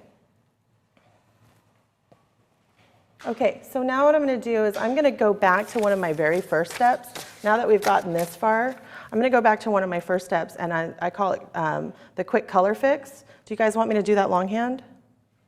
Can I use an action? Where are we on time?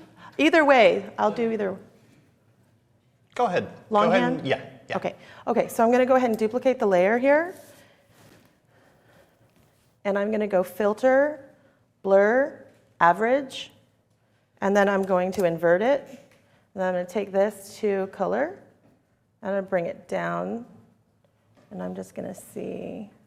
It desaturates, which I do like, but I may not want it everywhere. I may just want it on her skin.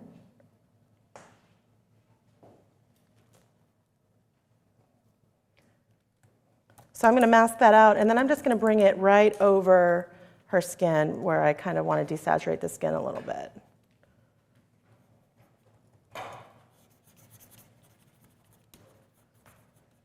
And this is a really good technique too when you're dealing with like rosacea or farmer tan. You know, you can keep hitting this. Yeah, I like that. Okay, so I'm going to go ahead and I'm going to pop some of this purple. I want to bring that purple back out. So I'm going to see really quickly if I duplicate the layer and I put it on screen, I'm going to see what that does. And I'm going to just kind of toggle through these real quick just to kind of see what these blending modes do.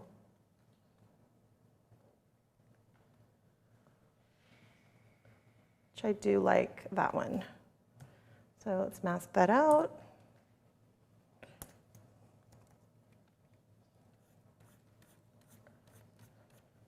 And this one is, I usually just do my hair highlights pop action, but that's how easy it is to bring that forward.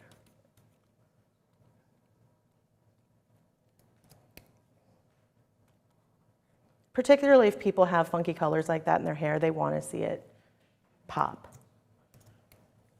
Okay, so now I'm going to do what I call give me depth. And it kind of, remember when I talked about that action? It's like giving the image a hug.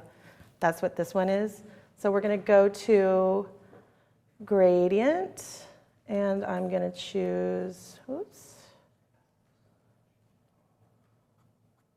Whoa.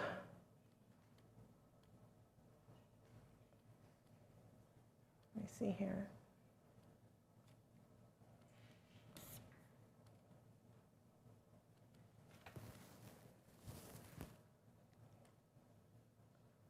Let's do.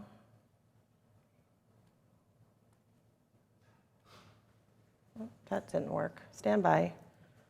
My gradient, I have forgotten what gradient I use. I might have to go actions, guys. Let me try this one. This might be it. Nope. I'm sorry. This is, see, I don't do it longhand anymore because I'm smart.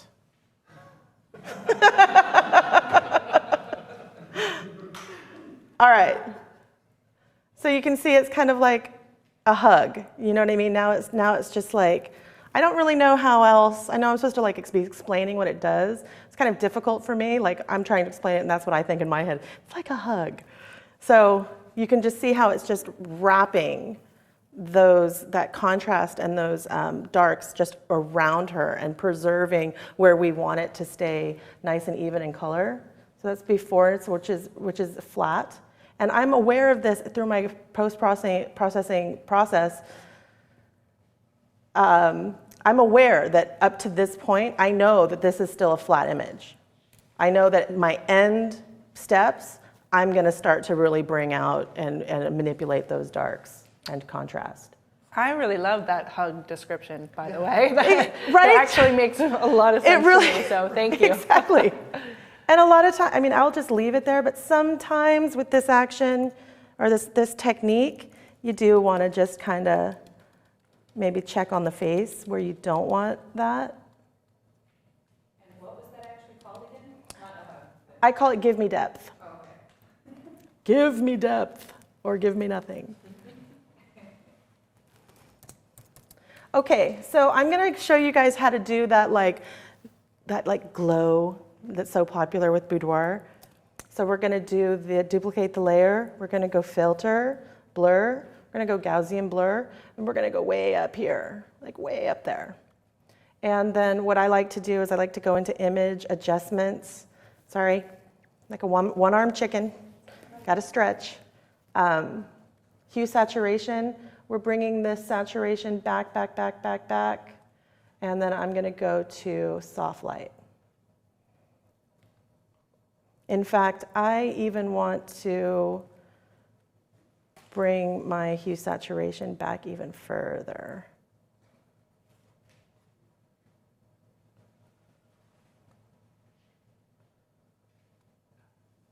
So see that? It's like a nice glow. And if you wanted to, you could even go in here and you can play around with your curves if you want. I do have another action called Glamour Glow, which does the opposite, where it screens it. But if you want to just do kind of both on one step, with this technique, you can just go into your curves and pull up the highlights, and that'll kind of make it, give you both of best worlds in one step. So there's before.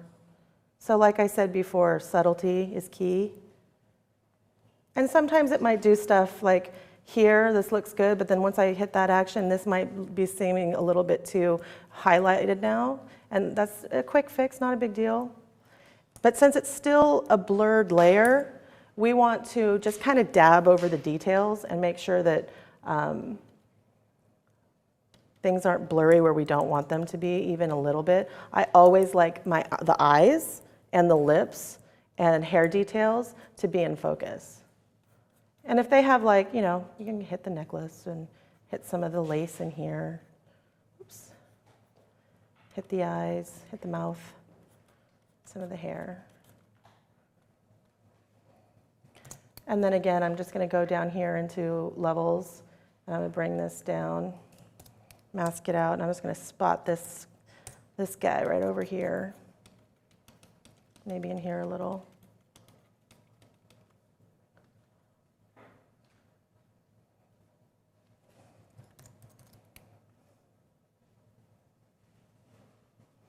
Okay, now I'm going to go ahead and sharpen. So I told you guys yesterday about the techniques. The two key ones was the frequency separation, and then the other one was the sharpening through channels. So I'm going to demonstrate that for you right now. So we're going to go ahead and duplicate the layer, and I'm going to go ahead and I'm going to convert it to a smart object just in case later I want to tone anything down or make it more, add some. I'm going to go to image mode, and I'm going to go to lab color, and I'm going to not rasterize, and I'm going to not flatten. And then I'm going to pop up my channels window here, and I'm going to grab my lightness channel, and I'm going to do filter, sharpen, unsharp mask. And let's go here about 50, and we'll do about a 5 on the radius. Okay, and I'm going to get rid of this guy. I'm going to go back to image mode, RGB color, and I'm going to not rasterize, and I'm going to not flatten.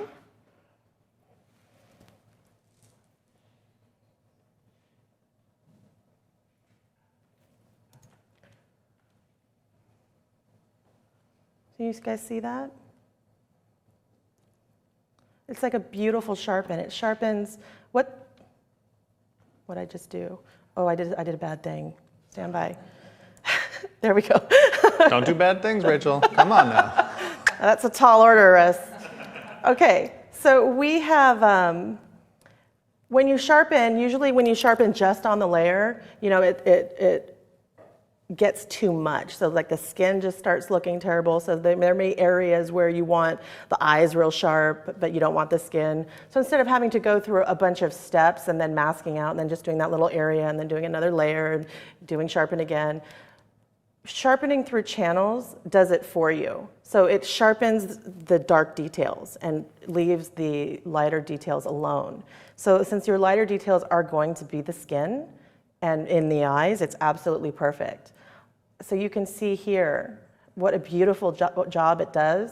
And you can tell here that it does touch the skin a bit, but I really love what it does because it doesn't get all the pixels. You know, it's going through and it's kind of like a blend. So you're getting some of the texture sharpened, and that just makes the image provides more realness. But what I do like to do for my action for this, which is called Sharp Love, it's already set with a mask. So I'll just kind of go in and I'll just start to paint away over the areas where I don't want that sharpened. I never ever want the whites of my eyes sharpened or their eyes sharpened. And kind of like around the lips.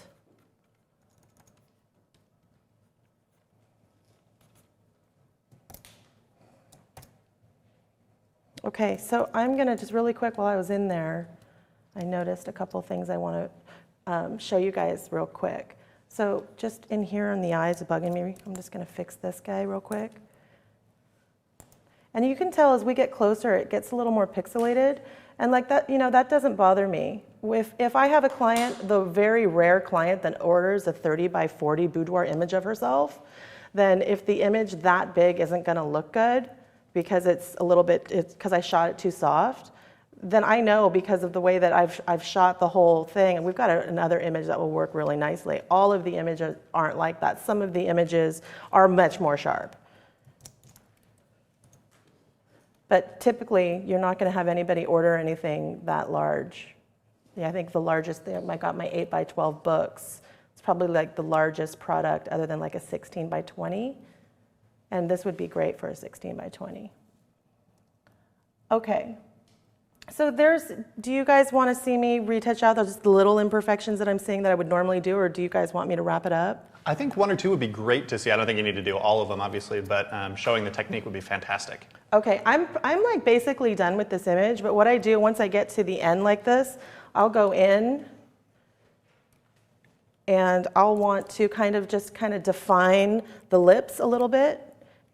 Especially if you have a client that has like red lips, red lipstick bleeds out really easily. So this is how I address that really quickly. I'll grab my clone stamp tool and I'll give a little bit of a hard brush there, and I'll just kind of start dabbing around the lips.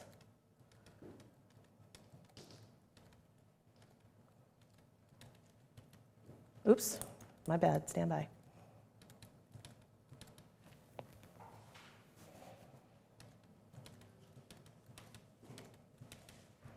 And I don't want to remove it all because she has this beautiful curve in her top lip. So there will be some shadow, but I want to clean it up.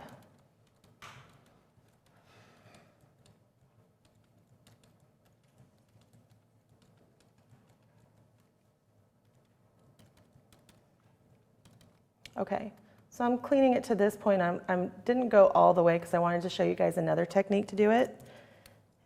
Again, our friend the lasso tool.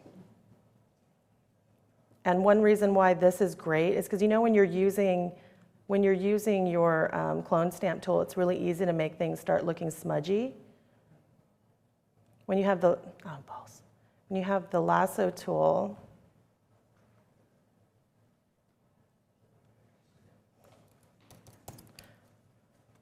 you can just pull texture right in from above, from around.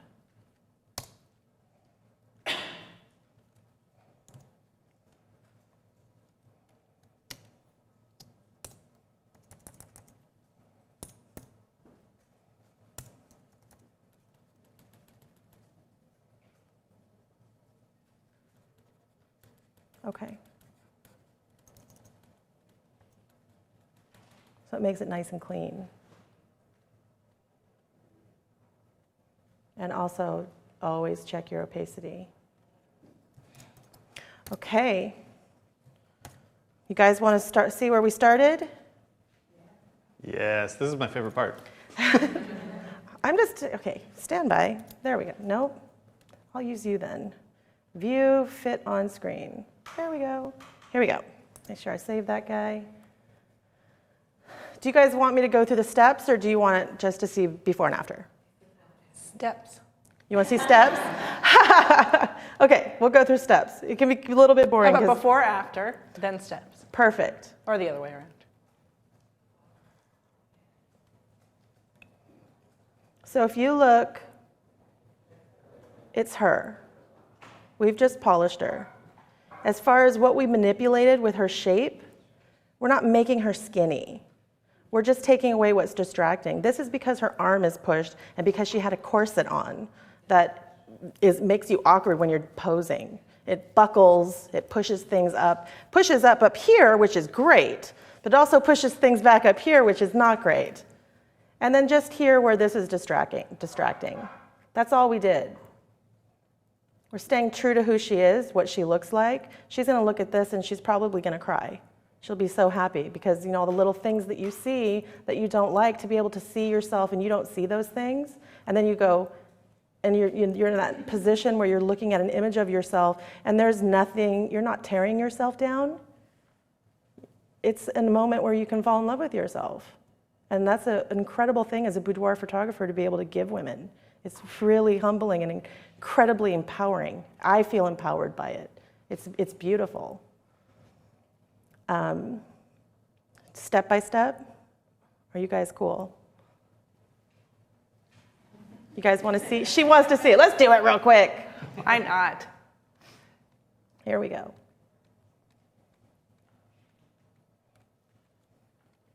And as you can see, as I'm going through the steps, some of you may be going, nothing's happening. But something's happening. We're just doing little subtle things through the whole image.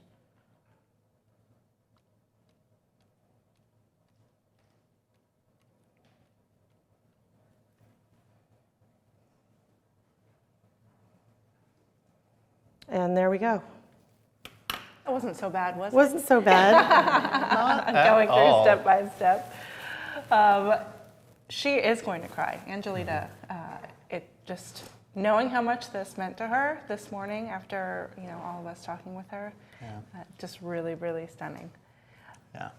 I'm not sure if we should go to break now, or you mentioned for us to remind you about the black and white. The black and white, yes. So I'm going to go with that. You know, I might have to run the action first. That's fine. Because I don't remember how to do it. I mean, I know how to do it, but I'm my go-to one.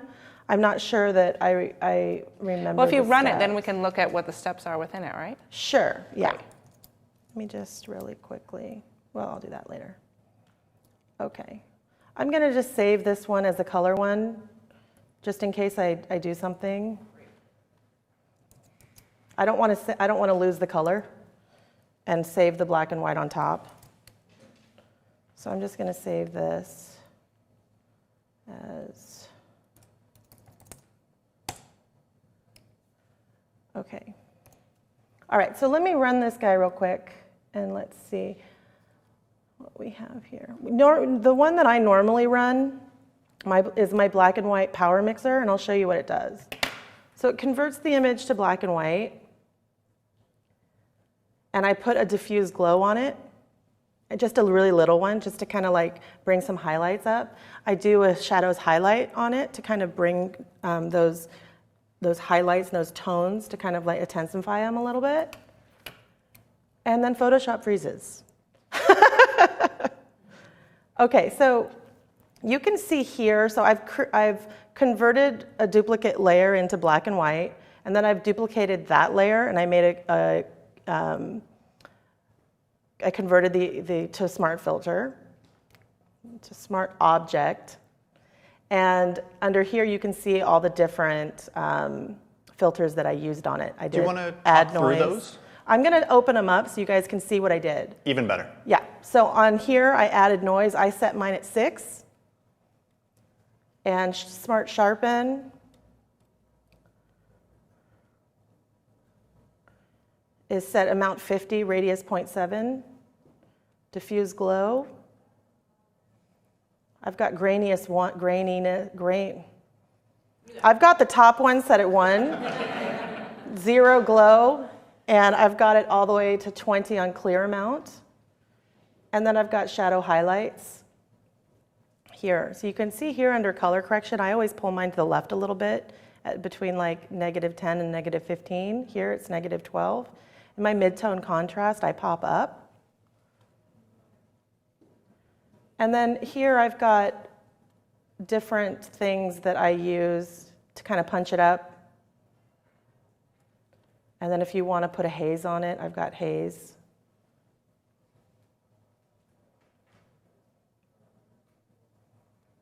I've got a matte. I mean, these are just, I love mattes. I might just keep that up there. And then I have tints and toners that I like to play with. My favorite one is the silver emulsion.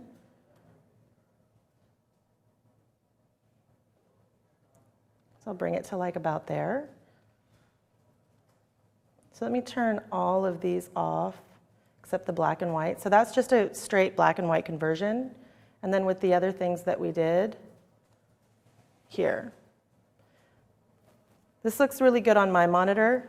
So a lot of times with the way that I convert black and whites, I don't know if this is for everybody, what I find is when I convert it into black and white, then some of the imperfections in the skin come back. So I have to deal with that. So let me show you how I do that. Let me go ahead really quickly and save this as black and white.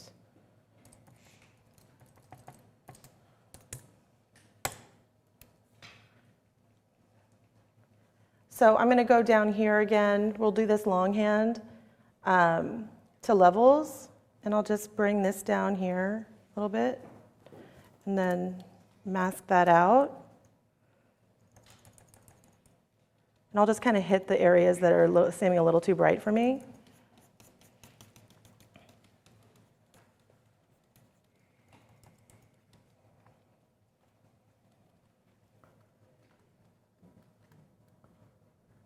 But I don't want to bring it down too much. Some images look cool when you kind of bring that down and kind of make it a little more muddy looking. But not today. Can I do as an action for the skin? Go for it. I like that you keep asking us as if we're the principal over here. Well, I'm here to show people how I do what I do, and I rely so heavily on actions that I don't want anyone to feel shortchanged. I really want everyone to learn. So, well, thank you. We appreciate that. People are loving this. I'm going to go ahead and I'm going to do this one, the Skin Spot Smoother.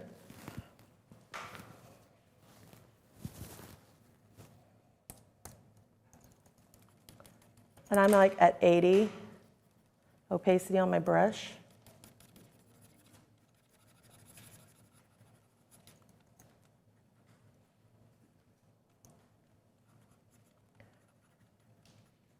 Just going to go around. And really, I think what does this the most is the shadow highlights filter. But for me, it's a fair trade-off because I really love what it does for the image. So having to go back and smooth the skin for me is really not that big of a deal.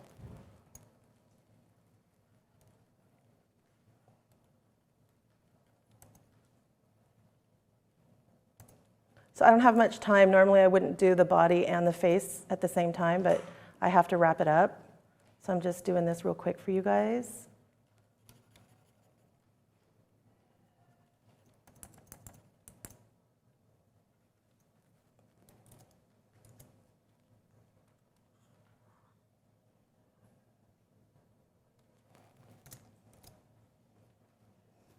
And there you go. Fantastic. What do you guys think over in our studio audience? Oh, Yeah, great. let's Go hear a for it. question. Well, when you're working on a session and you're editing the pictures, do you try and keep with consistency, or do you try and keep this? Do you keep the color tone in the color version? And I know you've got various tones that you can have in your black and whites. Do you keep the same consistency throughout their session, or do you just kind of go by the look and feel of each individual image?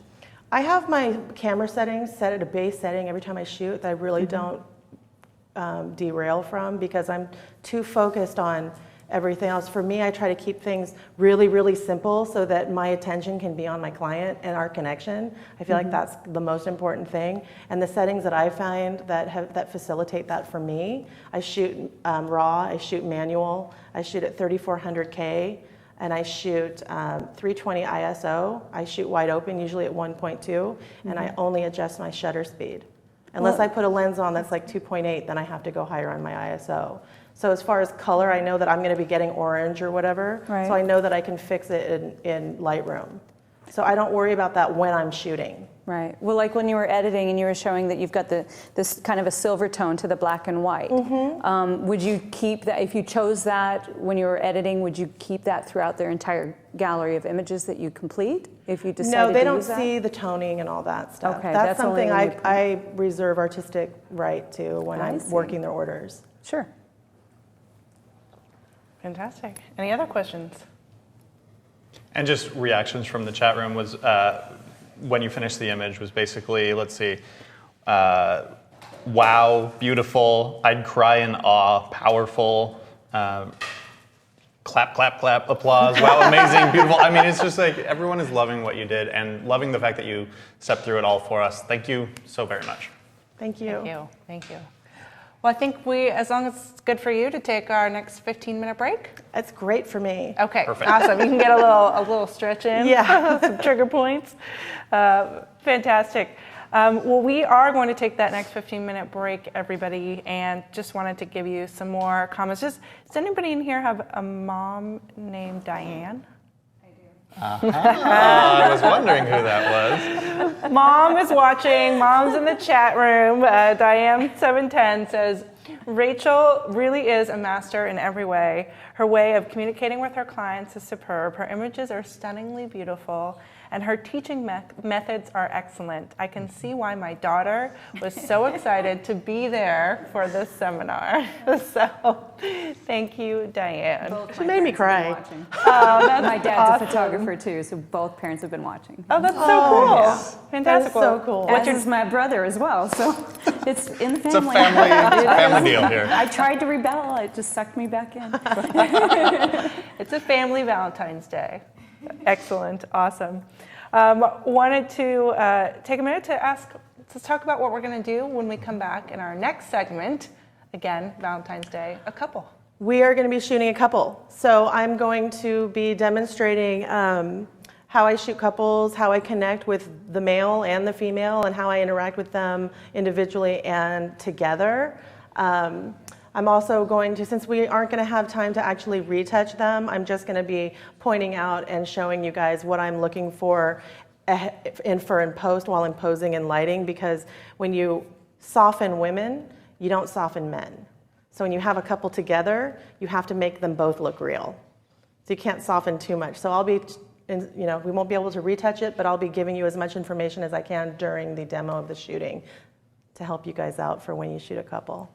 Very exciting. Great way to end day 2. Of course, they still have a full day to go Valentine's tomorrow. Day. Exactly. Well, I just wanted to read off some further quotes. Again, Just a Thought says, "Oh my goodness, she's making me want to buy this," when a lot of people were talking about how informative and instructive this section was in particular.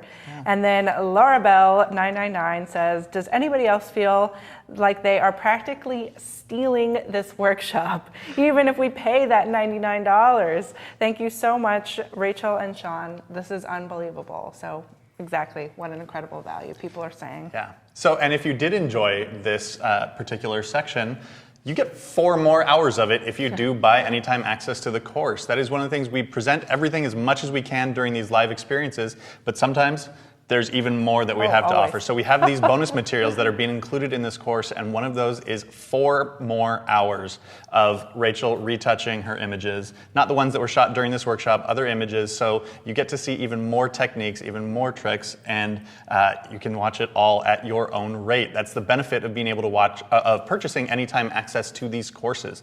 As we're doing it live, you watch it live, and if you miss something, you gotta wait for the rebroadcast. But if you do purchase anytime access to the course, then you can watch it as you go along with. You can have it in one screen playing and do it alongside. That's how I learn. That's how I've had to, because I'm terrible at Photoshop. This is something that I'm trying to improve right now, and that's what I'm doing, is rewatching some of our Photoshop segments alongside as I'm working. And this is one that I'm excited to go through because of the results that she gets.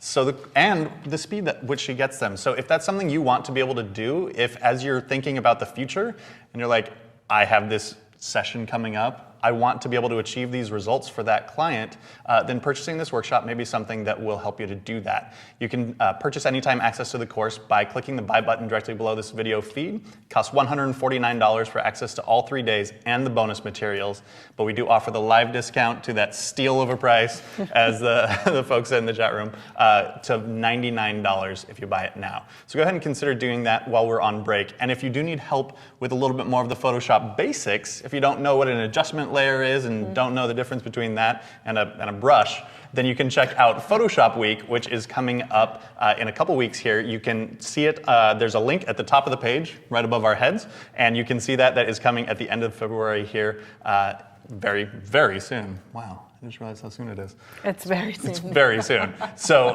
go ahead and check that out. If you do need a little bit more help on the basics, consider purchasing the course, and we will see you back here in 15 minutes. But wait, there's more. There's more? There is more. What more is there? Let's talk about, because we're on this Photoshop section, about the actions. Thank you. Yes. You're welcome. So Rachel has been going through this longhand and has been showing us exactly how it works.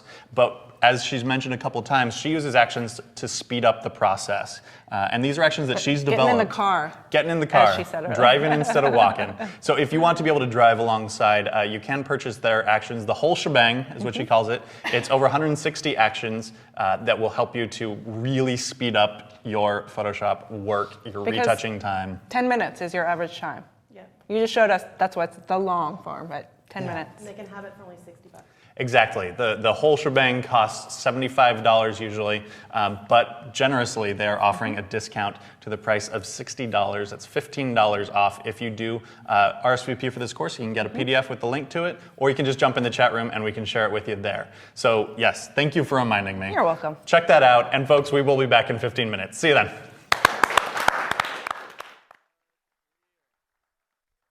I'm learning to tell better stories. I'm learning how to manage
Welcome back, everyone, to Creative Live. If you are just joining us, it's Valentine's Day. This is day 2 of our 3-day boudoir photography workshop with the beautiful Rachel Stevens. We have one more segment to go today. We just went very, very in-depth into retouching one image in color and then into black and white, and that was awesome. Thank you for going through that level of detail. The amazing thing is what you taught us, you actually do in 10 minutes with the actions, and so again, thank you. It's been an incredible day. Get in the car and drive. Cruise control. Our next section, we're celebrating Valentine's today. We're finishing it off. This morning was all about loving yourself, and now we are going to celebrate loving a partner. So we have a couple. So, how are you feeling? I'm pumped. I love shooting couples. Okay. How often do you shoot couples? What's the kind of ratio that happens? I'd say maybe like 15%. Oh, okay. And is it usually the woman who books and then says, hey, I want to bring my guy too? Yes, and usually it's a repeat. Oh, interesting. Okay. Yeah. Awesome. So normally she'll come in and do a session with me first, get her feet wet, and then she's comfortable and we bring the guy in. So. Is it hard to get the guy in? Normally they don't want to be there. Right. So, but I'm very good with people, so.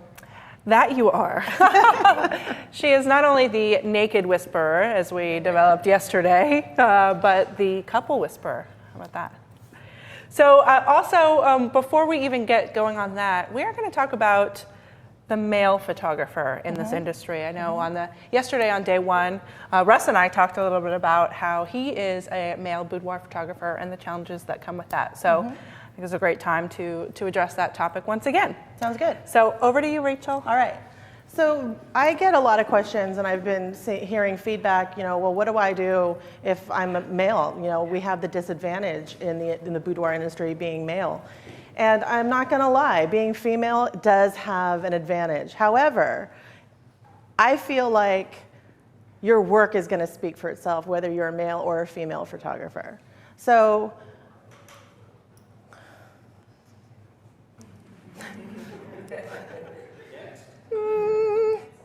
there we go. How not to be creepy. So you hear that all the time. Like, I'm a male photographer. How do I not be like that creepy guy? And the answer is simple. Don't be creepy. So throughout all of the posing demos that I've been doing through this workshop, and I'm talking about connection, I'm talking about interaction, a lot of it has to do with putting yourself into that confident space. And with the power posing, we do all that. I recommend the same thing. The energy that you are sharing with your client when you're interacting, they're going to feel that. They're going to feed off that. So you're leading the session with your energy. If you're coming into it going, I hope I'm not the creepy guy, then you're going to come off as a creepy guy. So you need to just get rid of that. There's no creepy guy in art. You're an artist. You're creating art for your client. They're commissioning you to do that. I think that as far as giving them options to be comfortable, if you're a male, it's in my opinion, better if you can just have you and your client in the room so you don't have any distractions when you're interacting. However, if you're a male, you want to be able to give your client that option of having someone else in the room. For example, you can have a female makeup artist and you can give them the option to have that female makeup artist in the room while you're shooting. Kind of like when you go to a doctor and if it's a male doctor, they have a female nurse come in.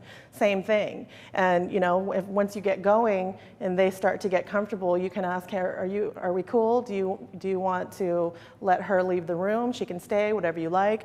If you don't have a female makeup artist or they still don't feel comfortable with that because it would be a stranger, you can also offer them the opportunity to bring a friend.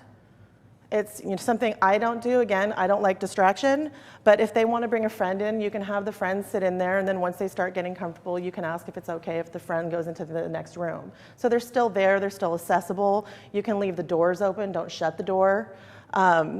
There are things that you can do. And what I would do is I would offer these things in your materials before clients book. You can put it in your FAQ, you can put it in your policy, and you can put it in your session information packet. So that way you're disclosing everything. They have options. And also, if you're someone who, when you're posing, I may need to touch or style. I may need to fix your wardrobe. These things, you can let them know ahead of time. These are things I may need to do. I may need to fix your bra strap or whatever. And then just know that, as you're interacting with the client, that you're letting them know everything that you're going to do before you do it. Okay, I'm going to come in and your bra strap is twisted, so I'm just going to go ahead and I'm going to fix that. Is that okay? I'm going to go ahead and touch. People, sure, okay, whatever, So once you're in there and you're doing it, and once the client's there, they're going to all that stuff's going to melt away. But you can take care of a lot of it on the front end. And so again, male or female, it doesn't matter. Your work is gonna speak for itself. So learn all the tools, the techniques, the resources, everything. Have the right energy, share the right energy. And a client wants beautiful images. If your work is better than anybody else's, she's gonna choose you. You just have to present that right. But if you're coming from a place where my work's awesome, but I'm afraid I'm gonna be that creepy guy, I wouldn't choose you. So you need to be confident in yourself, confident in your work, and your client will be confident too. Yeah, if you don't mind, like one of the things that I've been thinking about right along those lines is the importance of just communication, just being open and honest about what you're doing. Like there's some people who just reading body language, I won't adjust a bra strap, but I'll totally go in and fix their hair. Right. You know, there's different levels for different people, and it's just important that you know that, and you communicate and you figure out, you read body language, be very aware of body language. Exactly. And then the other big thing for me was just that I had to be aware of why I was shooting that, you know, because that's something that other people will read and other people will see. And if you're doing it for the wrong reason, people will feel that. So don't do it for the wrong reason. Know why you're doing it and then communicate. And I love everything that you said. Thank you very much. I know there's a lot of people out there who, it's a constant concern because I think a lot of people who are doing it for the right reasons know that there are people who aren't. And so feel that pressure to make sure that people don't perceive them the wrong way because it's easy. Exactly. And so I appreciate your touching on it. Thank you. Headspace is so important with anything in life. So it's just about really grounding yourself and finding your center and being confident in who you are and knowing that what you're doing is beautiful. And it's an incredible interaction that it's two-sided. So the client's giving you this wonderful, empowering experience and you're giving it to them too. And that's what it's about, male or female. Exactly, and it's that confidence where if you are doing it for the right reasons and you know that, then you won't be doing things that are inappropriate because that's not part of who you are. And so you don't, like I don't worry about this stuff when I go into it anymore. I did when I first started. I will be perfectly honest. I didn't want to be perceived the wrong way. Now, I know why I'm doing it. I'm confident in it. I know that the people I'm working with chose me for a reason. Like you said, if they want my style, if they like what I do, then there's no reason for me to be uncomfortable. As long as everything's on the table. Exactly, and who you are, you know, and what you share, you put that all that in the front, on the front end, so clients can make a decision when they're shopping for a photographer. And the clients are like, well, I don't know about that. They're not your client. Not everybody's your client, and it's okay. It's okay that you're not going to appeal to everybody. You don't want everybody. You want your client. Yeah, and I think that's what it comes down to. There are some women who are only going to be comfortable with a woman, and that's great. I don't want to try and shoot them because it's going to be awkward. We're not going to get great shots. Then there are women who would prefer to be shot by a man. Like that was something that my friend Jen Rosamond pointed out. Like, you know, there are women who are going to want to be shot by you because it brings something out in them. It's, you know, it's a challenge thing. It's showing off, and that shows through in the work. There are other people who don't care and just want good pictures, and they like what you do. So thank you. I've had clients come in that have shot with other photographers before, and you know, male boudoir photographers. They had a great time. They're not choosing me because I'm a female. They're choosing me because they want something different and they like my work. Yeah. So it's absolutely true. Exactly. So I hope that that addresses things. Do we have any comments? Well, I just wanted to see from our other male photographer in the room, Mr. John Cornicello, if you had any further thoughts on how you interact with the females. No, I think Russ covered most of it. In my case, I have a background of coming from the fine art nude world where I shot nudes for a long time, and I've always been comfortable with it, and I know why I'm in there. And when I see people online who say how to not be creepy, I tell them, if you have to ask that, you're probably that creepy person. I mean, I mean, we mentioned it yesterday, that's a confidence in approaching people. When I do need to move someone's hair or something like that, you know, don't be timid and, you know, you're there for that reason. You know, be confident, be yourself. And then the fact that you're a forward. professional. Yeah. I don't think there are doctors or dentists. They're like, well, I'm working on a female, so that might in any way changes their profession and their ability to provide a service. And I think one of the other questions that we frequently get is, how do I speak about makeup? How do I talk to them about hair? How do I talk to them about clothing and outfits? And the answer for me is you have to learn it. Right. Like if you're going to come into that world, you need to become familiar with that world. And that's going to take extra work for you because it's not something you've been trained to every day. Well, which is the same though for well, more so for a man, but similar for a woman. If you're not into those things, then you've got to learn it. Exactly. So yeah, there are some areas where you're going to have to do extra work. That's just a fact. I have a little tip for that because Please. I'm not like a girly girl, you know, I don't normally wear makeup or anything like that.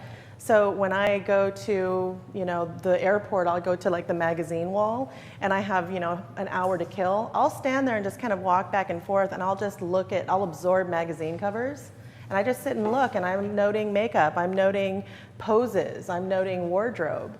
So this is kind of where I keep fresh when it comes to those kinds of things. So, you know, male or female can stand in front of a magazine rack. Right, and one of the things that I've been doing is I'll grab a magazine or wherever I find a picture and I'll look at the makeup style and if I really like it and I want to be able to tell people do this, I'll take it to my female friends and say, how would you describe that to someone? If you said, this is the makeup I'm doing, how would you describe it? And then I get a consensus and then I use those terms. And I've not had a terrible time getting people to understand what I want. Brilliant.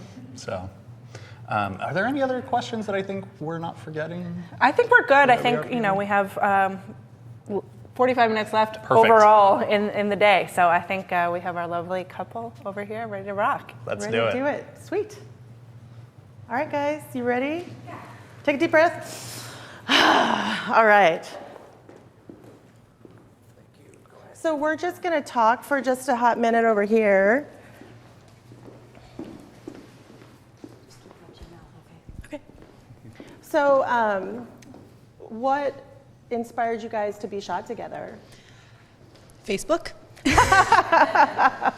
So, I mean, it kind of just was happenstance that our good friend Stacey Mays Brooks, who you have shot in the past in Texas, posted a thing on Facebook that was like, hey, they need models for this boudoir, or it didn't even say boudoir, it just said photo shoot. So we kind of went into it unexpectedly, but you know, it kind of was a happy accident that it was like, oh, hey, we're doing this couples thing, it's boudoir, so that's awesome. So we were like totally into it, and it was just history from there. Nice. So just kind of open up a conversation between you guys in terms of like what you wanted to capture in your relationship with each other.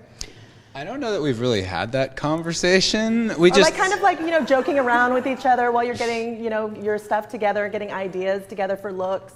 Well, I mean, kind of in the past, we were like, there's always those things on Groupon or Facebook or Living Social that are like, hey, there's a boudoir photo shoot or whatever. And I was like, I kind of a joke, be like, hey, what if I did one of those things? And he was like, I won't mind that. Sounds awesome. Really nice photos of my girlfriend in like scantily clad situations. Oh no. And so when we had this opportunity arise, we were like, you know, she posted the thing on Facebook, and I was like, hey, Matt, let's do this thing. And he was like, I'm down for that. And we just started to discuss outfits, and I was like, oh my God, do I have enough underwear? And he was like, I don't, I have to go out. He ran out to the store this morning and bought more shorts and underwears and things, and then ended up not needing them. So I think the conversation that arose was mostly, it was never a question if, it was just a question how. Nice. Perfect. Yeah. And what that says to me is that you guys have a really strong relationship where you're both adventurous and you have a, you know, playful connection, which is really fun as a photographer to capture. So this is going to be cake for me. Good. Yeah, we like attention. So. Okay. Yes. Perfect. Okay, so let's get started. Great. Okay, so I'm always losing my camera. Here we go. Thank you. So I think I'm going to start with the 100. Okay. Thank you.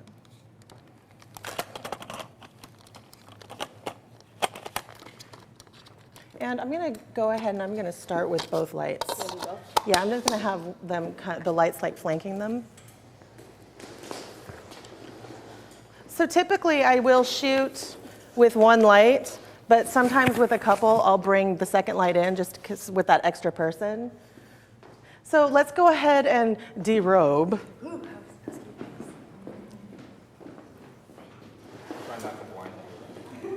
With our paleness? Pacific Northwest tan. Yeah. Yeah, that's Exactly. It's like an Irish tan. You mean a sunburn? Yeah, perfect. Thank you. Yeah, I'm growing quite fond of you. Might take her. Let's pack you in my bag. Hold on, we're not.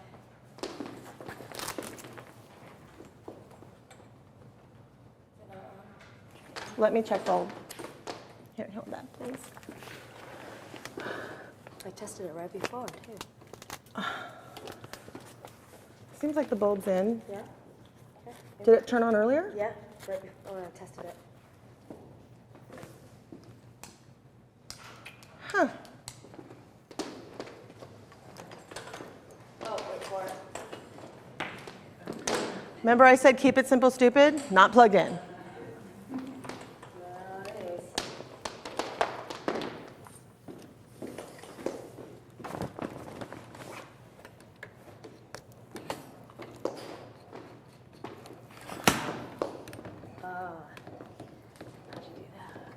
It just needed to pop back. Pop out? Yeah. Perfect. Thank you so much. You're welcome.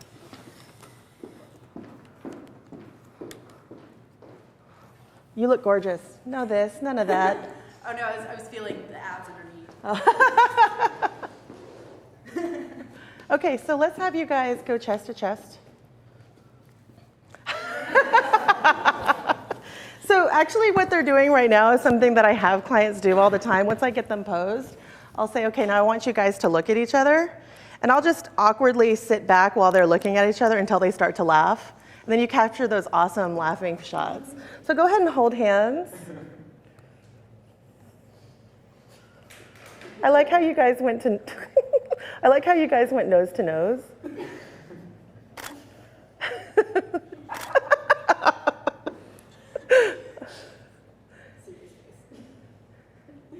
Yeah, you can't have any fun. Okay. Now you're going to turn your heads towards me and you're going to kind of come temple to temple. Perfect. Don't move, please.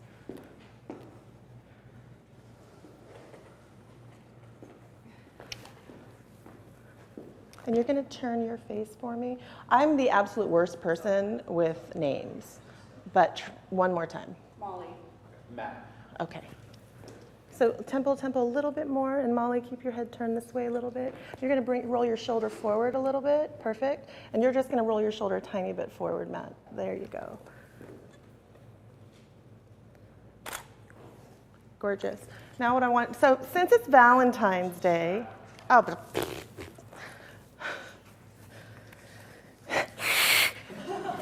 since it's Valentine's Day, I would like to highlight one of the poses that I do.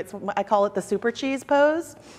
And people are always like, okay, well, I'll do it. But they always buy it too. Okay, so you guys are gonna bring your hands around the other shoulders. So now your arms make a heart. Aww. So you're gonna roll your shoulders in just a bit. There you go.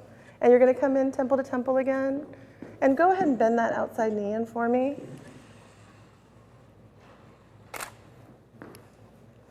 And turn your head out this way, Molly, just a little bit. Beautiful. Hold that, guys. And instead of the hand up like here, you're just going to go ahead and you're going to wrap your hand right around her shoulder on the top like this. Like this. And then, yeah. And then try to kind of just relax your hand a little bit so it doesn't feel awkward. And you're going to wrap your hand around his shoulder here. Perfect. Hold that. And turn your head this way, Molly, please. Perfect. Beautiful. Okay, so now for this one, I'm just going to have you scoot, like kind of just you, Matt. You're just going to kind of squat just a little bit. And then you're going to take your right hand, you're going to bring it around the back of his head. Yep. And you're going to arch in like this, and you're going to kind of like you're presenting your throat to him. And you're going to tilt your head to the left, and you're going to come in, you're going to give her throat a little kiss. Part your lips, Molly. Hold it, hold it, hold it. Because I enjoy making people hold awkward poses. Stand by.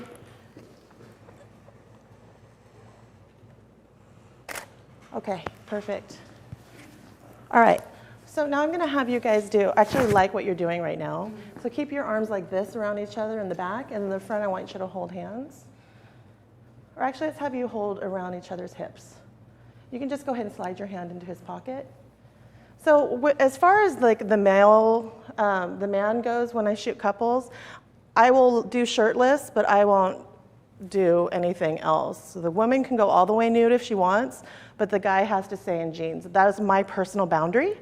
I've had couples request more nudity than that, and just personally for me, I'm not going to do that. Typically with couple sessions, sometimes they tend to get a little into it, and I don't need to see that. So let's have you put, like, kind of hook your thumb so your fingers are out. Like this?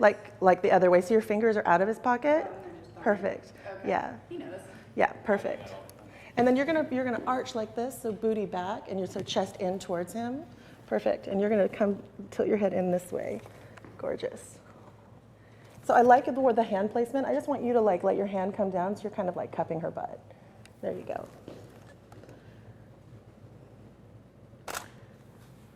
Beautiful. It's okay to smile. You guys are smiley people, right? That's gorgeous. Beautiful. Yes. Okay, look at each other for me. Little kiss, but don't actually touch lips. So instead of puckering, you're going to come in like this, like the lips parted. Like you're going to come in like that. Let's have you lift your chin just a little bit more towards him and lean in towards him more. Lean in a little more.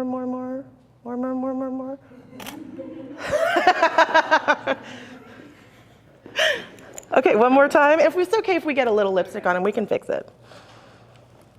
Lift up, okay, let's go ahead and touch bottom lips. Beautiful. All right, so I'm not gonna have you guys look, so what we're gonna do is you're gonna be looking over his shoulder at me, so you're gonna be looking that way. So you're gonna turn this way a bit. But you're gonna keep, yeah, exactly, perfect. And you're gonna be just looking at her, Matt, and then you're gonna be leaning in, looking over. Yeah, perfect. So let's have you kind of, there. yeah, and just tiptoe a little bit, and then you're gonna lean out this way a bit and come in to kind of pull his shoulder into you. There it is, perfect.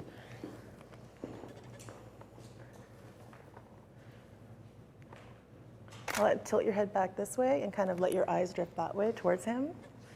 Part your lips.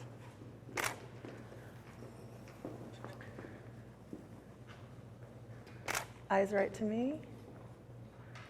Beautiful. Okay, both of you turn your heads towards me.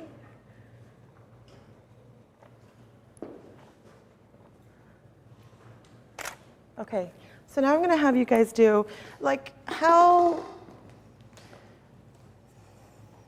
suggestive can these poses be?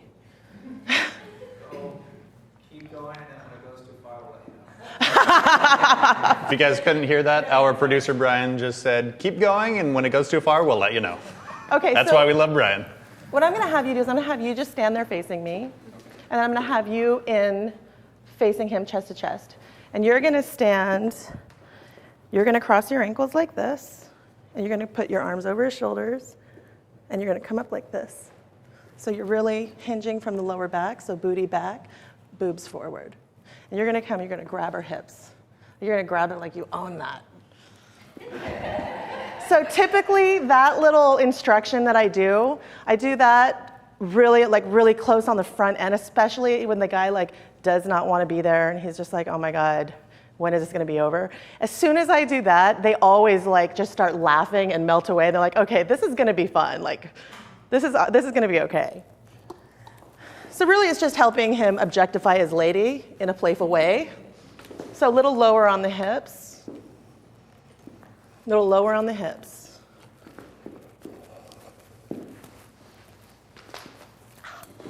Try not to kneel on cords. And there you go. Up on the tiptoes, kick your hips to the left.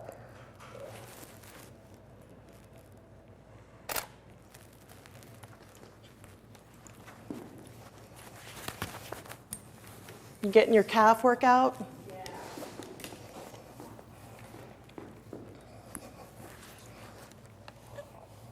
Kick your hips to the left. Okay, you're going to do that same thing, but you guys are going to turn sideways towards me. So you're not going to cross your ankles, though, but your feet are going to be together. You're going to come up on your tiptoes, and the leg closest to me, you're going to kick it back like this. You're going to bring the knee in. There you go. Instead of leaning away, you want to lean in. Perfect.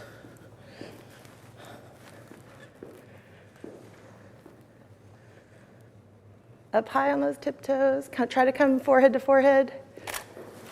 Both of you like lean in this way, but don't go back. Come forward, Molly. There it is. Perfect. And booty back. One more time. And let's bring the knee forward. And really just kind of bring that shoulder in. Give me a playful expression. You're like, rah.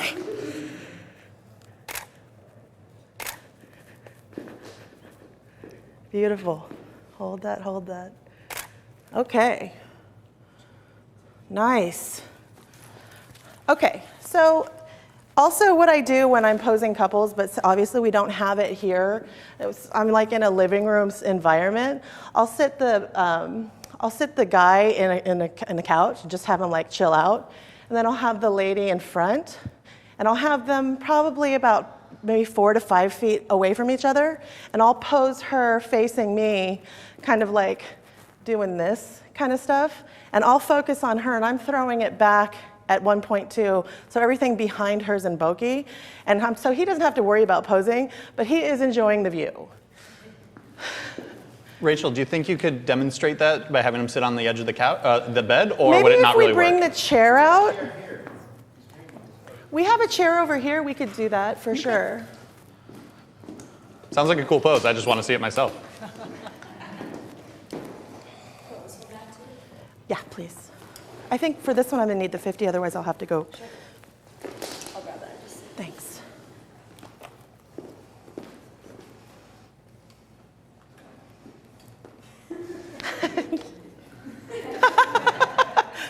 M'lady, as you wish.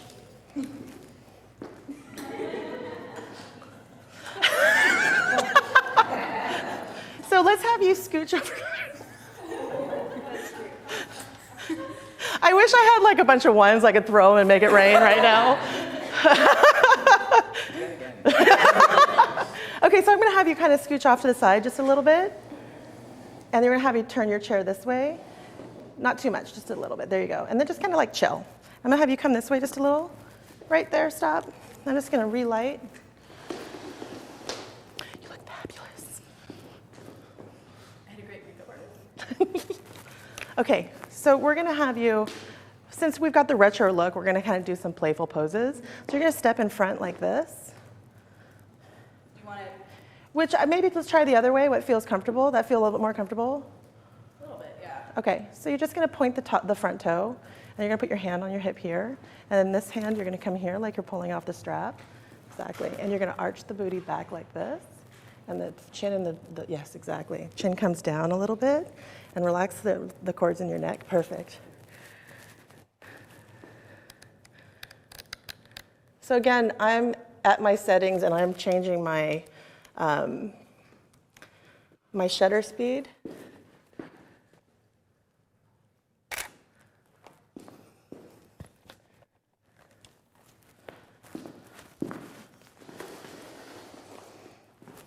Sorry, you can, yeah. We don't need it burning.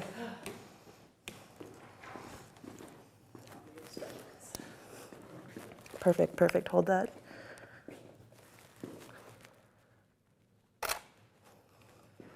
So typically I won't have a backdrop, so I don't have to worry about, but I'm just shooting the pose how I would normally shoot. I'm not worrying about the backdrop bars and stuff.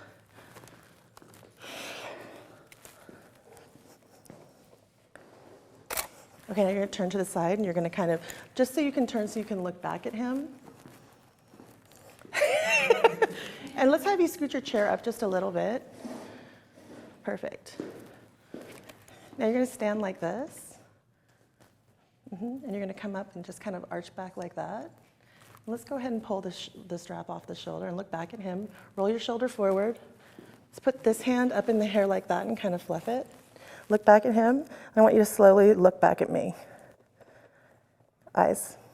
So when you can bring that shoulder in, you're gonna arch that booty back. Perfect. Nice.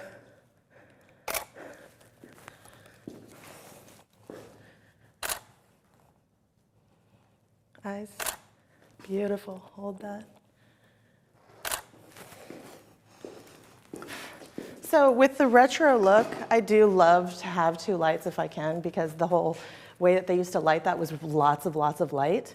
And even though I'm shooting wide open, I can put my shutter speed as high as I want, like up to 8,000 if I need to. So I don't have to worry about that. I can still preserve my style of shooting where I shoot wide open with all that blur. Where are we at time with these guys? 15 minutes. 15? Do you guys want to do some stuff on the bed? Sure. Okay, so we can do you in panties but topless, and then you can just stay how you are.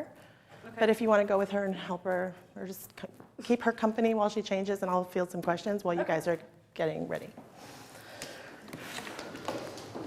This is so great. Everyone is so happy to see it. And by the way, we love the couple. Everyone loves this couple. It's like, you guys are like the perfect couple for this. So yeah, a little cheeky. A little cheeky, got a little bit of attitude. So, but is this kind of representative of what you usually do? Is the more playful, or do you tend to go the more sexy, the more sensual, or do you just read the couple? I read the couple, but I will always kind of like sex up the poses on the bed. But with the stuff that we're doing, like typically what I do is I'll shoot out in the living room parlor section first, and then I'll move into the bedroom. So as far as when I'm shooting a couple in that way, he's like kind of like a background element or a prop a lot. So we don't do a whole lot of portraits. What I did on the bed, I mean here with the arms, I usually do that on the bed, but I didn't want the brick behind us, so I really like this backdrop for that, so that's why I did it there. And then once we get on the bed, you know, there's stuff where he can be kind of like laying against the headboard, and I'm posing her in some of the signature poses that I do, and he's just kind of back there. I'll also demonstrate I'll explain when you're interacting with a couple and you're posing a couple, hand placement is very important. So for example, if I have a girl laying on the floor and let's say I've shot her like we just did, where she's up here and he's blurred in the background sitting down, then I'll move her to him and I'll have her lay on the floor on her back and put her feet up in his lap. And then we'll have her kind of arching back, and I'll shoot, so we only really see from maybe here or maybe just his legs, but he's got his hand like grabbing her ankle. And I'll joke around with him too, and I'm like, this day doesn't suck, does it? And he'll laugh, and I'll be like, now let's hold on to your leg, like grab her, like look how hot she looks, like let's own that, that's mine. And then you get him laughing, and so it's just all about being playful, and you can tell a few dirty jokes, and just get the couple into it, and so that they know it's not this stiff thing, that they can have fun and interact with each other how they normally would. Well, and I think it's a kind of just a follow-on from your strategy everywhere else, which is just be honest. Like, this is going to be fun for him. Exactly. He loves seeing her like this. Exactly. And so why pretend otherwise? Embrace it, acknowledge it, and go with it. That's what I saw you doing with them. Yeah. It was like, yeah, this is a good day, right? Yeah, exactly, exactly. So, I mean, his lady looks hot, let's have some fun with that. Absolutely. Yeah, because most of the time when couples come in, the guy's not coming in for himself. It's all about the lady, and I shoot female-centric anyway. And I've never had anyone complain that, well, my husband didn't get enough time, Yeah, I can see that. I can totally see that. Any quick questions here in our studio audience? I think just the one question that I have in here that I think you just answered with all the different descriptions was about when you have a man who's shorter than a woman. Mm-hmm. And what I heard from you, a lot of those poses would work in that scenario. Mm-hmm. Definitely, absolutely. And I've done that too. But typically when you have a couple where the man is shorter, neither one of them cares. Exactly. So I'm not going to put any kind of perceived notion onto a couple as a shooter. I'm reading them. If he keeps kind of going like this, then I know it's an issue for him. Or if he makes a comment that, oh, you're so tall. I mean, you read your couple, but I'm not going to go in just assuming, oh, he's shorter, so I need to make him look taller because for some reason that's more manly. Right. Yeah. And one more just very quick one from April Lane. She says, how do you ensure that your couples don't get too into it and make it awkward or inappropriate? So if you're in the middle of the session and they start enjoying it, what do you do? Not enjoy it. That didn't sound right. Well, I've had to ask people to leave before. It has happened, especially for like, you know, I don't think that many people when they're having their baby shot, they're drinking. So a lot of people like to kind of like take the edge off by having a drink. I don't say they can, I don't say they can't. I don't offer it. But sometimes people drink and they start to kind of, you know, get inappropriate. And I'm like, oh, we don't shoot that, calm down. I'll be like, whoa, Nelly. I'll try to like make it light and fun. But if they keep pushing it, I'll say, I'm feeling uncomfortable and I think that the session's over now. Great. Fantastic. All right. Well, we only have about 20 minutes till the program ends, so let's get them on out here. 20 minutes of actual shooting? Or? I would say About 15 probably of 15 of. Okay, cool, perfect. Yeah, I'm good. Okay, so what we're going to do here, since you're topless, is I'm just going to have you keep your robe on just for a hot minute, and you're going to go ahead and take your robe off. You can just throw it right there on the chair. And then you're going to sit back here, just like sit back on the pillows, like just kind of chill. Let's have you kind of bring this leg up, kind of like, you know, like dude-ish. No, that's fine. Like if you were just kind of like a chill back, yeah, perfect. You're like, I would never sit like this. Oh, is it? Okay. I might need someone to kind of like hold. Do we have anything so that it doesn't push? When he's leaning, the bed's pushing forward. Is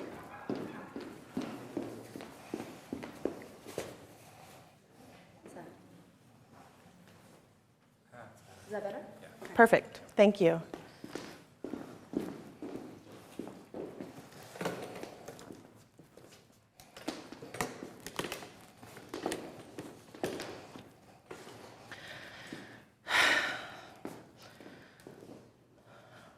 I'm thinking. Okay.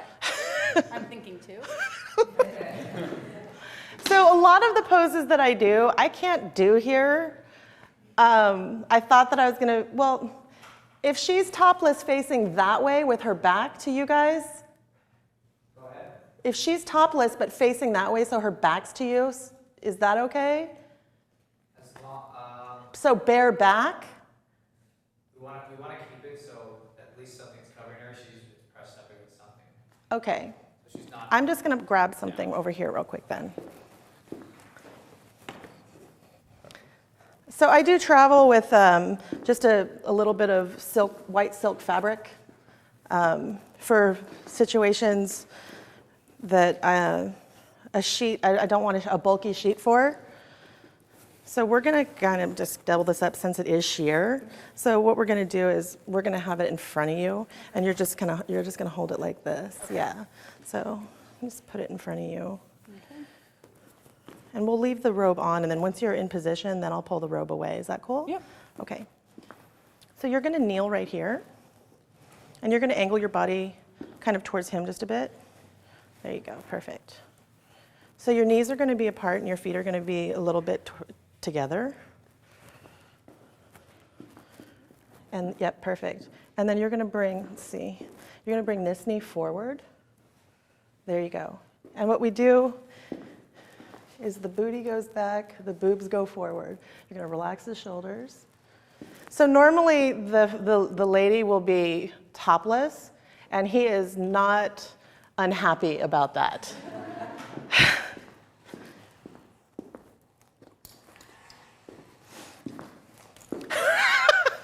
He's all smiles over there.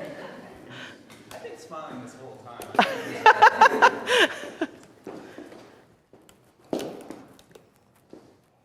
So just try to get the fabric as much in front of you as possible so that it's not hanging off the sides, sticking out the sides.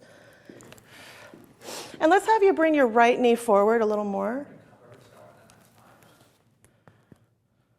I was going to have her do something like, bring your right knee forward even more so that we can angle your body towards me a little bit more. There you go, perfect. Now you're going to look over your shoulder at me. I'm going to light you. Oh, yeah.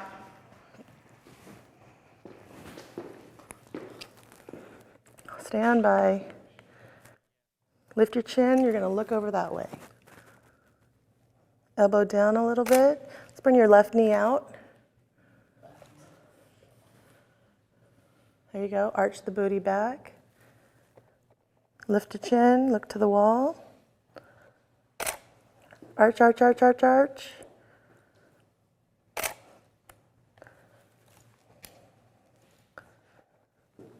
So what I'm looking for with shadowing is I'm looking to shadow down her spine. And you can achieve that really nicely with one light. You don't need another light for that.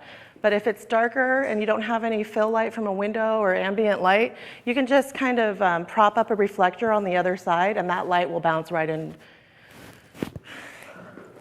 Now look at him and hold the fabric with your right hand, and with your left hand, you're just gonna put your hand right into the panties like this. Yep, and then elbow back, and then look down again for me at your hand, and just go ahead and push it down just a little bit. And now don't move your head, but eyes to me. Turn your face to me. There it is. Oh yeah. I'm actually feeling a little embarrassed. This is so hot. It's okay to laugh. Like, I absolutely hate asking a client to smile. So I will just completely make a fool out of myself to crack them up and capture an authentic smile. That's another reason why I love having my shutter speed high, because a lot of times when you crack someone up, they're like, ah, it's a fast movement. You're gonna keep that and then elbow back a bit, and you're gonna look at him, but kind of keep your face, and then eyes to him. And you're gonna look up at her.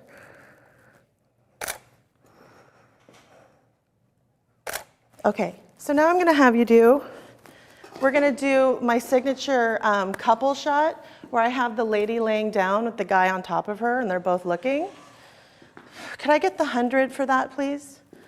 So I'm just gonna have you pop off and you're gonna go ahead and just hold on to the sheet. You can just stand right over here. So I'm gonna have you pop off real quick. I'm trying to think of how to do this. Okay, let's have you lay down. So you're gonna lay down on your back. You're gonna try to be towards the edge of the bed, like here if you can. Your head will be here, your feet will go that way. So you're laying parallel to the edge of the bed.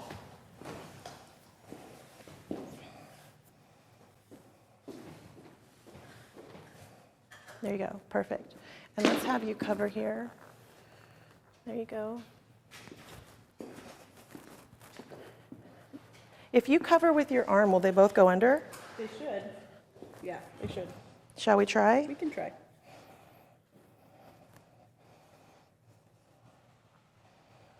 Is that covered? That's covered, perfect. Okay. Is that okay? Are we cool?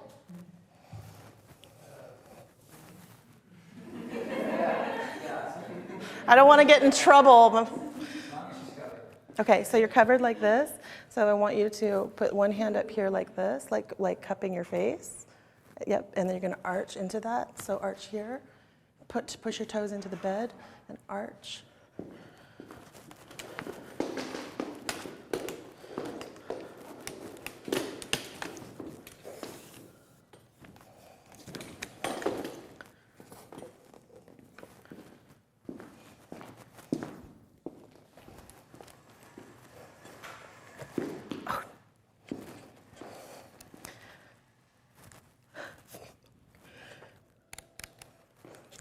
Arch into that, arch, arch, close your eyes.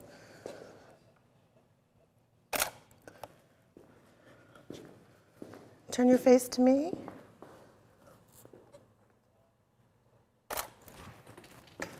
I'm not supposed to be over there, stand by. Let's see if you can you switch arms? Yes. Okay.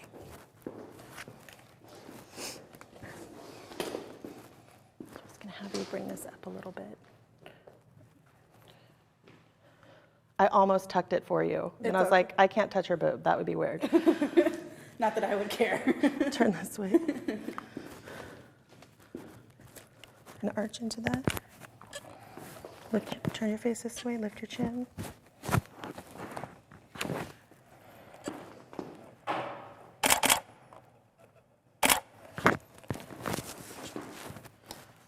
Can I go behind here and shoot? So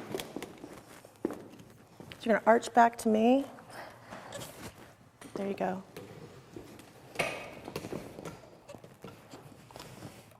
Nice big arch, bring your face to me.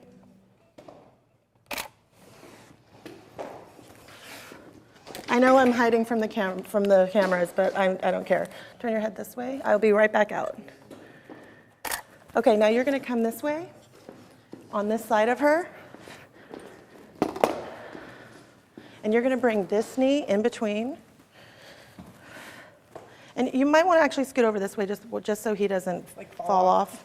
Exactly, and you're gonna bring your chest onto her, so you're actually gonna have to angle your body this way just a bit. Perfect, and you wanna be face to face.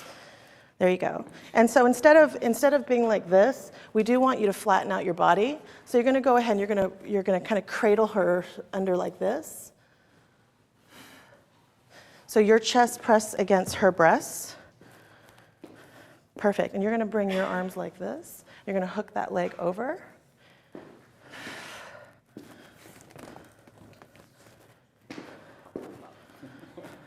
You okay? Yeah, no. So you're gonna go temple to temple again, looking at me. Perfect. Could I get my other light? Actually, you know what, never mind, I'm okay. Are you guys whispering? Are you having fun? Why are we whispering? Just silly. Oh, okay. But I wanna know the joke too. Okay, so we don't want to squish our face, so we're going to touch but fake it. So you're going to turn your face this way, Matt, a little bit. Perfect, hold that, hold that. So what I want you to do with your left hand, because she's kind of sinking in the bed a little bit, so I want you to cradle underneath her head, and that'll kind of lift her head a little bit. So you're going to let your head kind of dip back. Perfect. Now you're going to come back like that, and you're going to come down for the throat, but you're going to turn the other way. And close your eyes, Molly. And give her a kiss on her neck. So these are pretty hot. I'm a tangler. I don't know why. Let me see your camera a bit.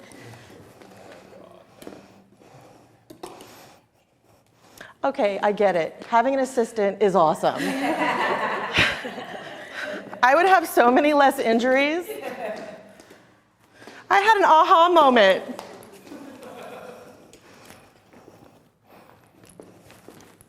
We're all about learning here, whether it's the instructor learning. Okay, or look at us. each other. And you're gonna arch into him, so boobs up to his chest. And you're gonna let your belly sink down, both of you. And turn your heads towards me just a little bit. And you're gonna give, Matt, you're gonna kind of give a little tilt this way towards me. There you go. Now you're gonna give each other a kiss. And lift your chin to him. I need a tissue. Let me see. Actually, that's not, I don't even see it. Sweet. We need a tissue for his upper lip. I probably should have saved that for the very end, but I think I mentioned earlier that I'm forethought challenged. It's a nice color on you, though. I know, right? Maybe we should just keep it. It brings out my eyes. Yeah. My red eyes. Okay, so remember what we did before with the almost kissing, but not really? So your head's gonna tilt on that side, and your face is gonna be on my side. So this way or the other way? Other way.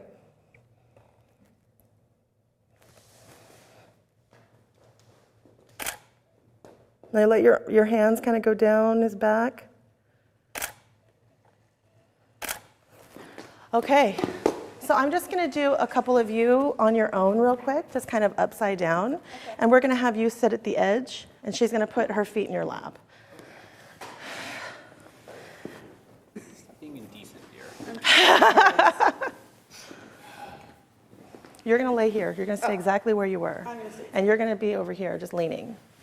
And you're gonna be at an angle, so you're gonna put your feet in his lap. And it's over his legs. So scooch this way just a bit. You're complaining about cold feet, really? She has cold feet. I have cold hands. We go together. So do you want me to arrange your hair around you, or do you like it kind of? Yeah, it could be, the round would be cool. Okay. Come down. Could I get the 50 on my camera, please? You guys are having like the best Friday. Oh, completely. This is the best Valentine's Day ever. Okay, so you're just gonna arch here. Perfect, exactly. So when we arch, we kind of do this. We want to arch here. You're gonna bring this knee in just a little. Perfect. Or the other knee? No, you're absolutely perfect. And let the knee kind of go this way just a little bit. And then what I want you to do with that hand is I want you to reach over and let's have you maybe hold on to her thigh on this side. Nice. And let's have you hold her ankle on that side, or maybe the top. Yeah, perfect. There we go. Perfect. So what I talked about when you're connecting the client and you have his hands holding onto her, then you're illustrating the connection between them. And even though I'll be focusing on her, he's still part of the image. Am I making sense to you? Yes. Okay, good. Yes.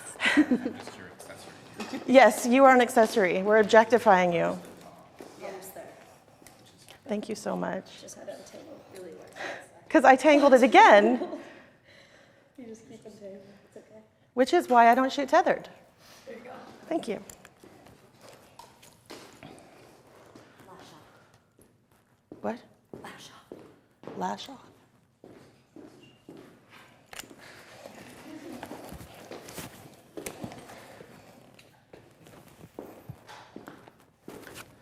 Nice big arch. Relax the rib cage. Turn your head this way a little. Chin up towards the light, so you're hinging at the neck. There it is.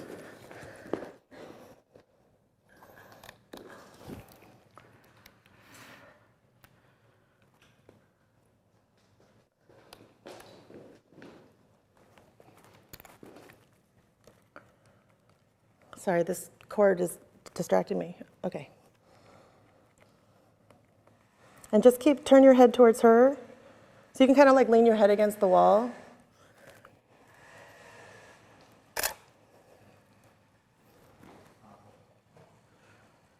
Beautiful.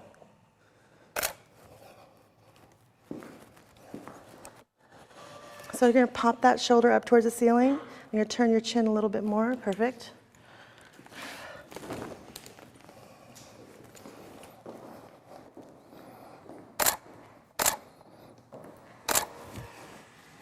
Gorgeous. Stand by. Coming in closer.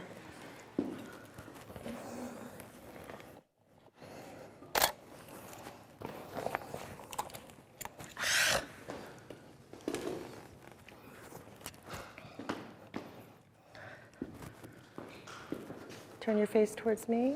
So when we look up like this, we want to relax the forehead. You're going to bring that knee in more this way, more. Kind of kick that hip out this way a little and down. And just push those together, make some cleavage. You know, like we do.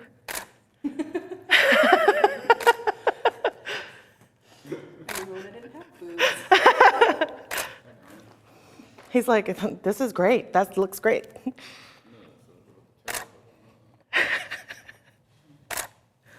So you can see he falls off into blur, but he's still very much in the image. He's very much part of it. Bring your face to me a little more. All right, we are done. Thank you so much, you guys.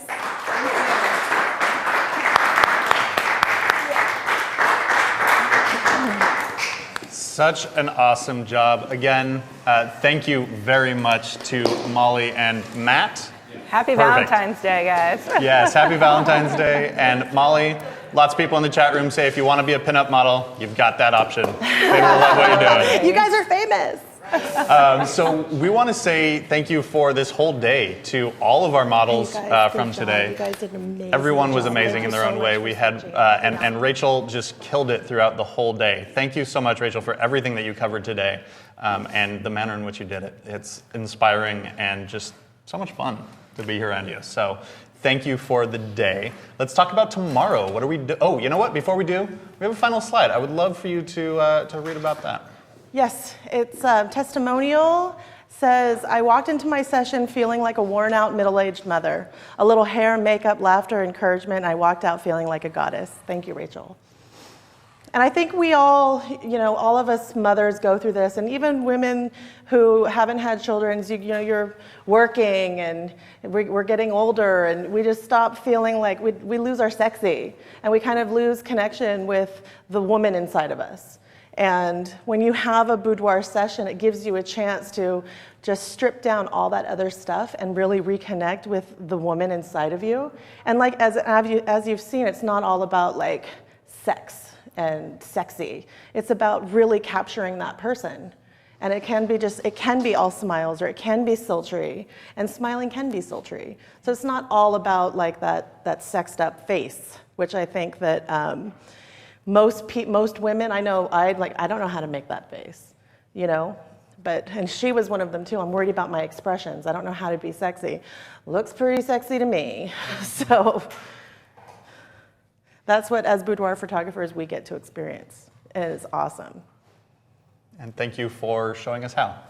I really appreciate it. So what are we going to do tomorrow? We've got one more full day of this workshop, and we have a lot packed. We are going to be doing stuff with Sean in the morning, more business stuff, marketing. Yes. We'll be doing not my department stuff in the morning. We've got pin-up, yes. And then after that, we're doing another shoot. We have a pin-up model that's coming in, and we are going to be shooting her on a set with strobes.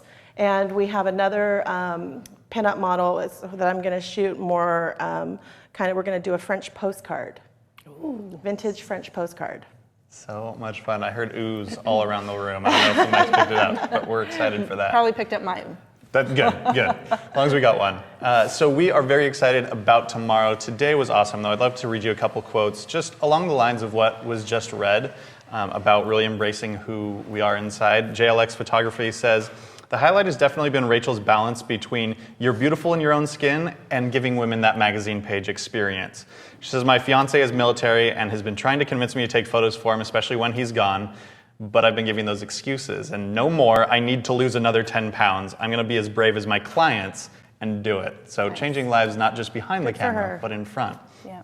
And then Shirley T says, I just wanted to say I am truly grateful for all the information she's offering. Before finding Creative Live, I found a lot of photographers to be secretive and protective of their work. I think Rachel is amazing, and I've learned so much from her. So thank you for your words, and thank you, Rachel. Thank you.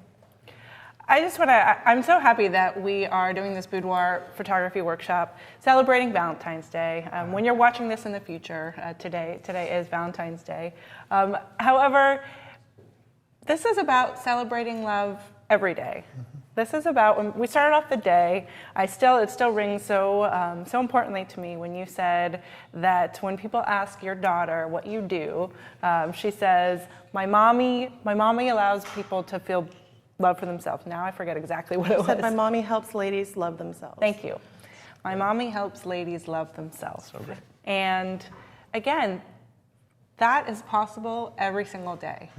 Not just on Valentine's Day. And not just love for yourself, love for the people that are your partners, love for everybody around. And if that is something that speaks to you, if you're sitting there thinking, this is what I want to do, this is what I want to be able to influence and bring as joy to people's lives, then now is the time to decide if this workshop is something that's going to help you get there a lot faster than it might otherwise.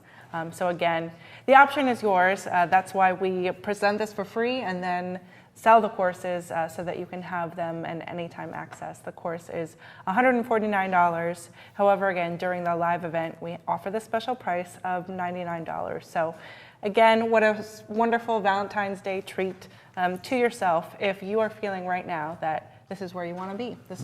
This is where you want to go. I mean, we've had Jenny, Deborah yesterday, Angelita this morning.